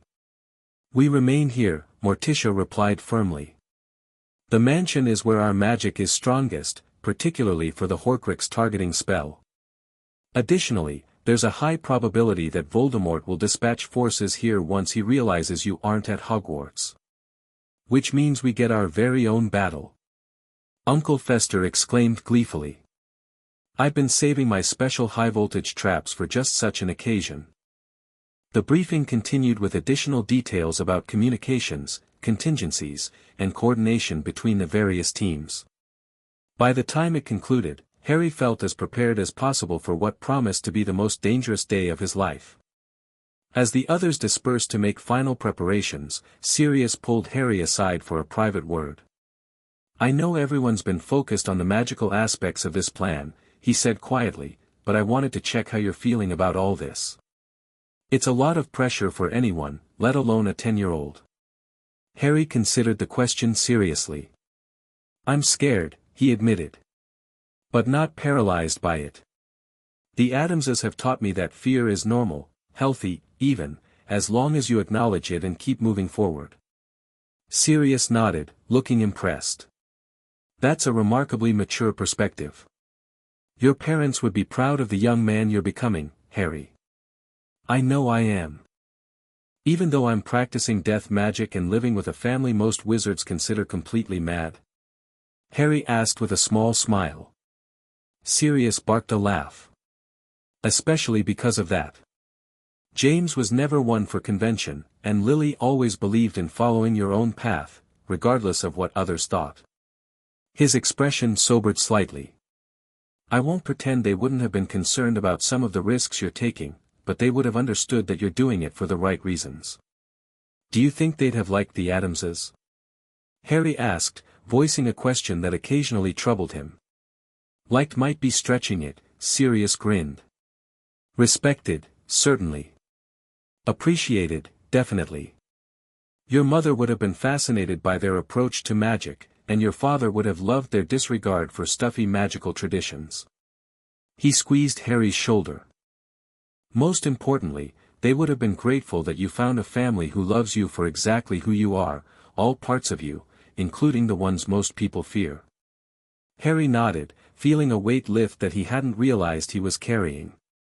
Reconciling his birth family's legacy with his adoptive family's unusual nature had sometimes seemed like an impossible task.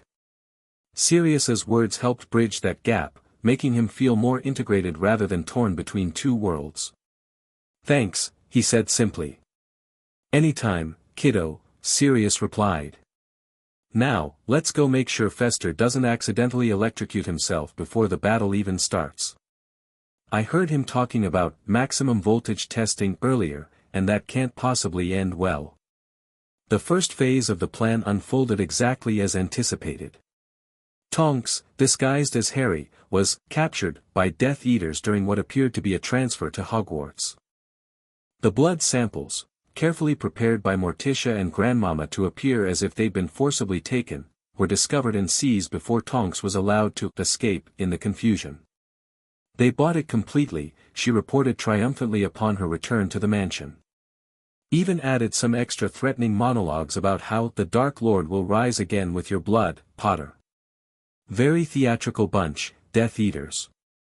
Observation teams confirmed increased activity at the Riddle House throughout the day of the solstice. Death Eaters arrived in small groups, wards were established, and various ritual components were delivered under heavy guard. "It's happening," Sirius confirmed via the communication mirror as evening approached. "All indications suggest the resurrection ritual will commence at sunset, as predicted." In the mansion's ritual chamber deep beneath the main structure, final preparations were underway. The 3 Horcruxes they'd recovered, the ring, the locket, and the cup, were positioned at key points around a central altar where Harry would lie during the targeting spell. Grandmama had drawn complex symbols on the floor and walls, combining ancient runes with the Addams family's unique magical notation. "The connection should activate the moment your blood is used in the ritual," she explained to Harry as she made final adjustments. "You'll feel it, probably as pain in your scar, similar to when Voldemort's emotions bleed through, but more intense. That's when we'll begin our counter-ritual." Harry nodded, trying to project more confidence than he felt. Despite 2 years of magical training and the full support of the Addams family, the prospect of directly confronting the connection to Voldemort was terrifying. The foreign presence in his scar had been effectively contained by the Addams adoption magic, but deliberately engaging with it risked re-establishing the link in unpredictable ways. "Remember," Morticia added, sensing his apprehension, "the family magic flows through your blood now.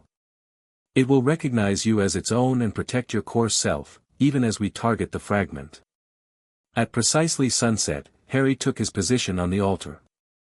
Morticia, Gomez, Wednesday, Pugsley, Uncle Fester, and Grandmama formed a circle around him, with things stationed at a smaller altar where various potions and magical implements were arranged. "Now we wait," Gomez said, unusually solemn. "And trust that our observers will alert us the moment the ritual begins." They didn't have to wait long. Less than 30 minutes later, Harry's scar exploded with pain so intense that he couldn't suppress a cry. It felt as though a white-hot wire was being pressed into his forehead, searing not just his skin but something deeper, something connected to his very being. "It started," Grandmama announced unnecessarily. "The blood has been used. Begin the counter-ritual." The family joined hands, forming an unbroken circle around Harry. Grandmama began chanting in a language that predated Latin, her ancient voice carrying power that made the very air vibrate. The other family members joined in at specific intervals, their voices weaving a complex magical tapestry that Harry could almost see through the haze of pain, threads of power connecting him to the Horcruxes and, through his blood now flowing in Voldemort's veins, to something distant but unmistakable. The pain intensified, but strangely, Harry found he could think through it. The Addams family magic flowing around him created a buffer that allowed him to maintain awareness even as the agony threatened to overwhelm him. And then, suddenly, he wasn't in the ritual chamber anymore. Or rather, he was, but he was also somewhere else, a graveyard, dimly lit by torches, where a tall, skeletally thin figure was rising from a cauldron. White skin, red eyes, a face more serpentine than human, Lord Voldemort, restored to physical form. Harry watched through a strange dual perspective as Voldemort examined his new body, flexing long, spider-like fingers and accepting a wand from a cowering wormtail. The Dark Lord's triumph was palpable, radiating through the connection between them. But there was something else too, a flicker of confusion as Voldemort attempted to access his full magical power and encountered resistance. Not a complete blocking, but a subtle binding that made certain types of magic more difficult to channel. "What is this?" Voldemort whispered, staring at his hands as if they'd betrayed him. "What have you done to my blood, Potter?" The question wasn't directed at Harry. Voldemort had no idea their minds were momentarily connected, but Harry felt a surge of satisfaction nonetheless. The binding was working. Back in the ritual chamber, the Addamses' chanting reached a crescendo. Grandmama pointed toward the first Horcrux, the ring, and a stream of silvery black energy shot from her fingertips to engulf it. The stone cracked with a sound like a scream, black smoke pouring from the fissure. In the graveyard, Voldemort staggered suddenly, clutching his chest. "What is this?" he hissed again, true fear entering his voice for the first time. "What magic is this?" Grandmama targeted the second Horcrux, the locket, which burst open, more black smoke emerging to be consumed by the family's death magic.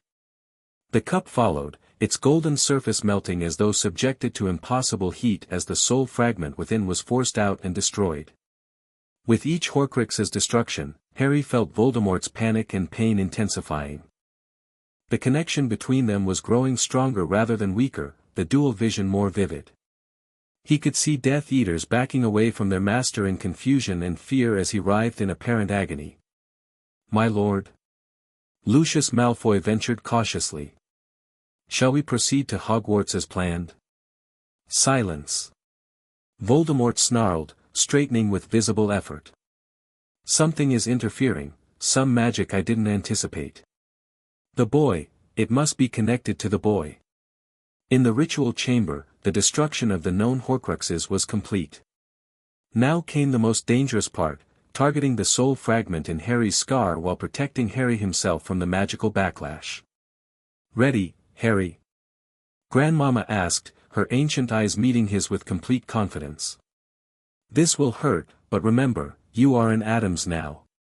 Pain is just weakness leaving the body, usually along with some blood and occasionally a limb, but that's not important right now." Despite everything, Harry found himself smiling at her characteristic gallows humor. "I'm ready," he confirmed. The family tightened their circle, the chanting changing to a different rhythm, sharper, more focused. Harry felt the family magic surge around him, creating a protective cocoon of death-attuned power that separated his core self from the foreign presence in his scar. Grandmama raised both hands above Harry's forehead and began to draw the soul fragment out, not destroying it yet, but pulling it away from Harry's own soul where it had been attached for 9 years. The pain was beyond anything Harry had experienced before. It felt as though a part of himself was being torn away, even though intellectually he knew it was something foreign, something that had never truly belonged to him. He gritted his teeth, focusing on the faces of his family around him, drawing strength from their unwavering support. In the graveyard, Voldemort had fallen to his knees, his new body trembling with shock as he felt another piece of his soul being targeted. "Potter," he gasped, sudden understanding dawning in his serpentine features. "The Addams family, death magic, blood magic." "My lord?" Malfoy asked again, more urgently now. "Should we abort the Hogwarts attack?" Voldemort's face contorted with rage and determination. "No. They expect us to falter. We will show them the true meaning of power, of defiance. To Hogwarts, now. And send a team to the Addams mansion. Kill anyone you find there, but bring me Potter, alive." In the ritual chamber, Grandmama had successfully separated the soul fragment from Harry. It hovered above him, a writhing black mass of malevolence that strained against the magical containment. Now! Morticia called, and the family's magic converged on the fragment, death magic meeting death in a collision of fundamental forces. The fragment exploded with a shockwave that knocked several family members off their feet, but the protective circle held. Harry gasped as the constant pressure he'd lived with for most of his life, so familiar he'd stopped consciously noticing it, suddenly lifted, leaving him feeling lighter, cleaner, more wholly himself than he'd ever been. It worked, he breathed, sitting up carefully. It's gone.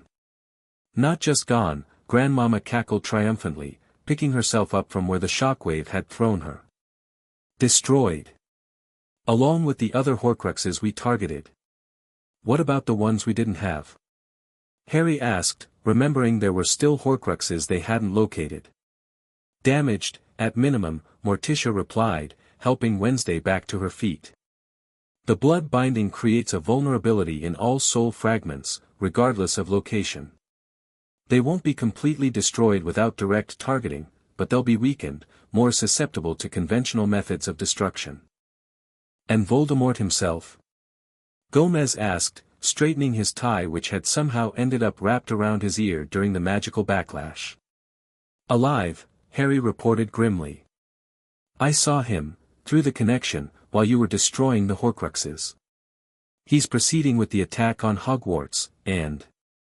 He hesitated, looking at his family with sudden concern. He's sending Death Eaters here, specifically to capture me. Excellent. Uncle Fester clapped his hands in delight. I was worried we'd miss out on all the fun while Cousin ITT and the others got to battle at Hogwarts. How long until they arrive? Morticia asked practically. Harry shook his head. I'm not sure. The connection's broken now, I can't see what he's seeing anymore. But they were preparing to leave for both locations when the final Horcrux was destroyed. Then we should move to defensive positions, Gomez decided, suddenly all business. The mansion is ready for visitors, but we should be in place to welcome them properly. As they made their way up from the ritual chamber, the communication mirror activated, showing Dumbledore's face. It's begun, he reported without preamble. Our observers at the Riddle House confirm Voldemort has risen and dispatched forces to both Hogwarts and your location. The first wave will reach the castle within minutes. And our trap is ready? Gomez confirmed. Fully prepared, Dumbledore nodded. The conference has been successfully relocated, and the castle contains nothing but defenders, all concealed, all forewarned. Voldemort expects to find a target-rich environment of civilians and minimal security. Instead, he'll find an ambush. The Horcrux ritual was successful on our end, Morticia reported. The 3 in our possession have been destroyed, Harry's scar fragment is gone, and the others should be significantly weakened. Remarkable, Dumbledore's eyes widened slightly. I had hoped, but to achieve so much, the Addams family magic continues to impress me. Save the academic appreciation for later, old man, Grandmama cackled. You've got a Dark Lord to welcome, and we've got Death Eaters to entertain. Dumbledore's eyes twinkled briefly. Indeed. Good luck, Addams family. And Harry, his expression grew serious, what you've accomplished today is extraordinary. Remember that, whatever happens next. The communication ended, and the family moved swiftly to their assigned defensive positions. Years of magical training had prepared Harry for this moment, but he still felt a flutter of nerves as the mansion's early warning systems indicated approaching magical signatures, at least a dozen Death Eaters, converging on the property from multiple directions. They're trying to surround us, Gomez observed from the control room, where magical monitors tracked the intruders' movements. Classic encirclement tactic. Pity they don't know about the underground defenses, Wednesday commented with her small, frightening smile. Particularly the ones beneath the east lawn. Almost on cue, several of the approaching signatures vanished from the monitoring system. Quicksand pits. Harry guessed. Carnivorous quicksand, Wednesday corrected. A new hybrid Morticia's been cultivating. Sand that gets hungry, isn't nature wonderful? The remaining Death Eaters continued their approach more cautiously, probing the outer defenses with detection spells rather than charging forward blindly. They were better prepared than previous attackers, Harry noted. These weren't the impulsive, aggressive fighters they'd faced before, but disciplined, methodical professionals. Voldemort sent his elite for this mission, Morticia observed, confirming Harry's assessment. He must consider capturing you a top priority. Understandable, from his perspective, Harry replied, trying to think strategically despite the imminent danger. His resurrection ritual didn't work as expected, and now he's feeling the effects of the Horcrux destruction. He needs to understand what happened, and I'm his best source of information. Plus, there's that whole prophecy thing about you being the only one who can defeat him, Pugsley added helpfully, while adjusting what appeared to be a portable catapult. That's gotta be annoying for him. Quite, Harry agreed with a small smile. Pugsley had a gift for understating the obvious in a way that somehow made deadly situations seem more manageable. The first direct assault came minutes later, as a coordinated team of Death Eaters breached the outer wards and attempted to force entry through multiple points simultaneously. Uncle Fester's electrical defenses claimed 2 immediately, the crackling blue energy engulfing them and leaving them twitching but alive on the front lawn.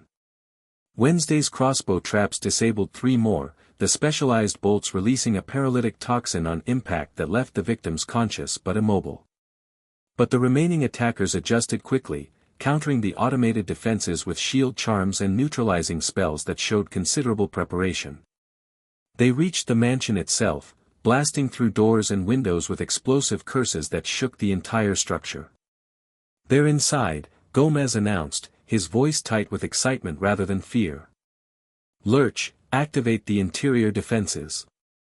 Everyone else, stick to the plan, defensive pairs, rotating positions, no heroics." The family split into predetermined teams, Morticia with Harry, Gomez with Wednesday, Uncle Fester with Pugsley, and Grandmama with Lurch and Thing. Each pair had a designated area to defend, with escape routes and fallback positions carefully planned.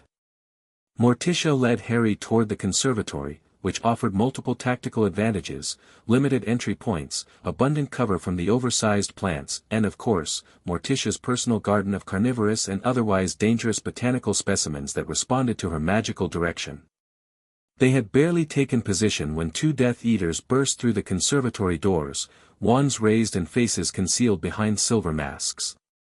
"Potter," one growled, spotting Harry behind a massive tentacle plant.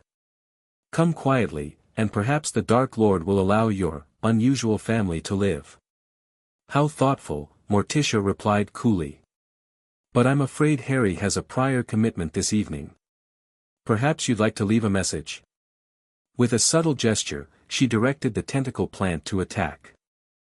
Green appendages as thick as a man's arm whipped forward with surprising speed, wrapping around one Death Eater before he could cast a shield charm. The man's scream was cut short as the plant squeezed, not enough to kill but certainly enough to incapacitate. The second Death Eater was more prepared, slashing his wand through the air with a cry of "Incendio."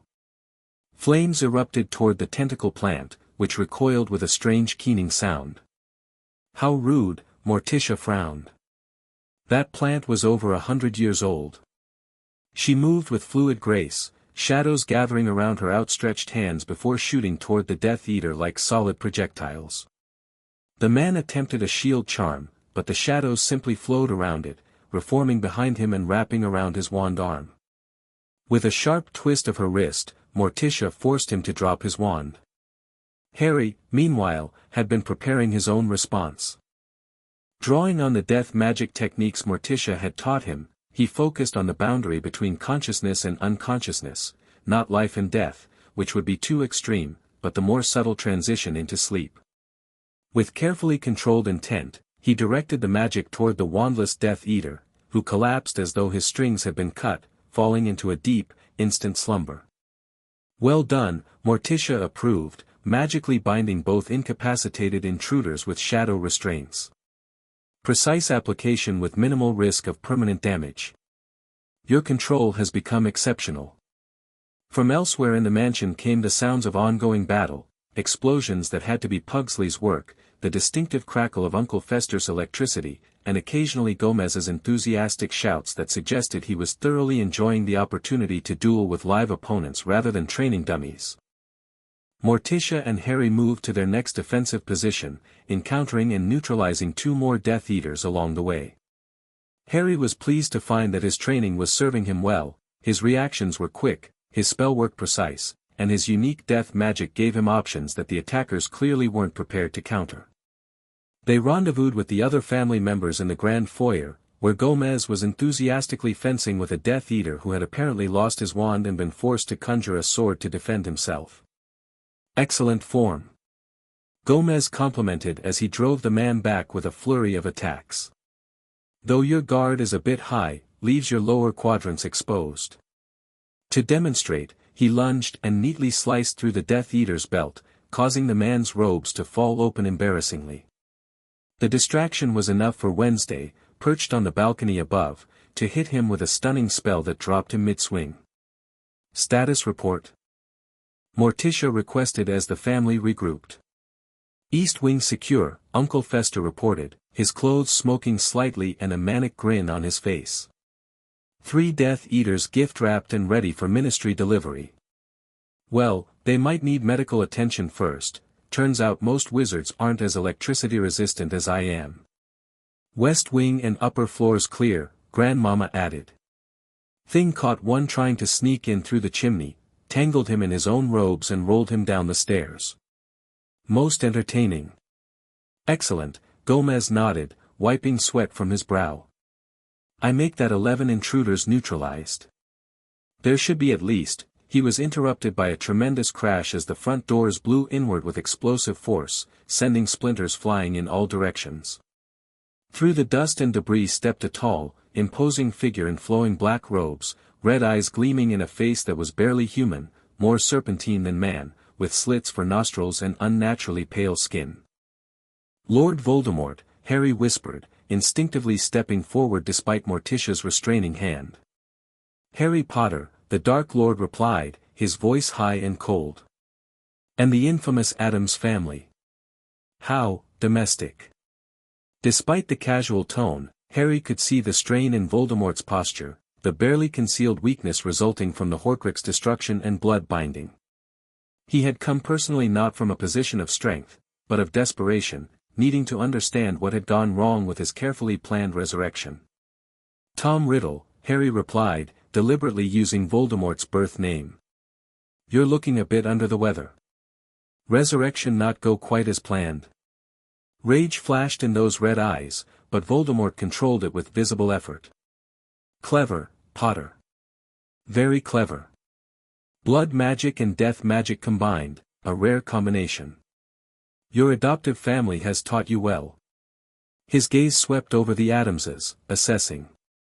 "I could offer you so much more, you know.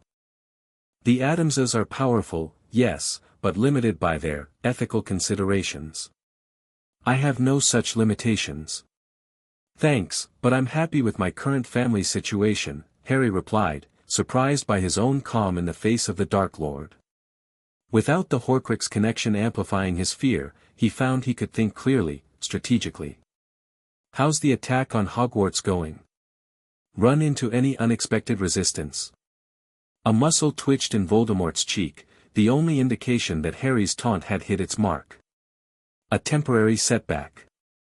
My forces are numerous and dedicated. Dumbledore's little trap will merely delay the inevitable." "Like your death was inevitable?" Harry pressed, deliberately provoking now. Every moment they kept Voldemort talking was another moment for the Order to gain the upper hand at Hogwarts, and another moment for the blood binding to weaken him further. Voldemort's composure slipped slightly. "You think you've won something today, don't you, Potter? Destroyed a few trinkets, sabotaged a ritual."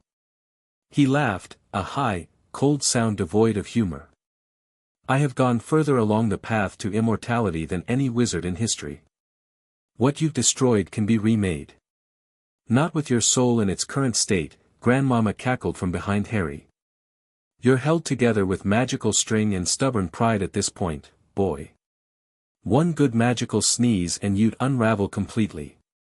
Voldemort's eyes narrowed dangerously. "You know nothing, old woman." "I know death magic when I see it," Grandmama retorted, completely unintimidated. "And you, Tom Riddle, are much closer to death than life, despite that fancy new body. The contradiction is literally tearing you apart." For a moment, raw fear flashed across Voldemort's inhuman features, the fear of a man who had dedicated his entire existence to escaping death, suddenly confronted with its inevitable approach. Then his expression hardened into cold determination. "Enough talk," he hissed, raising his wand. "Potter comes with me. The rest of you may live, if you stand aside now." "How generous," Morticia replied with icy politeness. "But I'm afraid we must decline. Harry is an Addams now, and we do not surrender family." "So be it," Voldemort snarled, and with blinding speed, he cast a spell, not at Harry, but at Morticia. Harry reacted instinctively, drawing on the death magic that had become second nature. He stepped forward, hands outstretched, and caught the sickly purple curse in a net of silvery black energy.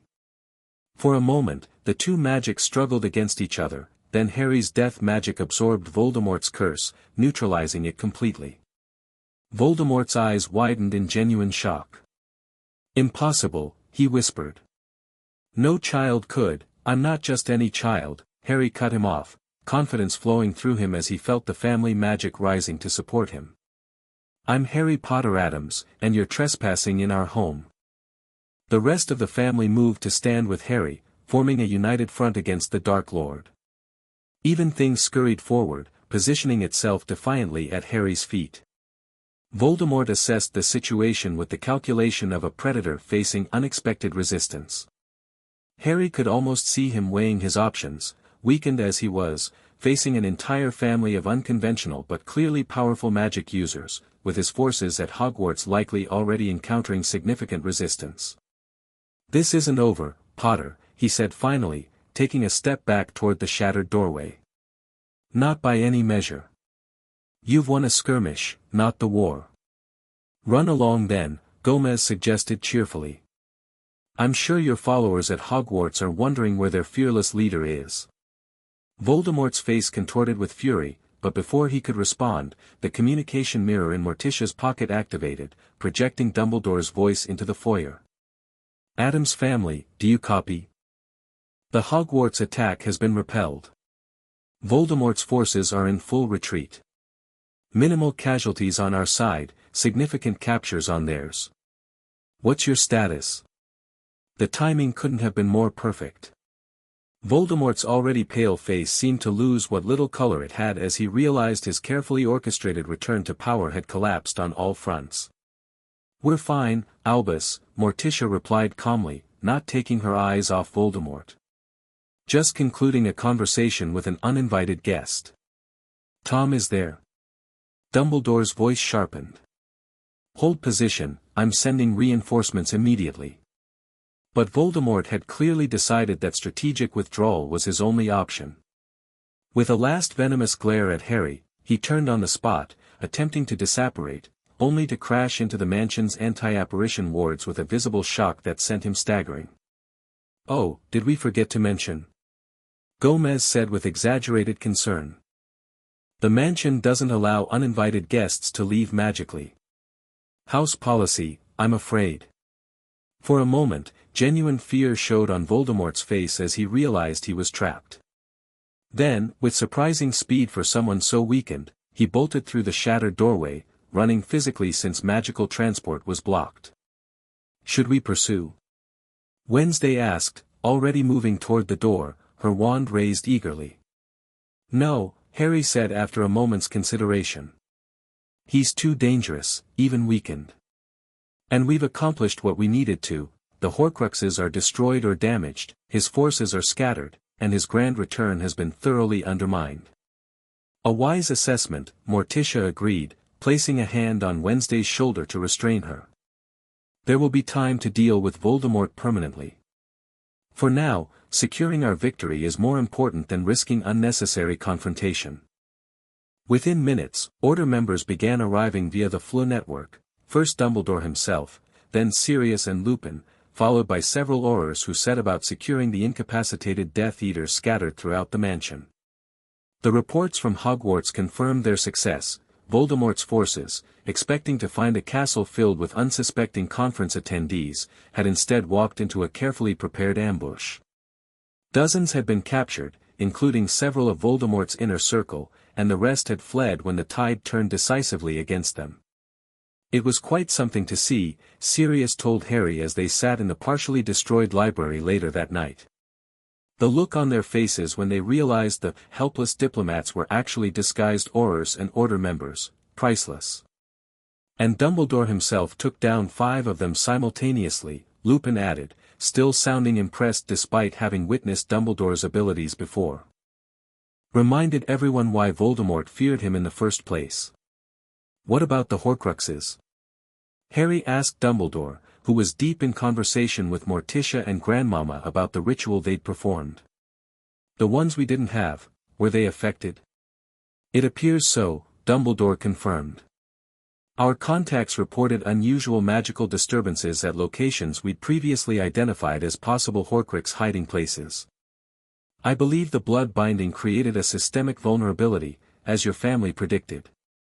So what happens now? Harry asked the room at large.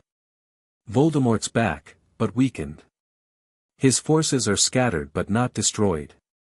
The Ministry still doesn't officially acknowledge his return. Now, my boy, Gomez clapped him on the shoulder, we rebuild, regroup, and prepare for the next phase. The war has just begun, after all. But we've won the first major battle, Morticia added more soberly.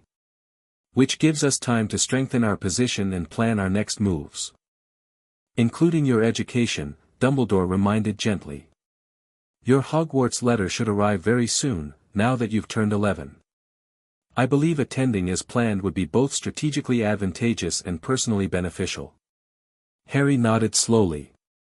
After 2 years with the Addamses, the prospect of Hogwarts no longer seemed as strange or intimidating as it once might have. In fact, he looked forward to exploring this other part of his heritage, to learning different magical approaches that could complement his Addams training. I'd like that, he said. Though I'll be coming home regularly for continued lessons with the family. Of course, Dumbledore agreed readily. After witnessing the effectiveness of your combined magical approach today, I wouldn't dream of interfering with your continued Addams education.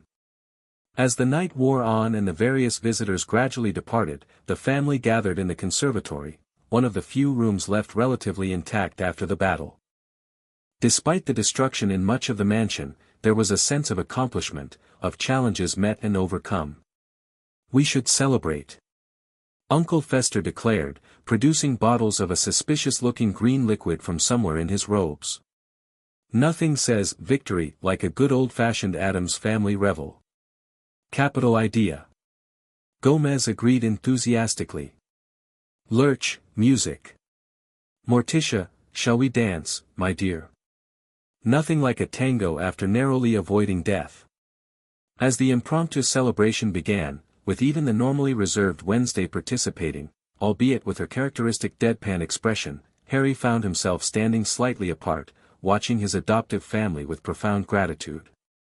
2 years ago, they had rescued him from a life of neglect and misery.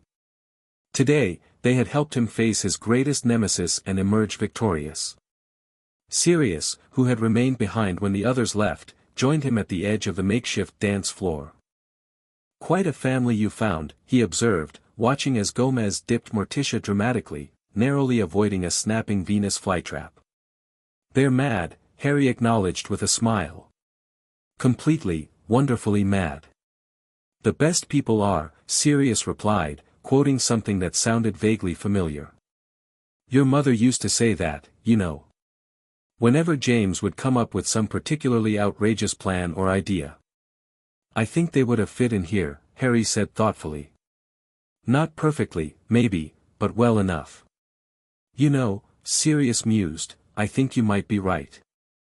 James certainly had the Addams flair for dramatic gestures, and Lily had that same unflinching approach to difficult truths that Morticia has. He grinned suddenly. Plus, your father would have absolutely loved those exploding gargoyles Pugsley designed. The thought warmed Harry deeply. His two families, birth and adoptive, might seem incompatible on the surface, but perhaps they shared more important qualities than he'd realized. As the evening continued, an owl arrived bearing a thick envelope addressed in emerald green ink to Mr. H. Potter Addams, the East Tower bedroom, Addams Mansion, unplottable location. Harry opened it to find exactly what he'd been expecting, his Hogwarts acceptance letter, along with a list of required supplies and a note from Professor McGonagall welcoming him to the school. Well, Gomez peered over his shoulder at the letter. Official at last. We'll need to plan a proper shopping expedition to this Diagon Alley place. Can we visit Nocturne Alley too? Wednesday asked hopefully. I've heard they have the most interesting specimens there. We'll see, dear, Morticia replied diplomatically. Though I suspect the wizarding world may need some time to adjust to the Addams family's arrival en masse. Harry couldn't help but laugh at the understatement. The wizarding world had no idea what was coming, a Potter raised by Addamses, bringing together two powerful magical traditions in ways no one had anticipated.